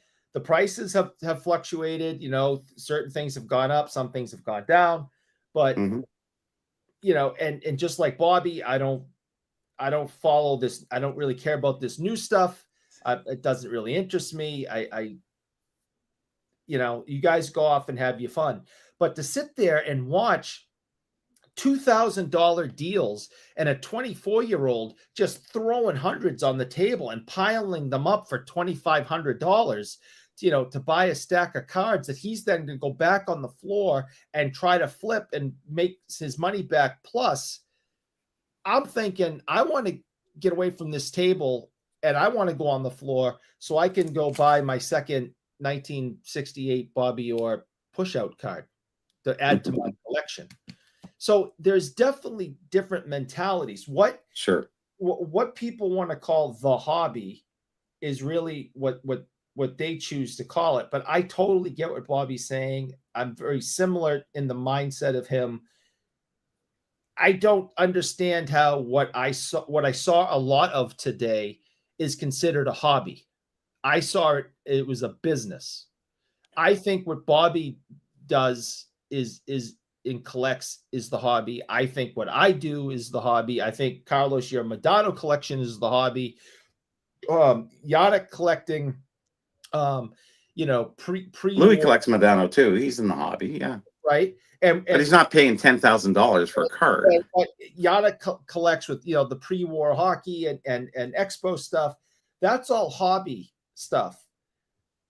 I just saw so much business today and kids that in my opinion, would not say, yeah, that kid's that's bullshit, Paul. And you're going to get punched in the throat as soon as I see you in Toronto. And by that, you mean you will buy one? Well, yeah. Well, maybe 2 or 3. But just saying. It's hard for me to say that these kids that were at our table dropping $2,000 cash are in the hobby. So I get what Bobby is trying to say. But if those kids want to say that they're in the hobby, who am I to tell them that they're not? It's just my opinion. I mean, I'm not in charge of definitions in hobby law and who. It's not like one is right or one is wrong. But they're very different. But they are different, yes. And I was there walking the floor for a completely different reason than a lot of other people that were out there walking the floor today. Yeah, you were running away from the Shriners. You just couldn't move that fast. Well, they gang those up little hats that they have. Hats, and they chased me in those little cars, and I get scared. Cars too. I was gonna say, you just make a lot of enemies, man. Go ahead, Louis. I know you were about to say something. We all need to hobby the way we want to hobby, and everybody does it differently. And you might not like my way, but that's how I do it, and I consider it a hobby. I think it's a hobby for you. Honestly, I do, Louis. I do believe you are. But I think that we talk too much about investment than we talk about hobby. Well, then stop talking about it. Then we need to stop talking about it or stop listening to it if it bothers you. It doesn't bother me. I really don't listen to it for the most part. Perfect. I'm just generalizing. We all do selective listening anyways, right? I can ask a question though. Louis is making an interesting point, but I do want to ask a question. Sure. And this is a content related question because I think this would be valid. And this also plays in a gong show and everything else. I think the sentiment that he's expressing, I think, is one that's commonly shared by a lot of people. But the reason why I think it's interesting is that we always say, well, you know, we don't want to hear a lot about the business of the hobby and all these other things, which I get, totally am with you. But then if we're talking about, if we're literally just talking about the collecting thing, Yeah. what does that mean? So do you want to hear a deep dive into 6970 Peachy? I know one person on the screen who might. No, I think I that's can think of overused one. too. You know, I it's understand, but what I'm getting at is the only reason that we end up talking about it a lot is that because whenever somebody does it, even if it's the comment, I don't want to hear about this, they will watch it and they will comment on it and they will engage on it, which then suggests maybe you do want to hear about it, even if it's just to tell us you don't want to hear about it. in the grand scheme, like you always say, like what is the population of people that are really into the hobby compared to what is out there in YouTube or what have you? You know, it's a very low Mhm. percentage, right? It is. So if we take that into consideration, I think we have to look at this rationally and say, you know, there's some people in the hobby, some people are into investing, and then you have a little bit of both, and everybody's fair to do what they want to do. I'm just saying, you know, I think collecting for your own personal satisfaction opposed to investment, because investment satisfies you because you made money and you're happy and you can spend that money on other things, whatever. You know, I think it's that satisfaction of acquiring something and saying, hey, listen, I worked hard this week, I had enough money, I paid for this. I think that really matters. Where somebody who has, you know, $150 million in the bank doesn't really care. He could just buy whatever he wants. And I would appreciate somebody who built a set, who worked, you know, him and his wife worked both at Walmart or something, and they built their set. I would find much more appreciation than we have. Who's that big collector who has all the baseball? What's his name? Marshall Fogel? Fogel. So Fogel's sitting there going, "Yeah, I bought that." And it's like I don't want to hear his shit. It's like you got so much money, you could buy every collection in the world. Like, what does that matter? Is I that bet Marshall somebody Fogel built would pay something, that $11,000 for somebody formed 61 something, bucks. so somebody moved in a direction to do something. And this is really the essence of the hobby that people miss out on. It's really, it's getting down into it and enjoying what you do and buying what you can afford because we only have jobs that afford us so much, where these other millionaires come in and they kind of run the hobby, you know, in the sense of, you know, this whatever 15 million, $20 million sales, like all that stuff is just crap. Like everybody talks about it, but it's crap. Let's talk about the stuff that we really enjoy and that we look forward to collecting. And I like seeing more focus on that. I appreciate that much more. I've had that discussion with people over the years. Like, if I was a billionaire, would I have as much fun in the hobby? No, you And, wouldn't, because you could buy everything and anything. and I've said that. You know, I mean, I wouldn't What mind giving it appreciation do a you try, have though. for that? I mean, I'm just saying, I wouldn't mind giving it a But I try. have a hell of a collection. If anyone's out there, you know, willing to give me $1 billion to see how it feels. But I know that I Are you sure you're willing to take the pay cut, Eric? I don't know. I've seen what I charge you for the like button. I don't think $1 billion's going to cover it. I was being modest. I appreciate your modesty. Yes. Okay. Go on. I don't like making you guys feel bad. Thank you. But I'll be raising the like button, by the way. Hit the like button. Hit the like button. Sorry, No. Pace. Thank you. Yes. So I've always said One that sec. I appreciate my collection because I've had to work for it, and I've had to make sacrifices, and I've had to walk away from deals and tables and cards and say I have to get that next time, or I'm going to have to, you know, set more aside and, you know, whatever, or I'll have to take the lesser, you know, the lesser condition one if I really want this in the collection. And that makes me appreciate it more. If I had $1 billion in the bank and I'm just like, I'll have that one, I'll have that one, I'll have that one, and you have your handlers pack it up and put it in the safe when you get home, I just don't see how you're enjoying it as much. But I've never been in that situation, so I can't say for sure. This is just what I think that, you know, I look around this room and I know how hard I've worked over the last, you know, 30 plus years, and the sacrifices that I made and to get what I have. And I just can't imagine just being able to walk into the expo next week and just buy it out every single table, hire an 18-wheeler to bring it all home for me. And I just don't see how that would be fun. There you go. I'm Don't going to read a couple of disagree. comments. I'm going to read a couple of comments here. By the way, I've enjoyed the comments the last couple of minutes. You've been having a lot of fun. Just so we're all on the same page, I very much enjoyed the last several minutes. I'm having a good time. Just speaking for myself, I have a little bit of fun. I might be a man of peace, Eric, but I am not opposed to the ways of war. You may be a man of peace, but you're also a dick. But go ahead. These are facts. These are simply facts. We accept this. So Yannick, when he comes back, I'll ask him the question. But I don't think he's picked up anything new for that. I think he will probably be looking for Expo. I think he tries to get those in hand where he can. That has been kind of the traditional way. But I will still ask the question for you, Mike. And also, good evening. By the way, everybody else who joined in, good evening to you. BD Kane, good evening as well. Agreeing with Bobby as well. Sorry, honey, can't do date nights. I have to sacrifice for my collection. Facts. Facts. Everyone cover yourself in mayo. It's the only way peace can be achieved. This is an important statement. Like, I just feel like it should be said. This is important. Disgusting. You're all gross, sick bastards. Eric was a guest speaker at Rotary Club. He spoke for 20 seconds about giving back to the community, an hour about the expo. That's probably about right. So Yannick, this was a question for you. I don't think you've had any new pickups to any of those vintage sets recently. Are you looking at Expo, right?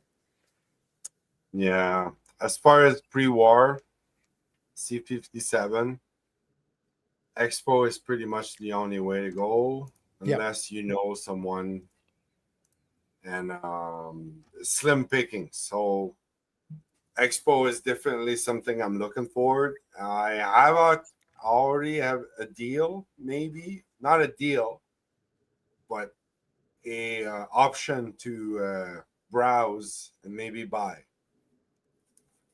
So that's already, like, to me, in a way, that's my whole show. Like, everything else is just extra.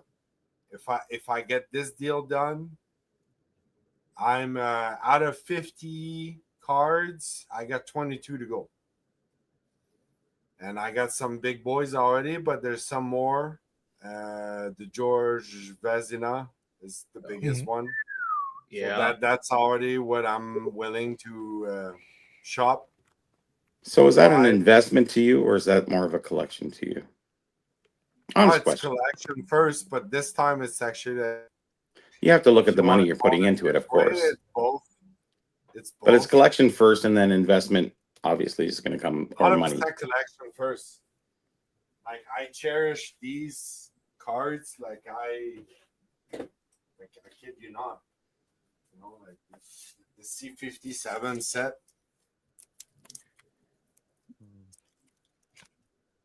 It's just something amazing and incredible. Cards you'll never see, ever. Yeah, there's Like, sure, there's money involved in that, and I know when you sell them eventually, because everything gets for sale at one point in time. I mean, if you're asking me to invest or like put RRSPs or Hey, Yannick is hashtag invest. You know better. It's Yes. hashtag. You know better. This is important.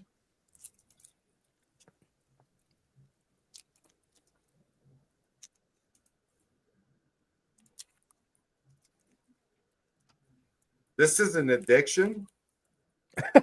Eric, Isn't it all? Eric, we're back to addiction. And basically, I'll sell. Eric, talk us everything down from the around here. addiction, please. I don't do that work anymore. Oh, You're not on. for free, that's for sure. Anyway, But I just want to see people collect for the sake of collecting, opposed to collect for the sake of investing. And the investing side seems to be the mainstay of the industry. Everybody who does breakdowns, it's all about pricing. Even Victor's doing that too. And I'm just sitting there going, okay, yeah, it's fine. You know, like just buy the card if you want it. If it's affordable, fine. If it's not, don't buy it. You know, I never we bought can't it. compete with the millionaires. We cannot. And we talk about them more than we talk about the people who have regular collections, like Louis and Carlos and me and Eric and Yannick. I liked your hesitation to get to Eric. It's like normal. I went, yes, I don't did. know. I had to think about that for a second. Yeah. I think that's a bit of that's a bridge too far. It's normal. I don't care what you bastards say. All right, I have a normal. I'm not putting down the new cards, Louis. I'm just trying to say that, you know, people have to have that for longevity. You need that sense of hobby opposed to investing. And if you want to talk about investing all the time, you know, that's fine. And I don't think you have any heart left in it at that point. It's investing. You know, I want the money back, and you know that makes everything better in my life. And no, I could You know, care less what makes if I things make better money back. is satisfying yourself. You know, and if you have money at the end of the day when you sell it, that's great. If it burns in a fire, that's great too. No, So you're it's saying we no. can burn would- Eric's oh, cards that's in a the difference. fire? It's Wait, never so- okay. So you're Never. As long as you have saying- insurance. No. Wait, so you're And Louis knows saying about insurance, so supposedly. everything on the screen can be burned in a fire? And that's okay Yannick? too. No. Yannick, I have an Yeah, it idea, happens. and it No. involves a flamethrower and something that may be on the screen. A flamethrower? I have a ideas. I like flamethrower, those. No. No. And Louis, I will do it for the love of the That's hobby. the second, Bobby. Absolutely. Just for the content, gods. I have said Yes. several times in this last hour how I agree with you. I understand what your point is. I'm on your side. But if you that's twice now that you said it all burns, it's totally okay. No, no burning. No, it's okay in value that you didn't lose any money, but you lost the item. That you'd be more concerned that you lost the item that you would be concerned about the money that you lost. I'd be concerned about both the investment, the amount of What stuff comes first? I put in, but my collection first, and then I'd go, Yes. it's going to cost me thousands. And that's really important if you think about longevity in this hobby. And I've been in this hobby since 1969. So, you know, it's hard to understand where I'm coming from. You know, yeah, I'm the old guy in the hobby. I get it. And new stuff doesn't really attract me very much because I know it's made yesterday and they're just going to make more tomorrow. And that's fine too. You know, that's acceptable. And, you know, if people want to buy it, that's fine. Just that, you know, I grew up with that stuff. We're all looking like the 90s cards, like the junk wax era that you grew up in, Carlos, and probably Louis too.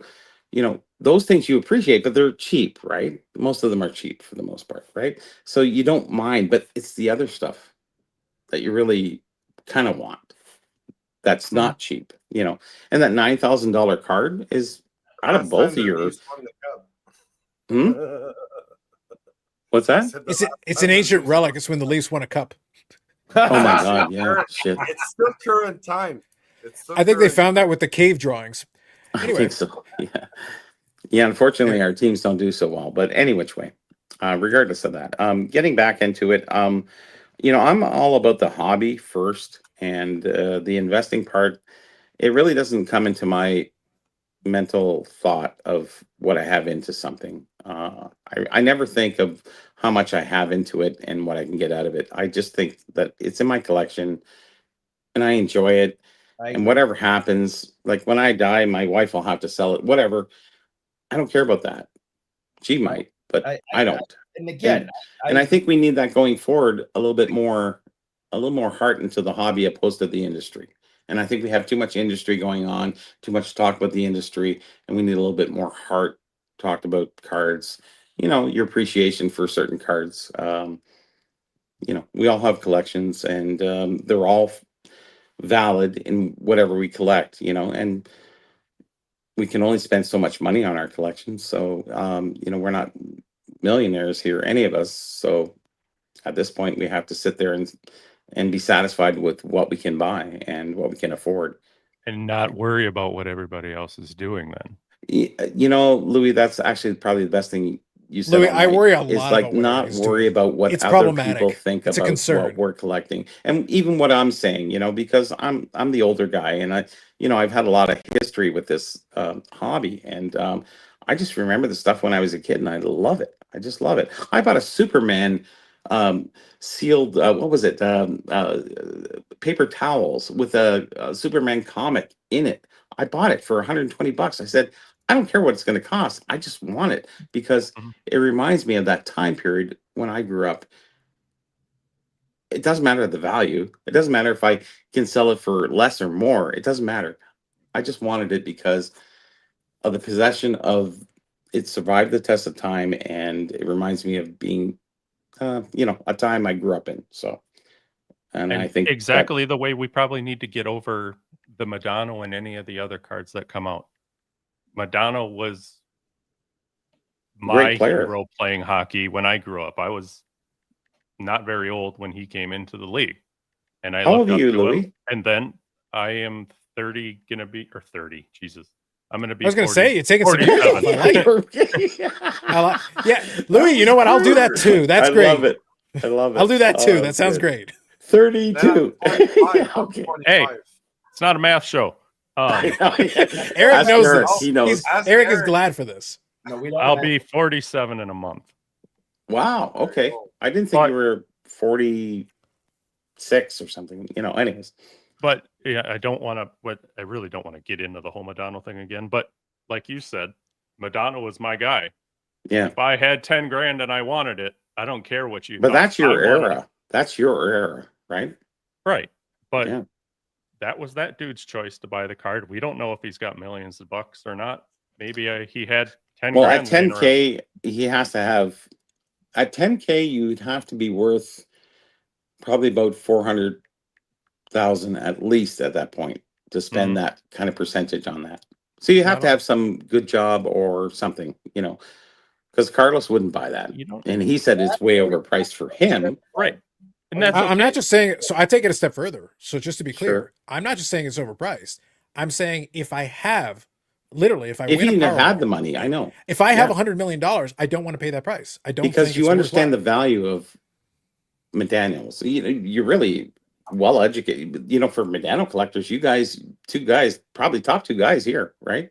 I can tell I'm you. willing. Sorry, I'm willing to bet it's not somebody that had a boatload of cash. People that It have has a to be. lot of people that Yep. no, people that have a lot of money don't piss away money on frivolous things. They don't like to lose Well, money. unless you're A lot Mr. of people- Wonderful. If it winds up in the Wonder Well- Shine Index, then we know the fix is in. I think you're Yeah, half but- right, Louis. I But think you're half right on I've that. I think never- a lot I've- of guys get into the influential part of influencers saying things. So maybe they follow them. They don't follow us. They don't follow you. Good. So they're looking at the bigger picture, opposed to the smaller picture, which is really where we're at, and they're at a different level, obviously. you will never hear somebody with millions of dollars lose 50 grand and be like, "Oh, that's no big deal." People Oh, it with happens money all the love time. Oh, people it happens with all the money. time. People with money love money, Carlos. They don't want to lose it. Love money. They do. Listen, even people that are money adjacent, like we're all just surrounded by Eric over here, and we still appreciate money. I dealt with people who are worth more than $100 million and they overpay for things, well overpaid, where they'll never get the money back out of it, but they want it that outta for here. acquisition. I'll give you Sorry? $100,000 for No, that. not you. I didn't hear that. Sorry. Yannick had a Beckett Here's with probably Medano my from the most beginning of his time in valuable Dallas. Medano anything.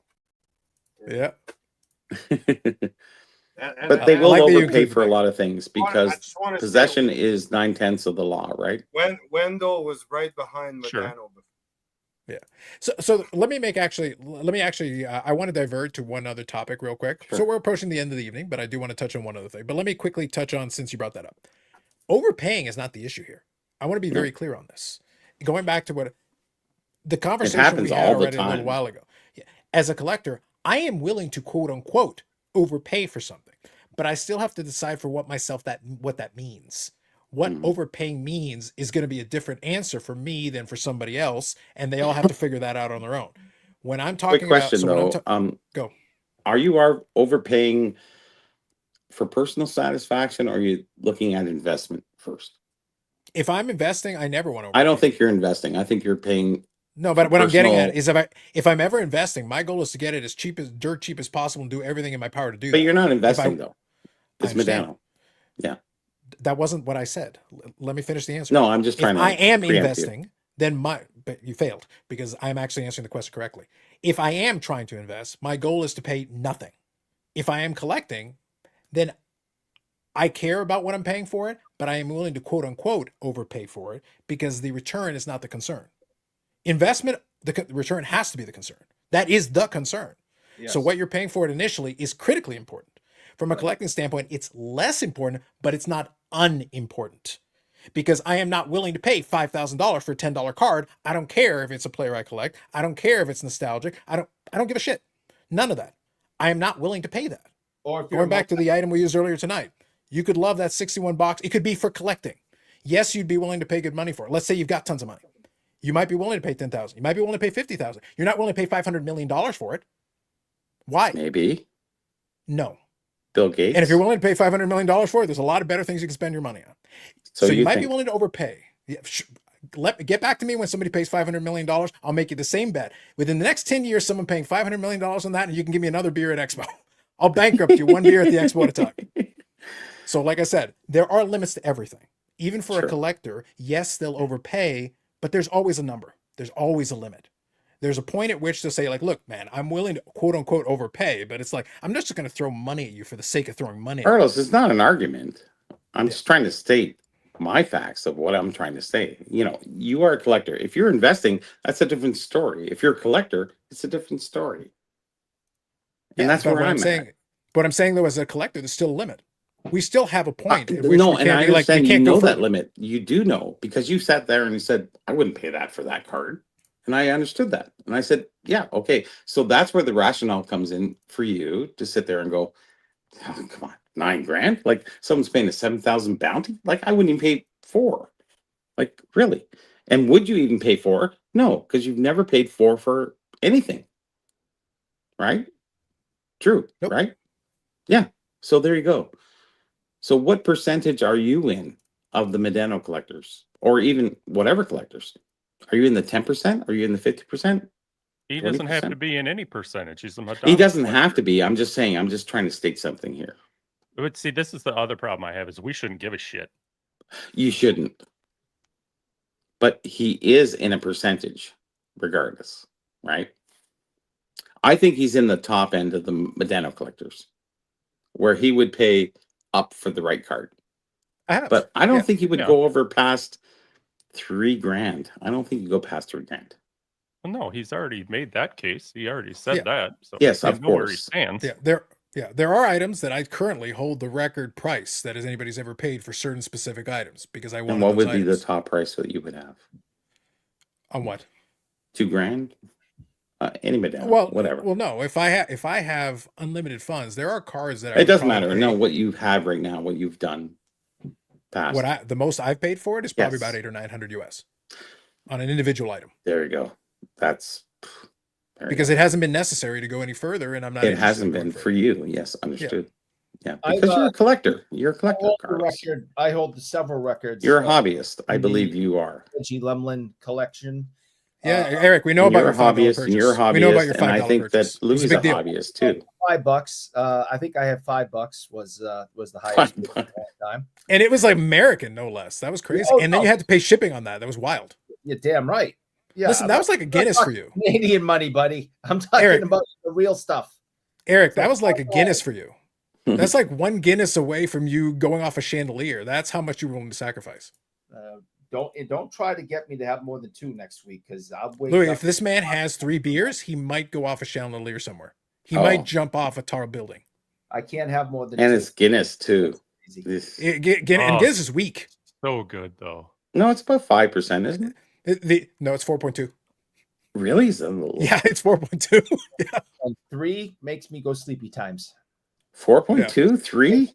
My God. 2 gives me the get 1. I'm fine. 2, I get the giggles. 3, I go to sleep. So the ones I've been drinking tonight, I've had 2 of these. 2.5 puts you in a good place. These are 6.4. These are 6.4. Oh yeah, he'd be out first one. Yeah. If I gave you 1, you might spontaneously combust. Yeah, one. I'm not going to try it. Also, the opposite for a collector. When a card is appreciated so much in value, you have to sell the card. So Dan's actually touching on part of the point I'm making. Sometimes, and that's why that example was, the reason I made the video on that one is because sometimes there is a point at which, if you just don't care and you want to keep an item, but if something appreciates to a certain point, you're sitting there like, I'm almost irresponsible for hanging on to it because I wouldn't value it. Yes. I wouldn't value it at this. Yeah. So it's the opposite, Louis. If I already had the Medano shield and somebody comes by and goes, I'll give you 10 grand for that. I go, yes, sure. Take it. Have a good day. Okay. It's not that I don't want the card, but and that's like, fair. That's fair. Because a lot of me. people have been talked out of their collections that they never thought they would sell because they were offered too much. Mm-hmm. And I've seen that 30, 40, 50 times at least. And that can happen for sure. These other big guys come, hey, would he take 20 grand? Yeah. You know, actually, there was this one guy. He was one of the guys responsible for up in the hobby through 2005 to 2015. He was one of the major players. There was three of them: Chad Dreyer, Pat Sarma, and Simon Bork.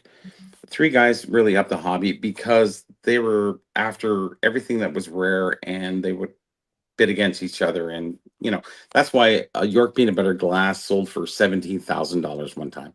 Any which way, so these guys would bid on stuff that was normally worth say $1,000. They would go $4,000 or $5,000, and it was just ridiculous. And you sit there and you go, "Hey, it's just the way things are in the hobby." And once they got out, those prices dropped dramatically because you had three guys. Chad Dreyer died. Simon Bork got out, and Pat Sarma sold off his collection, and it actually reduced to another level. Actually, the whole hobby, and Yeah. it's still the same hobby, but I mean, things have reduced quite a bit. You don't get outrageous money for a 71 bazooka hockey card or something like that. Where you used to get $700 for a common, now it's $70 for So So that, Bobby, is an example of a thin market. It's It that is. there were guys with big money, but it was only a handful of them. But it was And a as soon as driving you market. remove, Yes, it yeah, was but as soon as driven you by remove one or yes. two, then all of a sudden the price suddenly does this because there wasn't enough to support it below those what folks. Go I ahead, Louis. said. Yes, Yeah, I said that an hour ago. Once these people that are buying all this stuff are Just out for of you, it, Eric. this stuff goes down because it it's not does. worth. Nobody's going to pay that price anymore. So No, and they're trying to sell it off now. Actually, in the last 3-4 years, they've been trying to sell off those collections of those people, and I'm seeing dramatic reduction of 60-70% less than what they paid. That's big difference. And that's a driving market. So that drove up a false market, as we do, have with hobbies. We have the junk wax era, we have all this other stuff. So we went through that. I'd love to tell a great story about the whole scenario because I was there, I was through it, I did everything. But I'm still doing the same thing that I did then, and I'm still making actually more today than I am making because I sell most of the things that I buy because I buy them for documentation, and then I just get rid of them, or I realize that something's rare and I buy it because I know more than most people about hockey, vintage stuff, so I can buy it. And it's just a changing marketplace. And we've seen it go down, but even still, it actually has went up in a lot of different other ways, where actually rarity has come into rule opposed to um, the regular stuff that you used to be able to find, somewhat commonly, isn't as highly desired as it once was. So we're seeing a lot of different changes. I'd love to write an article about this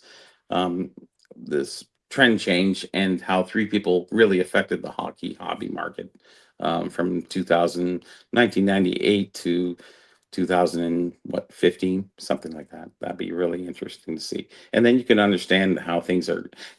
Until you understand my perspective of what I've seen, and I was there as a dealer, I was there as a buyer, I was there as a collector, I was there in every aspect. Until you see that, and then you see what happened from 2015 up, things changed a lot, and it's a vast difference between what's going on now opposed to what went on then. Although similar, but different Well, in a thanks. way Yeah. because things are new, and they keep making things, new, new record prices, new one of ones, new, $15 million. Like, my gosh, it's way too far. And then you see the Babe Ruth drop because it wasn't represented as a rookie card. The Baltimore News. You're seeing a lot of different things happening right now. It's a very interesting time. Trying to observe it in a certain way. I think we just had deep thoughts with Bobby Burrell. Those are deep thoughts. This is Oh, where I would have shit. pushed the button, Bobby. Did but I don't go have that one. deep? Hold on, Bobby. I don't have your board. So hold River on, what do we deep, got? mountain high. Wait. What do we got? Let's see. Hold on. What are my options here? Actually, I like that. That was good. That felt good. The little The bongo. bongos felt good. Yeah, the bongos Yep. felt good. That's good. Hold on, I'll do this one in honor of Louis. If you've seen what I've seen, you'd know what I know. Well, you got it gone for it, so it's pretty good. So Mike Good here says, Carlos, you're doing Carlos. another live show tomorrow for Game 7. That's not my plan. The reality is I could, but I'm doing one on Monday. So on Monday, we'll do a live stream, and on Monday, we'll have a result one way or the other. I will be at home sitting there. So just let me summarize real quick the game. I wasn't disappointed with the game per se. I was disappointed in that there was an opportunity there. But going into this game, Yamamoto's supposed to dominate, go 9 innings, and crush him. They actually had a couple of good opportunities there right at the end, and that last one was a base running gaff. That was a really dumb move at the end to end the game because they were in a dangerous position. They actually had tying run on the bases, and the problem is you waited until the 9th inning to get yourself in that danger zone.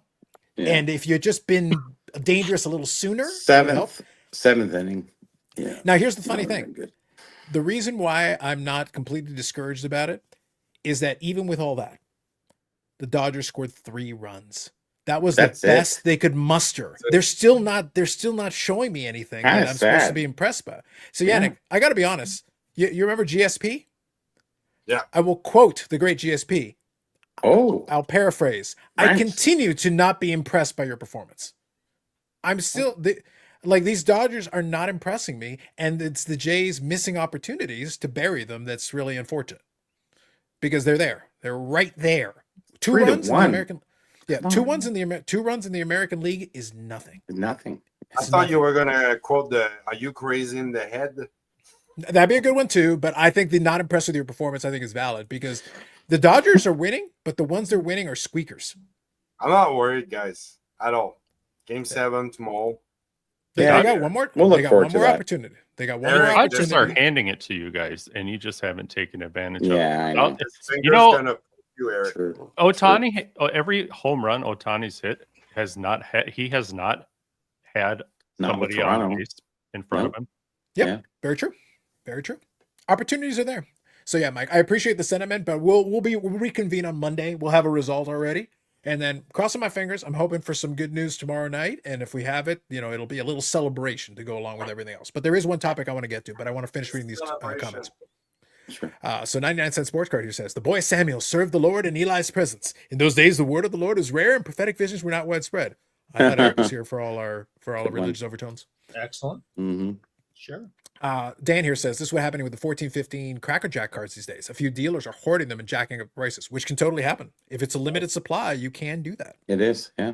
I'm Exhibit- against Highly hoarding desirable too, right? The Cracker Jack. unless it's me Very hoarding nice. my stuff, and then Nice I'm cards. Bible deep indeed. How did Bobby say just smart things? Not being on a toilet. It is tough. If you're not sitting on a toilet, you lose some of your wisdom, and Bobby still managed in the garage of knowledge. Mm-hmm. Games 7 where legends are born. That is true. Don't did things they need to do, get an opportunity to beat a really good pitcher. Just didn't go their way with timely hits. So this is my takeaway. The reason why I'm not Pretty discouraged. close. Yamamoto had pitched 2 complete game shutouts, and he was not able to get to the end of this game. They did a No, good enough job to true get him enough. out of there. They I thought they'd come back. They I just still think were he's close. a robot. Did Otani even play? Hard pressed. That one hit was kind of lucky. That ball just kept floating for him a little bit. He got a but second. He got a double, didn't he? He got the one. Yeah, he was able. And by the way, that was a good pitch that he hit. So I'll give him credit for it because it was out of the zone. So he actually went to go get it and hit it, and that's fine. If that's what you're going to hit, I accept it. But he hasn't hit a lot of good pitches. It's been kind of tough for him. Yeah, that wedge ball killed the rally. Yep. Dan, I'm not sure. I think Ray from Philly might be doing a Brooks Robinson run. There you go. Having said that, the Dodgers have been playing poorly, and they're tied with the Jays. So what happens if they're being playing like they're capable of? So I'd argue the opposite here. They're played poorly, and they're tied with the Jays. And the thing is, the Jays also aren't playing to their absolute maximum either. They're missing some opportunity. Both teams are not playing to their maximum. And here's the thing, what I'll throw out. Again, if you watch the other rounds, the Dodgers haven't been hitting well the entire playoff. They've been timely. They've been able to get the right combination of hits. Yeah. It's not like they're hitting crazy amounts. Go back and look at the other series, look at their averages and look at how many hits they're actually racking up. they're not doing an amazing job. So they haven't been No. just been playing poorly for one series. It's been for an entire playoff. It has. Every True. round that it continues, it's like, guys, it's not an aberration. It's not a trend. blowout. No. It's an ever. Yeah. Yeah. So they're hanging in there, but at the same time, the Jays are squandering some opportunities too. It's Yeah. both they ways. Okay, so I'm all caught up. Thank you, everybody. All right, so real quick, I want to touch on this since this is our last Friday stream before the expo. So I think this is an Yes. appropriate time to discuss this for a moment. So, Louis, let me start with you. Oh. Gong Show. You guys are going to be doing a little bit of free floating. The repacks are going to be over at AMG, but you guys No are going home to do your base thing. for Gong Show? Nope. Just Floaters. freelance. Yep. Hmm. Lady Lansing. You have So any let me ask you a couple of Okay. questions. Let me start with you personally, and then I'll expand out to Gong Show and anything else you want to talk about. So Okay. first, for you, what are we out there looking for? I heard, maybe we could pool our resources, fractionalize, and maybe Medano shields. I hear are on the menu. What are you out there looking for? What are you? Mini what are you looking for? Minosa. You know what? At the expo, I don't honestly plan anything because I like that. the time I like that. plan a card, I find something else first. Exactly. Sure. Yes. And at the Thank you. expo, if it's something you want, you better grab it then. You never know until you go to the expo what you want. Because if you what you want, you can find it on the internet. Like really. Right. Mhm. It's like what hits you at that time. Yeah. So And that for means me, you're a true collector, Louis. And I like that about you. I'm always looking for Medano. I'm always looking for Yeah, Proteus stuff, and I'm always I get looking it. But for there's for always that feature weird card that's going to pop up and you're going to go, I like that. right. So that's And what I I'm like looking that you at. like that you don't look at it as an investment, that you look at it as something that you like. I like the hunt. This Oh, is it's what I not the love kill, it's about the thrill of the chase. Yes, it is. It's I try to find most of my cards at shows because I've been in the there's a card on eBay. Mhm. There's a card on this platform. I know they're there. I could just go on there and buy it. I'm sick of looking for this. I just buy it. That got old really fast. It does. I like the chase. So I like the personal confrontation too. to beat around the bush I like of your dealing with question, people face to face on stuff. I don't know what I'm looking for, Carlos. Okay. Fair enough. That's fine. That's a valid answer. Until you find it. I'm look That's for fine. Eric. To fight him, like the Shriners. No. Louis, I can't fight any more people, man. I've been in Louis, so I'll many- lend you this. This is This great. is It's like a ball bearing at long. the end of it. You go for the knee, you go for the hip, just go for it. I fought the People are Shriners. taking numbers, Louis, too. I fought Dan from Saugus. I fought Matt from Providence. I can't take it anymore, man. Jesus I of got Nazareth. yeah, It's all right. What I don't- like is that all the people you fight are of somewhere. yeah. It's crazy. I don't fight Eric, so we're okay. All right, good. Thank God. All right. I'm getting too old. All right, maybe you should stop inciting. I'm people, 61. I'm not too old. Come on. You're not too old to fight. Go ahead. All right, No, fight. I'll fight anybody. I don't care. All right, good. I still want the Burrell Marcel fight in Thunderdome. I think that'd be Oh, great. no, After no, Eric, no. all the horrible thing Marcel Eric will said. not win that fight. You might need that. Look, for Eric's sake, after all the horrible thing he said about Marcel, he might need you to take him out for protection. I fight on my own behalf, not on other people's. Wow. I don't want to Interesting. fight anymore. Eric, you're on your own then. Older out. It's over. Oh, I'll be in traction for a month. Maybe You're in when I'm traction for a 70 month or getting out of the something, car but not after you at drive. 61. No, sorry. Yeah, no, and Eric is like 147 at this point with the broken bones and the shattered everything that he's got going on. It's sad. It's sad. Yeah, I don't even have all my. Somebody has to have the balls in the hobby, right? Once in a while, I'm going to Eric change Rocket- rookie cards in the next week or so, so watch out. Yeah, there you go, fight them. Eric used to rock and roll all night and every day, and now it's done. Oh, No, that's it's over. piss. Now it's like rock and roll until 6 on the weekend. 6. You think you can make it He's to on 6, the old man? timeline. You think you can make it to 6, old man? Yeah, You're Yeah. two Guinness to the win by 6. It's over. Pretty much, yeah. I think I can rock and roll till 6. 2.5 Guinness. We don't even. The roadie hasn't even finished setting up, and Eric is like, "I'm done. Just- It's over." He's He finished. just smells it, and it's over. It's funny. Yep. There you go. So that's fair, Louis. I think that's fine. So you've got that going on, and then obviously the other Gong Show guys will be walking around. Are you sure you guys haven't have you guys used some of the Patreon money to set aside money for Phil's bail? Like, have you got that set up, or do you think he's gonna behave himself? Like, what Phil's are our bail? odds here? Yeah. After Phil, listen, if Eric is gonna try to be a man of peace, Phil might incite a war somewhere. I don't even know. Who knows? Mm. Yeah, we always got the bail So, back up. The sale of your repacks, are they at AMG exclusive? Correct. Yeah. Okay. Yeah, this is the Expo exclusive. They technically that's sold the out of the Expo. first Yeah. round. Yeah, Yeah. they sold out of the first round is over. The second round, the exclusive ones are at AMG booth specifically. Okay. Yep. Are they And as limited usual, Steve didn't know to how anything many about it. It's hilarious. packs? 100. 100. Oh, so the first 100 people, right? Basically, That would be correct. At what price? Canadian? So 325 Canadian. I know the Thank answer to you. this one. I did it for the AMG. I did it with the AMG Same. guys. I didn't know if We it was done the same price. Yeah. Yeah, it was I knew it was 325 3 Canadian. something. Yeah. Yeah, 325 Canadian is what they put on there. So that's All right. so that's kind of the price on there. Real quick, I'm just going through all the comments here. All the people you Will you fired up guys for sign that is- the box if I buy one? That'd be good. Sure, Bobby. Okay. Hey, it's actually, not a Louis, far that's a- drive from Burnsville. You know what I mean? I know. Louis, that Yes. actually brings a And valid you need question. to do that before. When? Hmm? Bro, I don't have time to do that before we go. I could leave on Tuesday morning at 3 in the morning. It's 15 minutes. You said. I know. Just I'll saying. see. Yeah. So actually, that leads me to a question. Brings me to a question for Louis here. Let me read this first. Eric doesn't appear in biblical text, but its significance can be gleaned from related themes and names in Scripture. Names like Eric resonate with biblical themes of leadership and authority. Wow. Thank Who you. said that? 99-cent sports cards. Jeez. We got some deep thoughts tonight. I'm appreciating it. I'd say. My mother has an alternative handle. That's some That's pretty like deep Da stuff. Vinci shit. Like what? That's some pretty deep stuff. Eric, we've Yeah. had some kind of Bible quotations. We've had that little breakdown like this. Yeah. Louis, we're getting to the scholarship time right now. This is I getting think so. serious. It's getting good. I'm in. Okay, so Louis, question for you. Yep. This is kind of an interesting question, just because God. you guys have built up a pretty good platform with the Gong Show and everything. So I'm actually being serious with this question. I'm sorry. Have you guys gotten to the point? Two things. How many times have you encountered the recognized from the show? And then the second one, kind of playing into what Bobby was saying, has anybody asked you to sign anything? No to the second part. Okay. And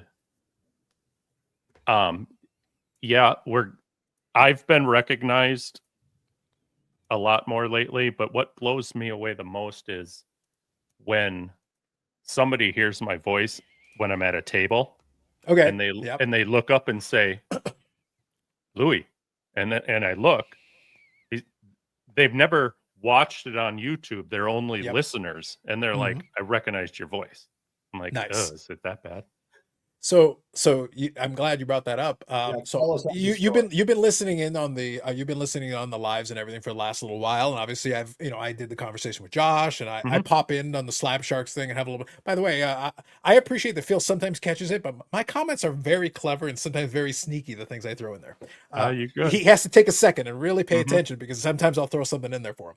But anyway, the thing is, obviously, it's been more recent, but I'll share with you a story that we've talked about since it's Expo related.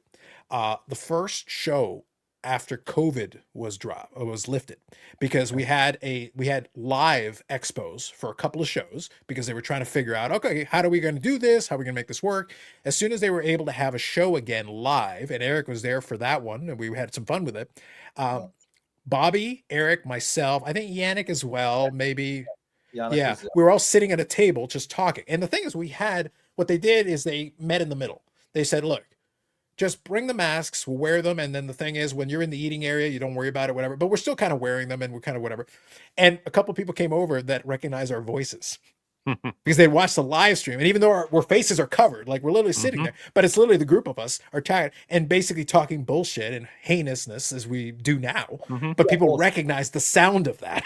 And they walk over and say, wait a minute, are you Carlos and Bobby and Eric? And Yeah.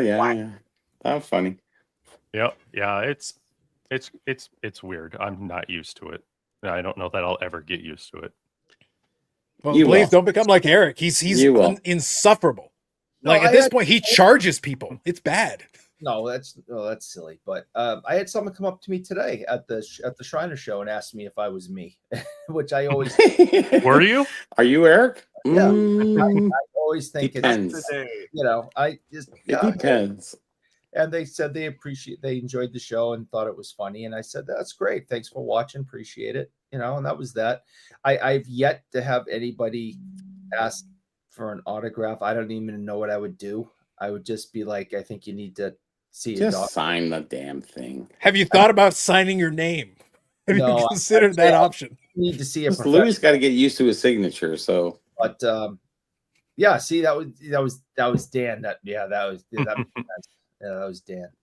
But I had to get used to signing Bobby Burrell, even though Yeah. I'm Bobby Robinson.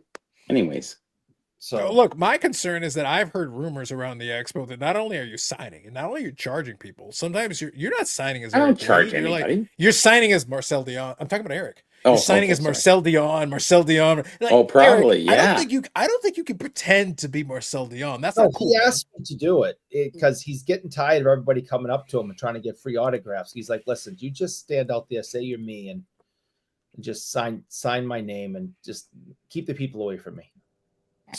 Okay. Will you sign my mayonnaise poster, Marcel Dion? I'll sign it. I'll sign it for him. Just give it to me. I'll take care of it. That might be appropriate. That might be right. So yeah. So Louis, to kind of bring it around, it's like it is interesting, and so the reason why I asked the question is because you guys have done a very good. So I'll give you credit here. This is the serious moment for a What? second. This is all you get. Just wait. Hold it Okay. for the moment. You guys have done I told Josh, you guys have done a very good job building the platform. Like you've Sure. built a very nice platform in terms of it. So I always give credit where it's due. I Thank will you. hate on certain people because they're assholes and I don't like them and whatever. But no, I like you guys. I enjoy what you're doing. So I give you Yeah. credit for it. And you've built a very nice platform on it. And it's one of the things, because you're focused on the hockey card thing, you are Mhm. going to heavily index into hockey. And obviously the expo is a part of that with the rip Right. party and all this other stuff into it. That's all going to play into it. But the funny thing is it's quite the cast of character. It's funny because I don't consider this to be a hockey card show. We basically deal with Eric out of contractual necessity. But you got Yannick there in a Blue Jays jersey, and we can talk about that. We're watching the World Series Yeah, and we're Bobby enjoying that. worried about vintage got- stuff. yeah, we got- Yes.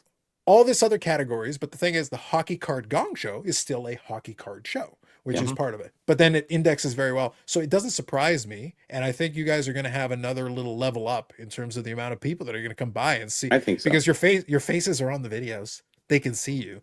They can recognize your voice. They can see your face. So there's going to be a little bit of that. So you might have to try to figure out how to deal. It's weird. And I'll Louis is say, like, responsible for a lot of the production there. He does an That's right. amazing job with, Yeah. some of Yeah. the inserts and like the stuff that goes on in the video. I just went, wow, I wish Thank I could you. do that. I Thanks. wish I could do that, man. yeah. So that's what I say. Well, like, you I'm see my being se- video, Louis. It was did. kind of simplistic, but Worked. That's why I say I'm giving. Yeah. I'm being serious here. I want to give you guys your credit because you've done a very good job with it, all of you, even Phil. Appreciate it.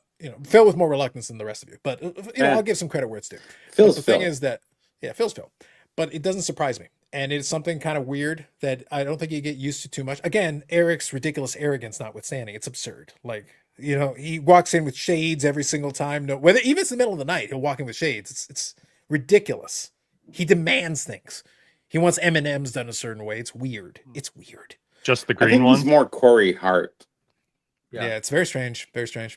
But I've signed some stuff. It's been, but it is very, and again, by factors, it's a much smaller platform. But yet, you will be shocked how many people are like, oh, I've seen the show, I really like. So then take a YouTube channel and these other things that have built up to a multiple of that, and you just imagine. And I get it. I have gotten it, and I'll be like, would you sign? Sure. Would you take a picture? Sure. If somebody wants that, I don't mind. But it's like it's strange. It's not something you're used to. The picture thing, I've had that, and I'm like, yeah, sure, that's cool. But I really think if somebody said, "Will you sign this for me?" You want me to what?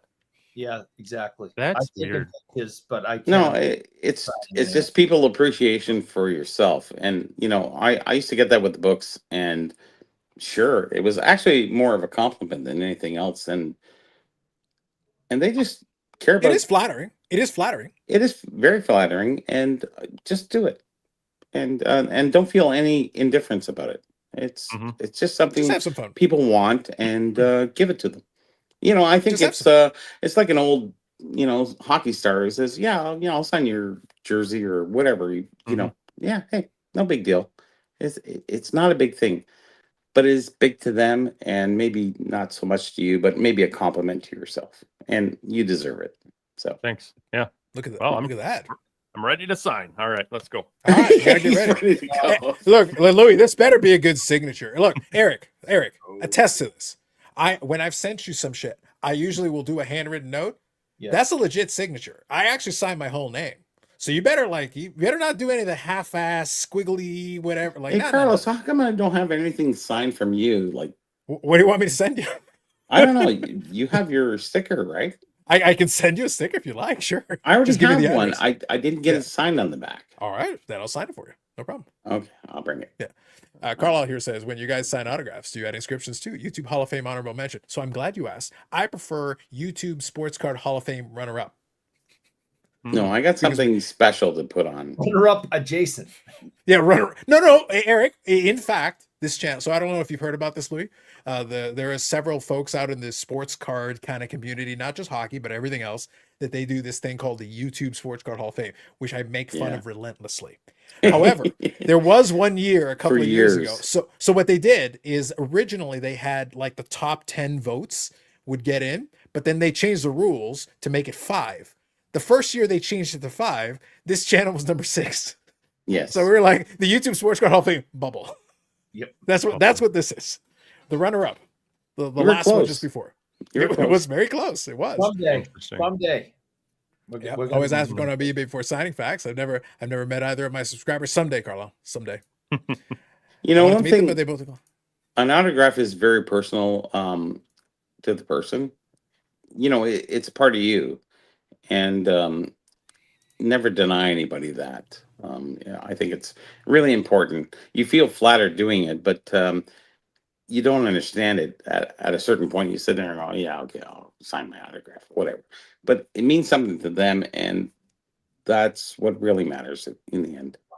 Oh yeah, I'd be happy. Sure. And and I want your autograph, so and that means something to me Sweet. more than you think. Right there. Thought I had So it. kind of playing. So kind of That's playing hobby into Bobby's- stuff. That's not Yeah. value. So kind of stuff. playing into Bobby's Yeah. point. Like for like overall, the big takeaway is just have fun with it. Yes. I have a lot of this is very silly stuff. In the grand scheme of things, it's not that important. I don't think If it's silly. anybody- I think it's anybody- I think it's important. That people sign stuff and that you have their signature that meant something to you. I'm getting that, Bobby. I'm getting Yeah. that. Okay. Go ahead. I'm saying the channels themselves in the grand scheme of things are not that important. It's not a big a deal. I don't but need if Neil's autograph. I'm just Yeah. saying. If anybody ever asked for one of those things, my approach has always been, I'm flattered. I appreciate Yes. that you asked, Mhm. and it's one of those things where I'm happy to do that. The picture or whatever, or what? Sure, no problem. Because at the end of the day, it's like, but I also don't have any delusion of grandeur from it. So I'm just gonna have some fun with it. Anybody that's ever seen me at the show, I'll be happy to chat, shake your hand, let's chat for a couple minutes. Happy to do it. Mhm. Because at the end of the day, it's not that big a deal. You see us here, but just be aware that what you see here is pretty much what you get. Like it is pretty much what you're going to see there. And that's, I always have fun with that. So, but I never take it too seriously, but it was interesting, Louis, the first time that it happened, and it's happened a couple of times since then at each show. And it's always a little bit interesting, but it's kind of fun. People are like, hey, I watched that stuff on there. Like, oh, that's cool. But usually I'll repeat what I've said before. I would appreciate always if you're somebody there who maybe is a commenter, maybe let me know your handle, Yeah. because while you can see me and I might be able Personalize to it a little bit. yeah. So I may not know your name from your handle. So, and obviously, and if I'm not seeing you, I may not recognize your face, and I can't put the 2 and 2 together. If you help me out a little bit, I'll be like, oh, I'm so-and-so. Perfect. Now I understand who I'm talking to. Because Louis isn't his first name, Bobby, and shut I up. know it.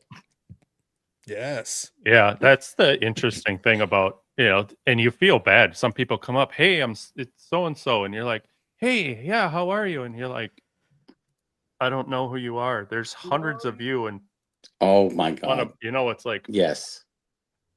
That's why I said that just now. I say, please, I would love nothing more than to have a nice chat with you. Be Mhm. happy to do it, but please identify yourself. especially if you've been in the comment section. Just give me your handle. That'll help me Right. so much. You have no idea how much that'll help. Just give me your handle, because then at least, okay, absolutely, yeah. Because we don't get so many comments that it's impossible to. We can still kind of sort of know who is the, especially if you're regularly commenting. It's a Mhm. lot easier. Yeah. That's actually how we got. That's actually how we got friendly with Josh. Josh would Mhm. always come in and comment, and then we got to meet Josh in person, and we've had a chance to chat with him a couple different times. So now, if I see Josh, I've seen Josh's face. We've chatted, we've hung out a little bit. It's easier. Mhm. But at first, it's like I can't pinpoint you without a picture And and that's just a hobby handle. You stuff. got to help me a little bit. You That's gotta help me hobby a little. stuff. I like that stuff. Yeah. Yep. Got King of Cards to sign a hat last expo. Yeah, King of Cards is one of the influencers That's who do cool. come up here. He's done a good job. Like, he's done a good job building a platform too. Autograph. We're scared dad, don't we all? I'll get Carlos's autograph and say from the tennis star. I always appreciate it. So I don't know if you've heard, I don't know if you've heard, Louis, about Carlos Alcaraz. No. So Carlos Alcaraz is a young tennis star who's won major championships in tennis. Carlos Alcaraz is literally my name with 2 letters traversed. So when he won his first major championship, I got text messages from people going, "Hey, congratulations on winning Lucky the." you. And I literally looked at it and I go, "He's young enough literally to be my son." I'll take credit for it though. Listen, my boy's doing good. Carlos Alcaraz. I got Eric to sign a jar of Hellman's Mayo for me. Yes, name. I'm gonna punch you in the Actually, I have a sticker from what is it? The Gong Show. I think you should sign the back of that. I guess all 3 of you guys. You got a A sticker like this, Bobby? I think Sticker that like this? no, it's a little bigger than that. I'm going to stick this No, I on got one because from these their are so show when they small. had I'm going to when you stick guys these had a on you, booth, Eric. You won't couple even know years what's ago. happening. I'm going to stick a bunch of these on you. It's going to be incredible. fucking prick. Oh, But yeah, always when- sign for somebody, because as much as it means to you, it means more to them. I am actually working on doing something kind of cool with signatures. Is Make sure it's a good signature, not Well, a NHL. I've Yeah. made patches. Yeah, that's what I have. Yeah. Let's see, this is a patch that Oh, nice. Oh, it's a patch. I made. Yeah, it's like smaller than the one on my hat. I got the made this hat. sticker. I haven't got the Okay. patch. Yeah. But what I'm going to do is I'm going to get a little bit smaller one than this and Mhm. drop it off with somebody at the expo. I'm actually going to I want to make like a 1-of-1 hockey cards, Gong Show card with a Oh, okay. patch. 1-of-1? And Is then that our Glenn Barracuda? signatures. Is that Glenn It Barracuda? is, Glenn. Yeah. Oh my wild guess. God. Wow. Wild guess. Who else would it be? Yeah, Our world is small. So, Louis, the Yeah. point that I was making with this entire section here, talking about Expo and all this, our Mhm. world is small. It is. Like you know who all the players are. When you guys do the Steve Angel thing, I had Steve on the. I actually was able to convince Steve to come on the channel because he doesn't like doing those things. So that it's only glad because you I've known did. him. It's fun because I've known him for. He was right. I was like, no, I've known you for 25 years. That is correct. That's true. And I'm always at his booth hanging out. And I'm usually pretty. The reason why I said to everybody, if anybody does see me, please introduce yourself. Names take me a little while to get. I'm good with faces. I can generally, once I've met somebody and at least chatted with them a little bit, I can usually remember their face very well. But it's going to take me a while to get names. I always struggle with it a little bit. I'm still half convinced that Eric is actually Steve. He might be a Steve. He looks like a Steve to me. But the point is that names take me a little while. Faces, though, I'm usually pretty good. And if I've met you already, I will usually remember that piece. It's very much easier for me. But if you introduce yourself, I'll usually get it with some repetition. But the world is small. Like this segment, this sliver of the hobby is so tiny. So You're right. a lot of the players know each other. So whenever they're talking about Steve Angel, it's like, not only do I have known Steve for 25 years, my backpack usually camps out at his booth. And then I'll pop back in and out. I'm not hard to find. So I sent Louis my my phone so it's easier to text. By the way, if anybody sends me a message on Instagram during the expo, I will check it, but I don't have notifications turned on. So that's why if somebody needs to reach me, I always give them my cell number. It's just easier to reach me that way. I've got my phone on me the whole time. If you send me a text message, I'll probably get it. Instagram, maybe at the end of the night or later on, a couple of times I'll check. So I'm a little tougher to reach that way. But yeah, regardless, I'll try to find some of you boys and we'll chat a little bit. We'll talk a little shop. As Eric said, Louis has done some great job with the production side of things. So I'm a little too lazy to put too much production into it. Look, the background with the Halloween theme is about the most effort that I got. This is about as much as I got. Although I do still like my buttons, Eric. I'm still appreciative. Well, guess what? Because you're poor. That's That's all I important. need. That's all I need. That's all I got. And look, the president of Upper Deck told us that a bunch of us are poor. Oh yeah. So it's important that we know that.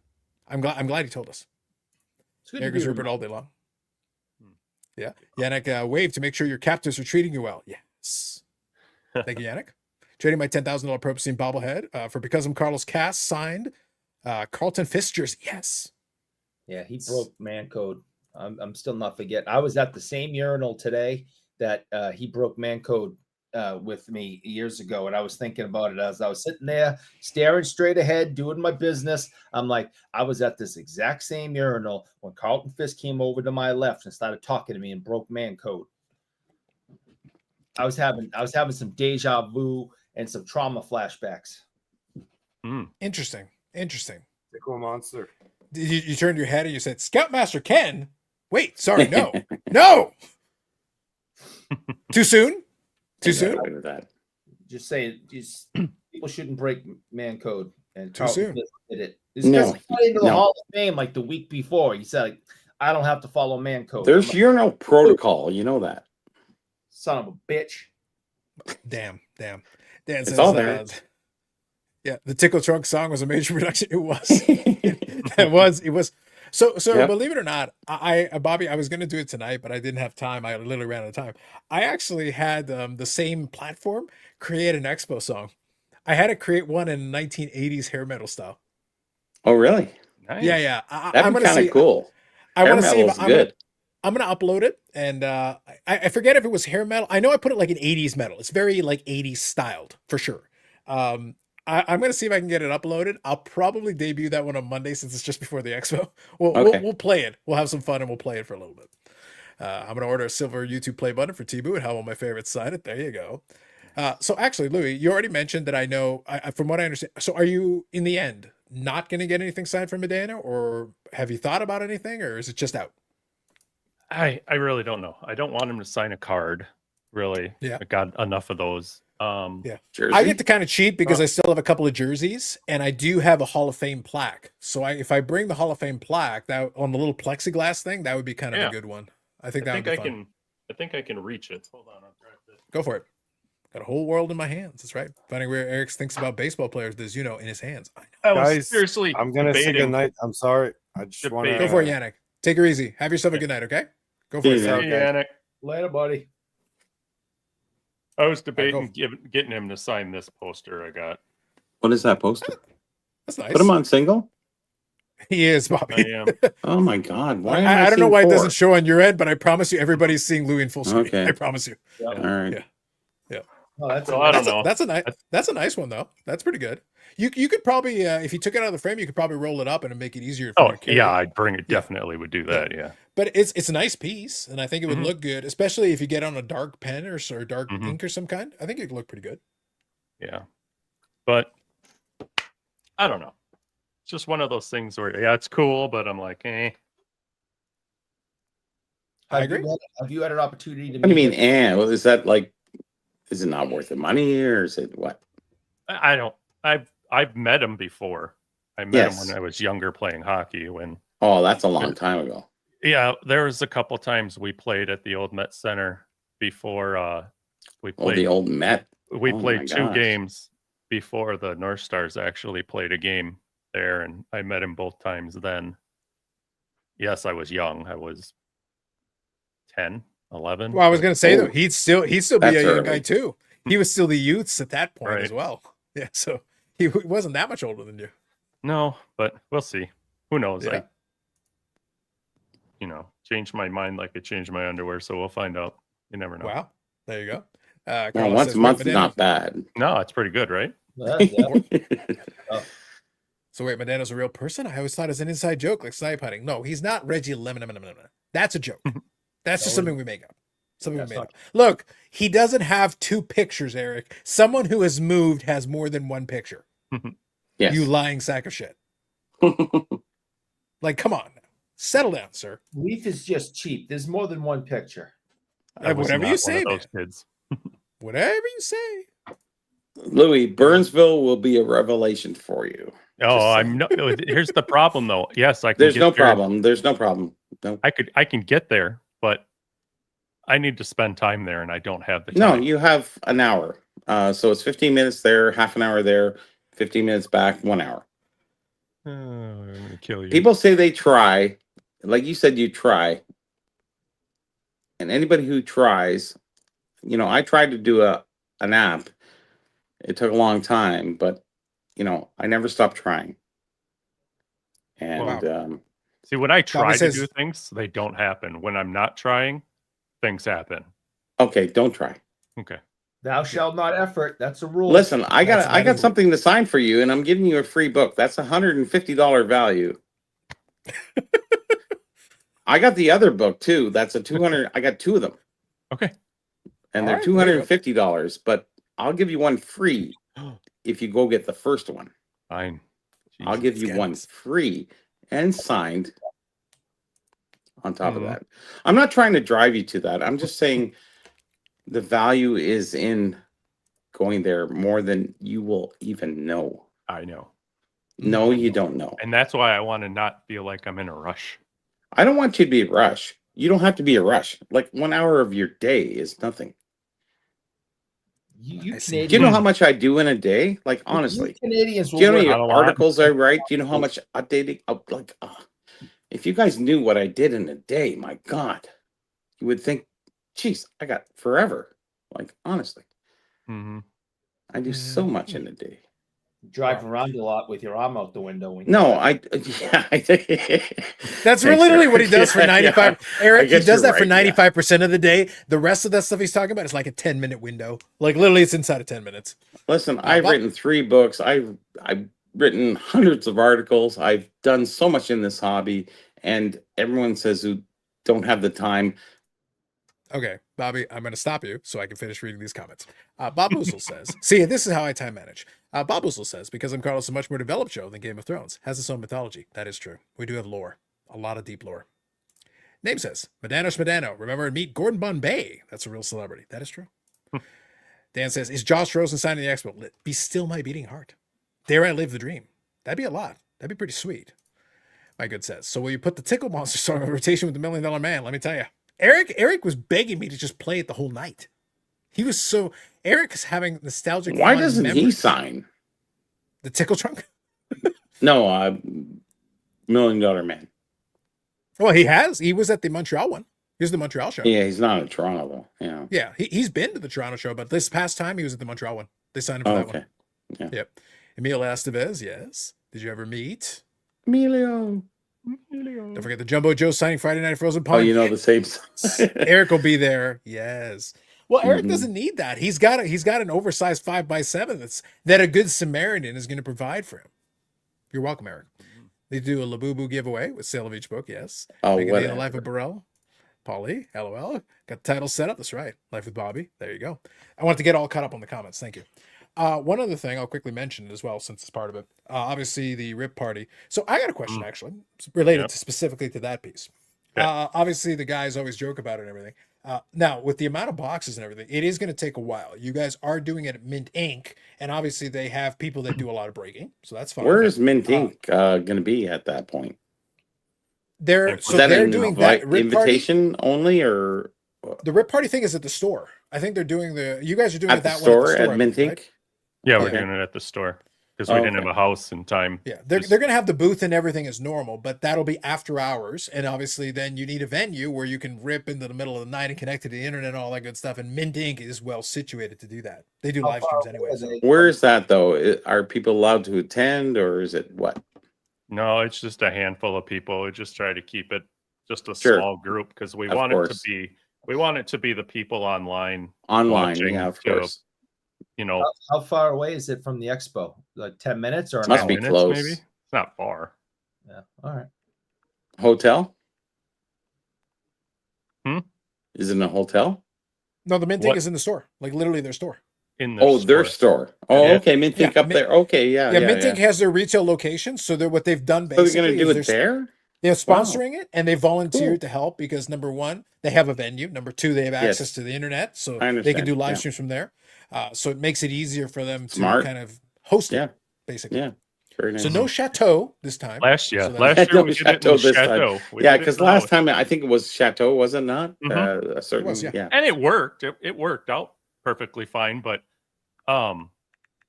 the house that we've been staying in for the last few years, we found out at the last minute that it went up for sale. Oh goodness. Right. Was it So- B&B or something? It was an Airbnb, but there was Yeah. a family in and out of it, and we just didn't have a house in time this year and then to even know what it was going to look like setup wise. So we were Yeah. kind of scrambling, like, Johnny, can you help us out? We don't have a place to do this. So that's how that ended up. Gotcha. And what night's that? Friday. Okay. Yep. I think it's worthwhile because it is an interesting fun. They do give away some great stuff with it. So there are giveaways as part of it. So my question was really going to be this. So I wanted to set it up. I'm helping to promote it, I'm helping out a So little bit. who with the runs promotion piece. Mint Inc? Is it Karn? Johnny something. Something. Johnny Amendola. That's the Oh, one. Johnny. Yeah. Is Karn involved? No. No, Not anymore? He's not with Not Mint ever. Inc. It's Slab Sharks and Liquid Marketplace. Oh, he's Karn Slapshot. is- Yeah. Karn and Slab Sharks. Yeah. Yeah. Mhm. Yeah, so different companies. What I was going to say though is kind of speaking to that piece is that obviously it is going to take a little while, so they're going to run it late, but they've already got the live stream set up and everything. So are the other boys going to ditch you? Or who's going to be supervising the proceedings? If Phil strikes me as the guy who's going to go to bed early. Josh strikes me as the guy who's going to bed. Who's holding it Pretty down? much. Yeah. Who's watching it? You leaving Johnny in charge of everything, or what are we doing? No, No, they would. Louis- Louis is they going to would be leave- there. They would leave me. No, but like you said, yes, we got a couple people that we're bringing in that break, so we can Yes. jam through them. Johnny's got a team there of a couple people that'll be there He if we does. need to speed things up a bit, because I think we were at it for like 4 hours last year. I don't remember how long that live stream went Probably for. sounds It about was right. Yeah. a long time. Hey, so a standard BIC pod live stream is what you're saying. Yes. That's Yeah, like our pretty baseline. close. 4 hours. That's like a starting point for us. Mm-hmm. We did, without trying to sound like jerks, Ooh. recommend specific kind of donations, quick rips, clear Yeah. cut, brain farting here. Basically, single box, single Yeah. pack kind of things that just make it Stasher. easier to get through. Yeah. Yeah. Not 36 packs. Basically, not 36 Right. packs if we can avoid Not that. not a case of series 1 or something, Yeah. Yes. Yes. just to speed things up. The But good stuff. Yeah. so I'll be behind the scenes running stuff and doing what I got to do with the computer and all that. Josh and Phil will kind of host the whole thing like they did last year. Mhm. And I have a few of our Chateau minions that are going to help us out a little bit. You know, Ooh, they got minions, Eric. Everybody has to have That's how you minions. know you're big time. All right. If you Yeah. have minions, you have reached the epitome of big time. Really? No. Is that the standard line? Is that basically what we're doing here? Head minion? Is that what's happening? I think so.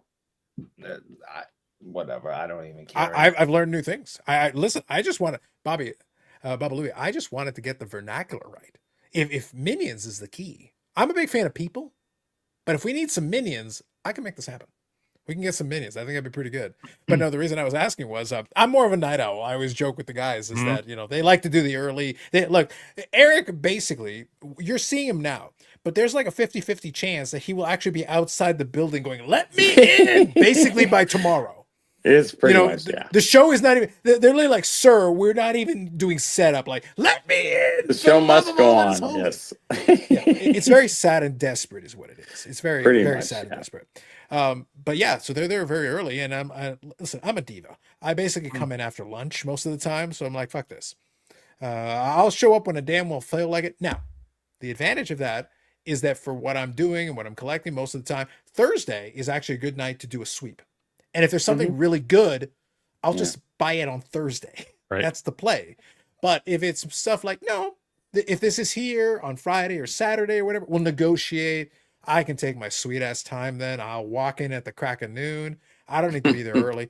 So late evenings are not as big an issue for me. Mhm. But if you then have to then turn it around and you show up, so are you more of a, so when you do get into the show itself, are you there for like a full day kind of thing, or how do you do your stuff? What show? The So expo? we're talking about the thing, expo here. yeah. So right now I'm talking about separate from the Rip Party. The Rip Party is Okay. its own thing. It may go a little bit late. It's a longer show. But are you trying to be on the show floor for maximum time, or are you trying to balance? No. Hey, look, I might need a little rest here. I might come in a little later if I need to, but I still want to be on the show Yeah. floor. No, we don't. It's not get up and hurry up and get to the show. We get there Right. close to, I mean, not an hour after it maybe opens. It all Sure, depends okay. on if we have something going on too.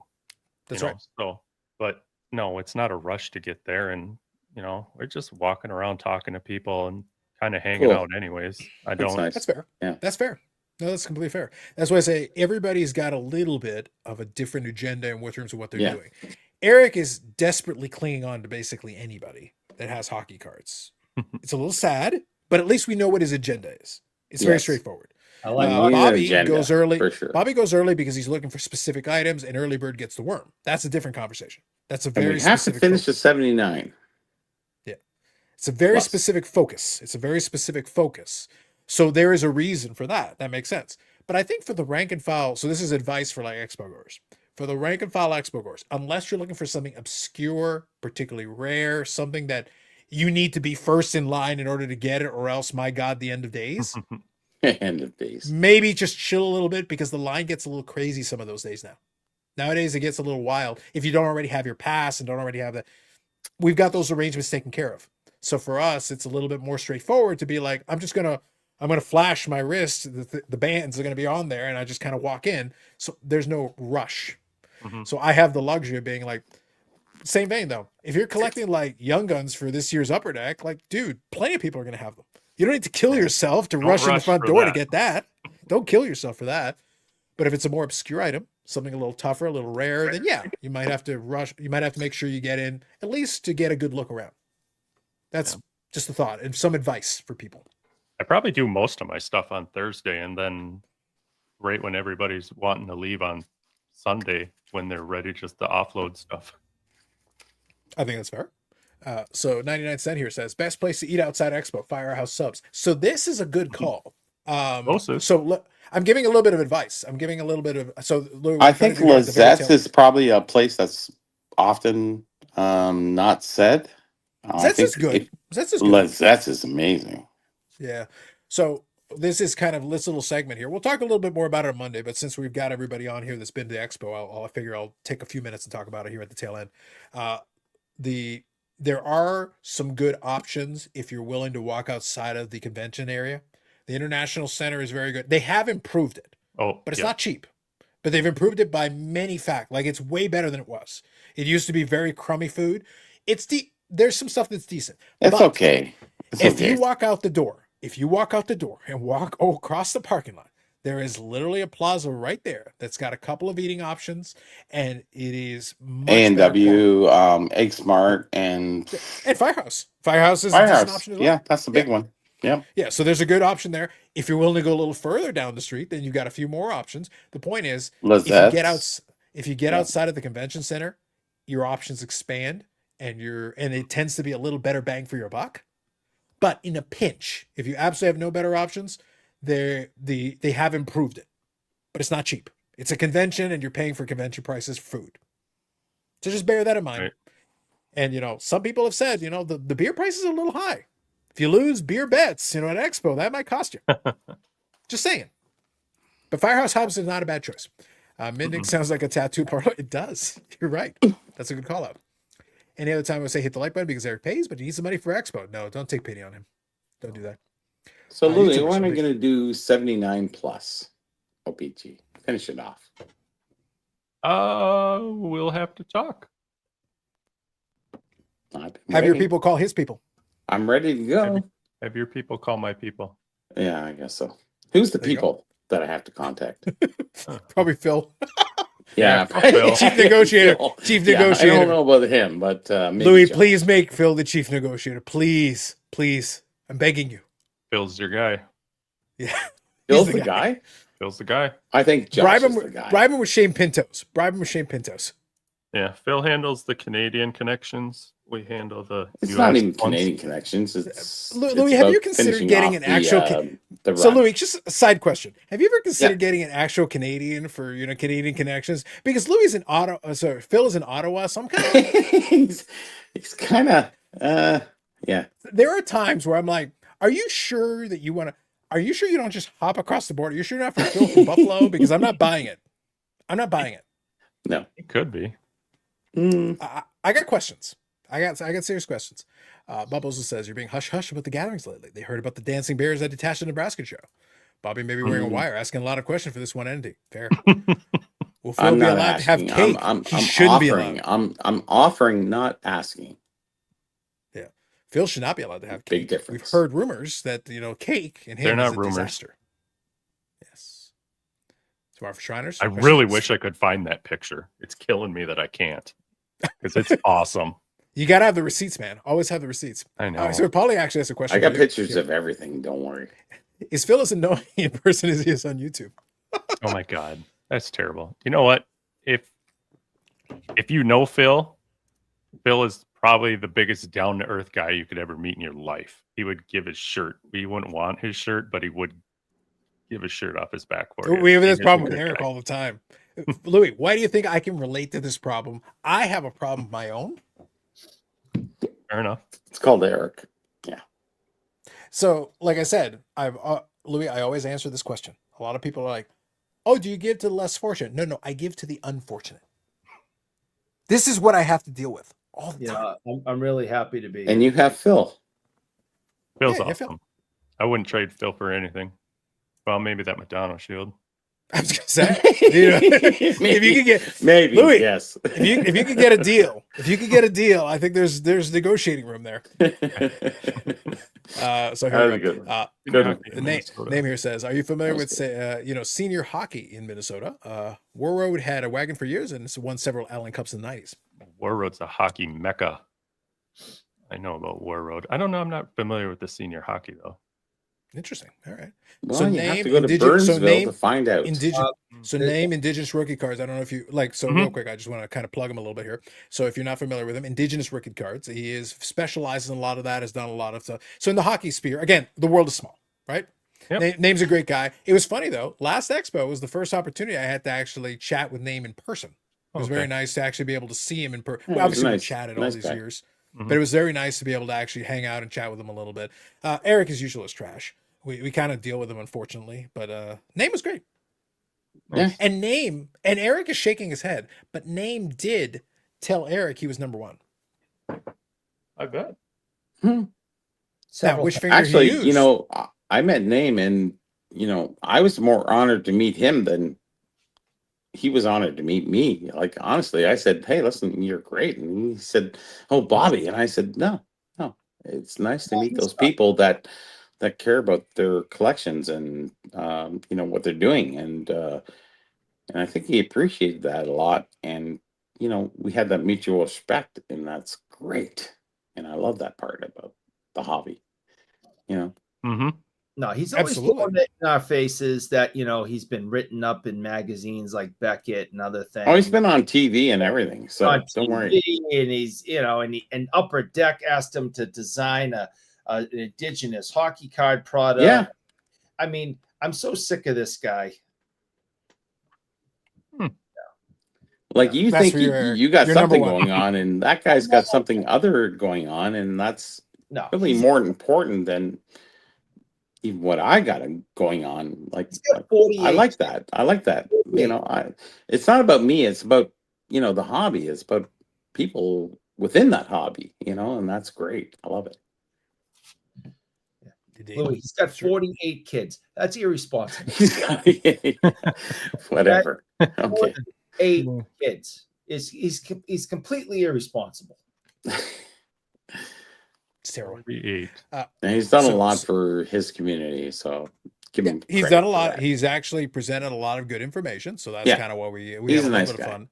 But and he's always been a great supporter of what we're doing here, so we always give a little bit of a shout out. Yeah, and he's And always that's why- been that's good why to I'm- me. He that's why I wanted to make appreciates sure me, that- and I appreciate him more. He doesn't understand that, but I don't appreciate him at all. Well, Eric, What? based on that picture, he appreciates you. So, Louis, that picture was a picture that we sent to Eric Yes. as appreciation for Eric. Hmm. He said he's number one. Yeah. You saw And that. then, Somebody's got to be number one. and then he posed with Yannick and told me I was number one. And then he posed with Bobby and they told me I was number one. And then he posed with Brad and they told me I was number one. I kept getting these things like every 10 minutes telling me I was number one. If Number you consider one the of possible, what? there is a common denominator there. I'm just saying. It's one of 5, one of 4, one of what? So real quick, I'll finish reading the comments. Sports Pursuit says, I'm shopping for non-sport OPG for an American client. Any suggestions? Yes. Everything's OPG. Lots of OPG stuff that was actually mostly tops, but it was OPG related, so to speak. Yeah, there's nothing exclusively OPG that that was tops related. You know, most of it was tops owned and produced from there. So one and the same, so to speak. There you go. OPG's Wow. tougher, yes, but same stuff. There you go. People subs at Firehouse are very filling. That's the Solid choice. best thing they got there. Yep. The AMG guys swear by it. As soon as they got a Firehouse subs near AMG, they were excited. Real Steve does not get excited, but Firehouse subs being there in the Maritimes got this man excited. And I was like, calm down, Steve. Calm down. I need you to calm down a little bit. It's pretty good. Hey Louis, question. Hockey Hall of Fame Resource Center. Anything? No, Okay. I do not know where I'll be Wednesday. Okay. Interesting. I know Bobbles and Ball Cards, Brandon, who was here a little earlier on Wednesday, there's a good chance they're going to hang out near where the Sports Card Expo is. Eric, listen, Bobbles is just telling us about your stories. You just won't shut up about the goddamn expo. It'd be nice if you just focus on the matter at hand. That'd be great. Jerk. Anyway, thank you, Bob. So anyway, what I was going to say is that when it comes to a lot of these things, so it's going to be good. It'll be good. It's going to be fun, though, because it's him and Mrs. Bobbles' first time in Canada. Oh, they're really? Gonna be, yeah, they're going to do a little touristy thing. It was funny because I was chatting with them a little on the side. We'll see how it works out. If I can take a couple pictures of everything, I'll do so. They're going to be, I think they're going to try to make it out to the Hall of Fame on Wednesday. And I've been kind of back and forth with them on it. I actually work in the office a couple of days a week in downtown Toronto. So if they make it down, so I told them, if you're going to come down on Wednesday, I'm in the office on Wednesday, generally speaking. So if you're down on Wednesday, let me know. I'll come down. I'll give you guys little directions. I'll point you in the right direction of what you need to, because not only have I worked in the same building where the Hockey Hall of Fame is, literally in the same building, I now work just up the street from where the Hockey Hall of Fame is. So I can be like, all right, you want to go there, you do this one. You want to go there, you do this one. Go have some fun, have a good time. So I can literally catch them quickly and give them a little bit of the lay of the land so they can make their way without wasting too much time and then go from point A to point B. And I think they want to do the CN Tower, Hockey Hall of Fame. And I'm like, that sounds great. No problem. I'm going to be down there. And if I'm already down there, I'll point you in the right direction and then you guys can figure out the rest and have some fun. So it'll work out. Awfully I was nice. just talking about the resource center. If you want to come, I can arrange that if you want. And that's well above the Hockey Hall of Fame. Mhm. What's there? Yeah, that's exclusive stuff. Just saying. Amanda, there's always a casino. There's always a casino. Always. Woodbine, Amanda. Woodbine. Massey Hall Monday night after Expo. Robert Plant. Interesting. Ooh, really? That sound. No, that's something I could sink my teeth into. Little So Led saying you're going Zeppelin. to see some Robert Plant? I'd go see some little Led Zeppelin. Sure. Gonna go get yourself thrown out of a different event? It's like, wait a minute, you're the Marcel guy. We've heard about you. I've never been thrown out of a Led Zeppelin show. Not yet. First time for everything. I was gonna say, I believe in you, Eric. I think you can do it. Anyway, all right. On that bombshell, Yeah. will you hang Mhm. tight for a second? That's Hang it. in. We went 5 Yep. hours. We did it. Good job, We did it. everybody. Yeah. This is our pre-expo show officially. We will talk a little bit. We'll talk a little bit more about it on Monday. Now, before we leave, we would be remiss. Hold on. It is the expo show. Wear comfortable shoes. We did it. We did it. Damn. New Balance. Hold on, Bobby. Production values. You ready for this? Here we go. We're Yep. coming. We're going. Yep. Damn. I did it. We got there. White leather New Balance, the epitome of old white guy. Make sure that's what we. I don't buy New Balance. No, Come on. old white guy is the white leather New Balance. All That's right. the Eric, official- I will literally wear New Balance just to fuck with you. I am wearing New Balance shoes right now, and I will wear them just to, and not only that, I will kick your ass in New Balance. It's very easy to kick my ass. I understand, but I'm going to do it in New Balances. Brand New Balances, no less. Unless I'm on a bicycle, I'm basically immobile. That's what I'm trying to get at. It's going to be very sad. I'm not, Eric, I'm not saying that I've accomplished anything. I think it's just the principle of the thing is all I'm getting at here. You besmirch the good name of New Balance. I will literally wear, you know what? I could wear these. I could wear the ones that I'm wearing on my feet right now. I will fuck you up. Wearing New Balances. That's the official walking shoe of the old white guy at the expo. I guess so. And that's why I have several pairs. I was going to say, you should. I would think. Do not besmirch the good name of New Balance. And again, we will accept sponsorship. I got a brand spanking new Gene Simmons heels for Expo. There you go. There you go. All right, that's it. So Eric in the Cave of Crap, Bobby Burrell in the Garage of Knowledge, Louie, thank you for joining us. This is your Thank first you. time joining us on the live stream from Yes. the Hockey Card Gone Show. Do it again. Thanks for the invite. We appreciate your appearance here. And unfortunately, we were going to invite Loud Phil, but we're out of time. Oh, darn. We just ran out of time. Oh, this is so sad. We're so close. We ran out of time. Just ran out of time. Anyway, folks, those of you on the West Coast, you still got a little bit of time left over. Those of you in the East Coast, it is now Saturday, November the 1st. We are now in the month of November, and the expo is nigh. It is getting so close. You guys don't even understand how close it's getting. Good luck to the Blue Jays in Game 7. We got one more game. No matter what happens, the World Series will be over by Saturday night. We'll find some kind of result. So by the time we get to the next live stream on Monday, we will have some kind of result in there. Crossing my fingers. We're hoping for the best. We'll see what happens. But good luck to everybody. And Eric Good Six. night. Good night, everybody. Have a good one. Good night.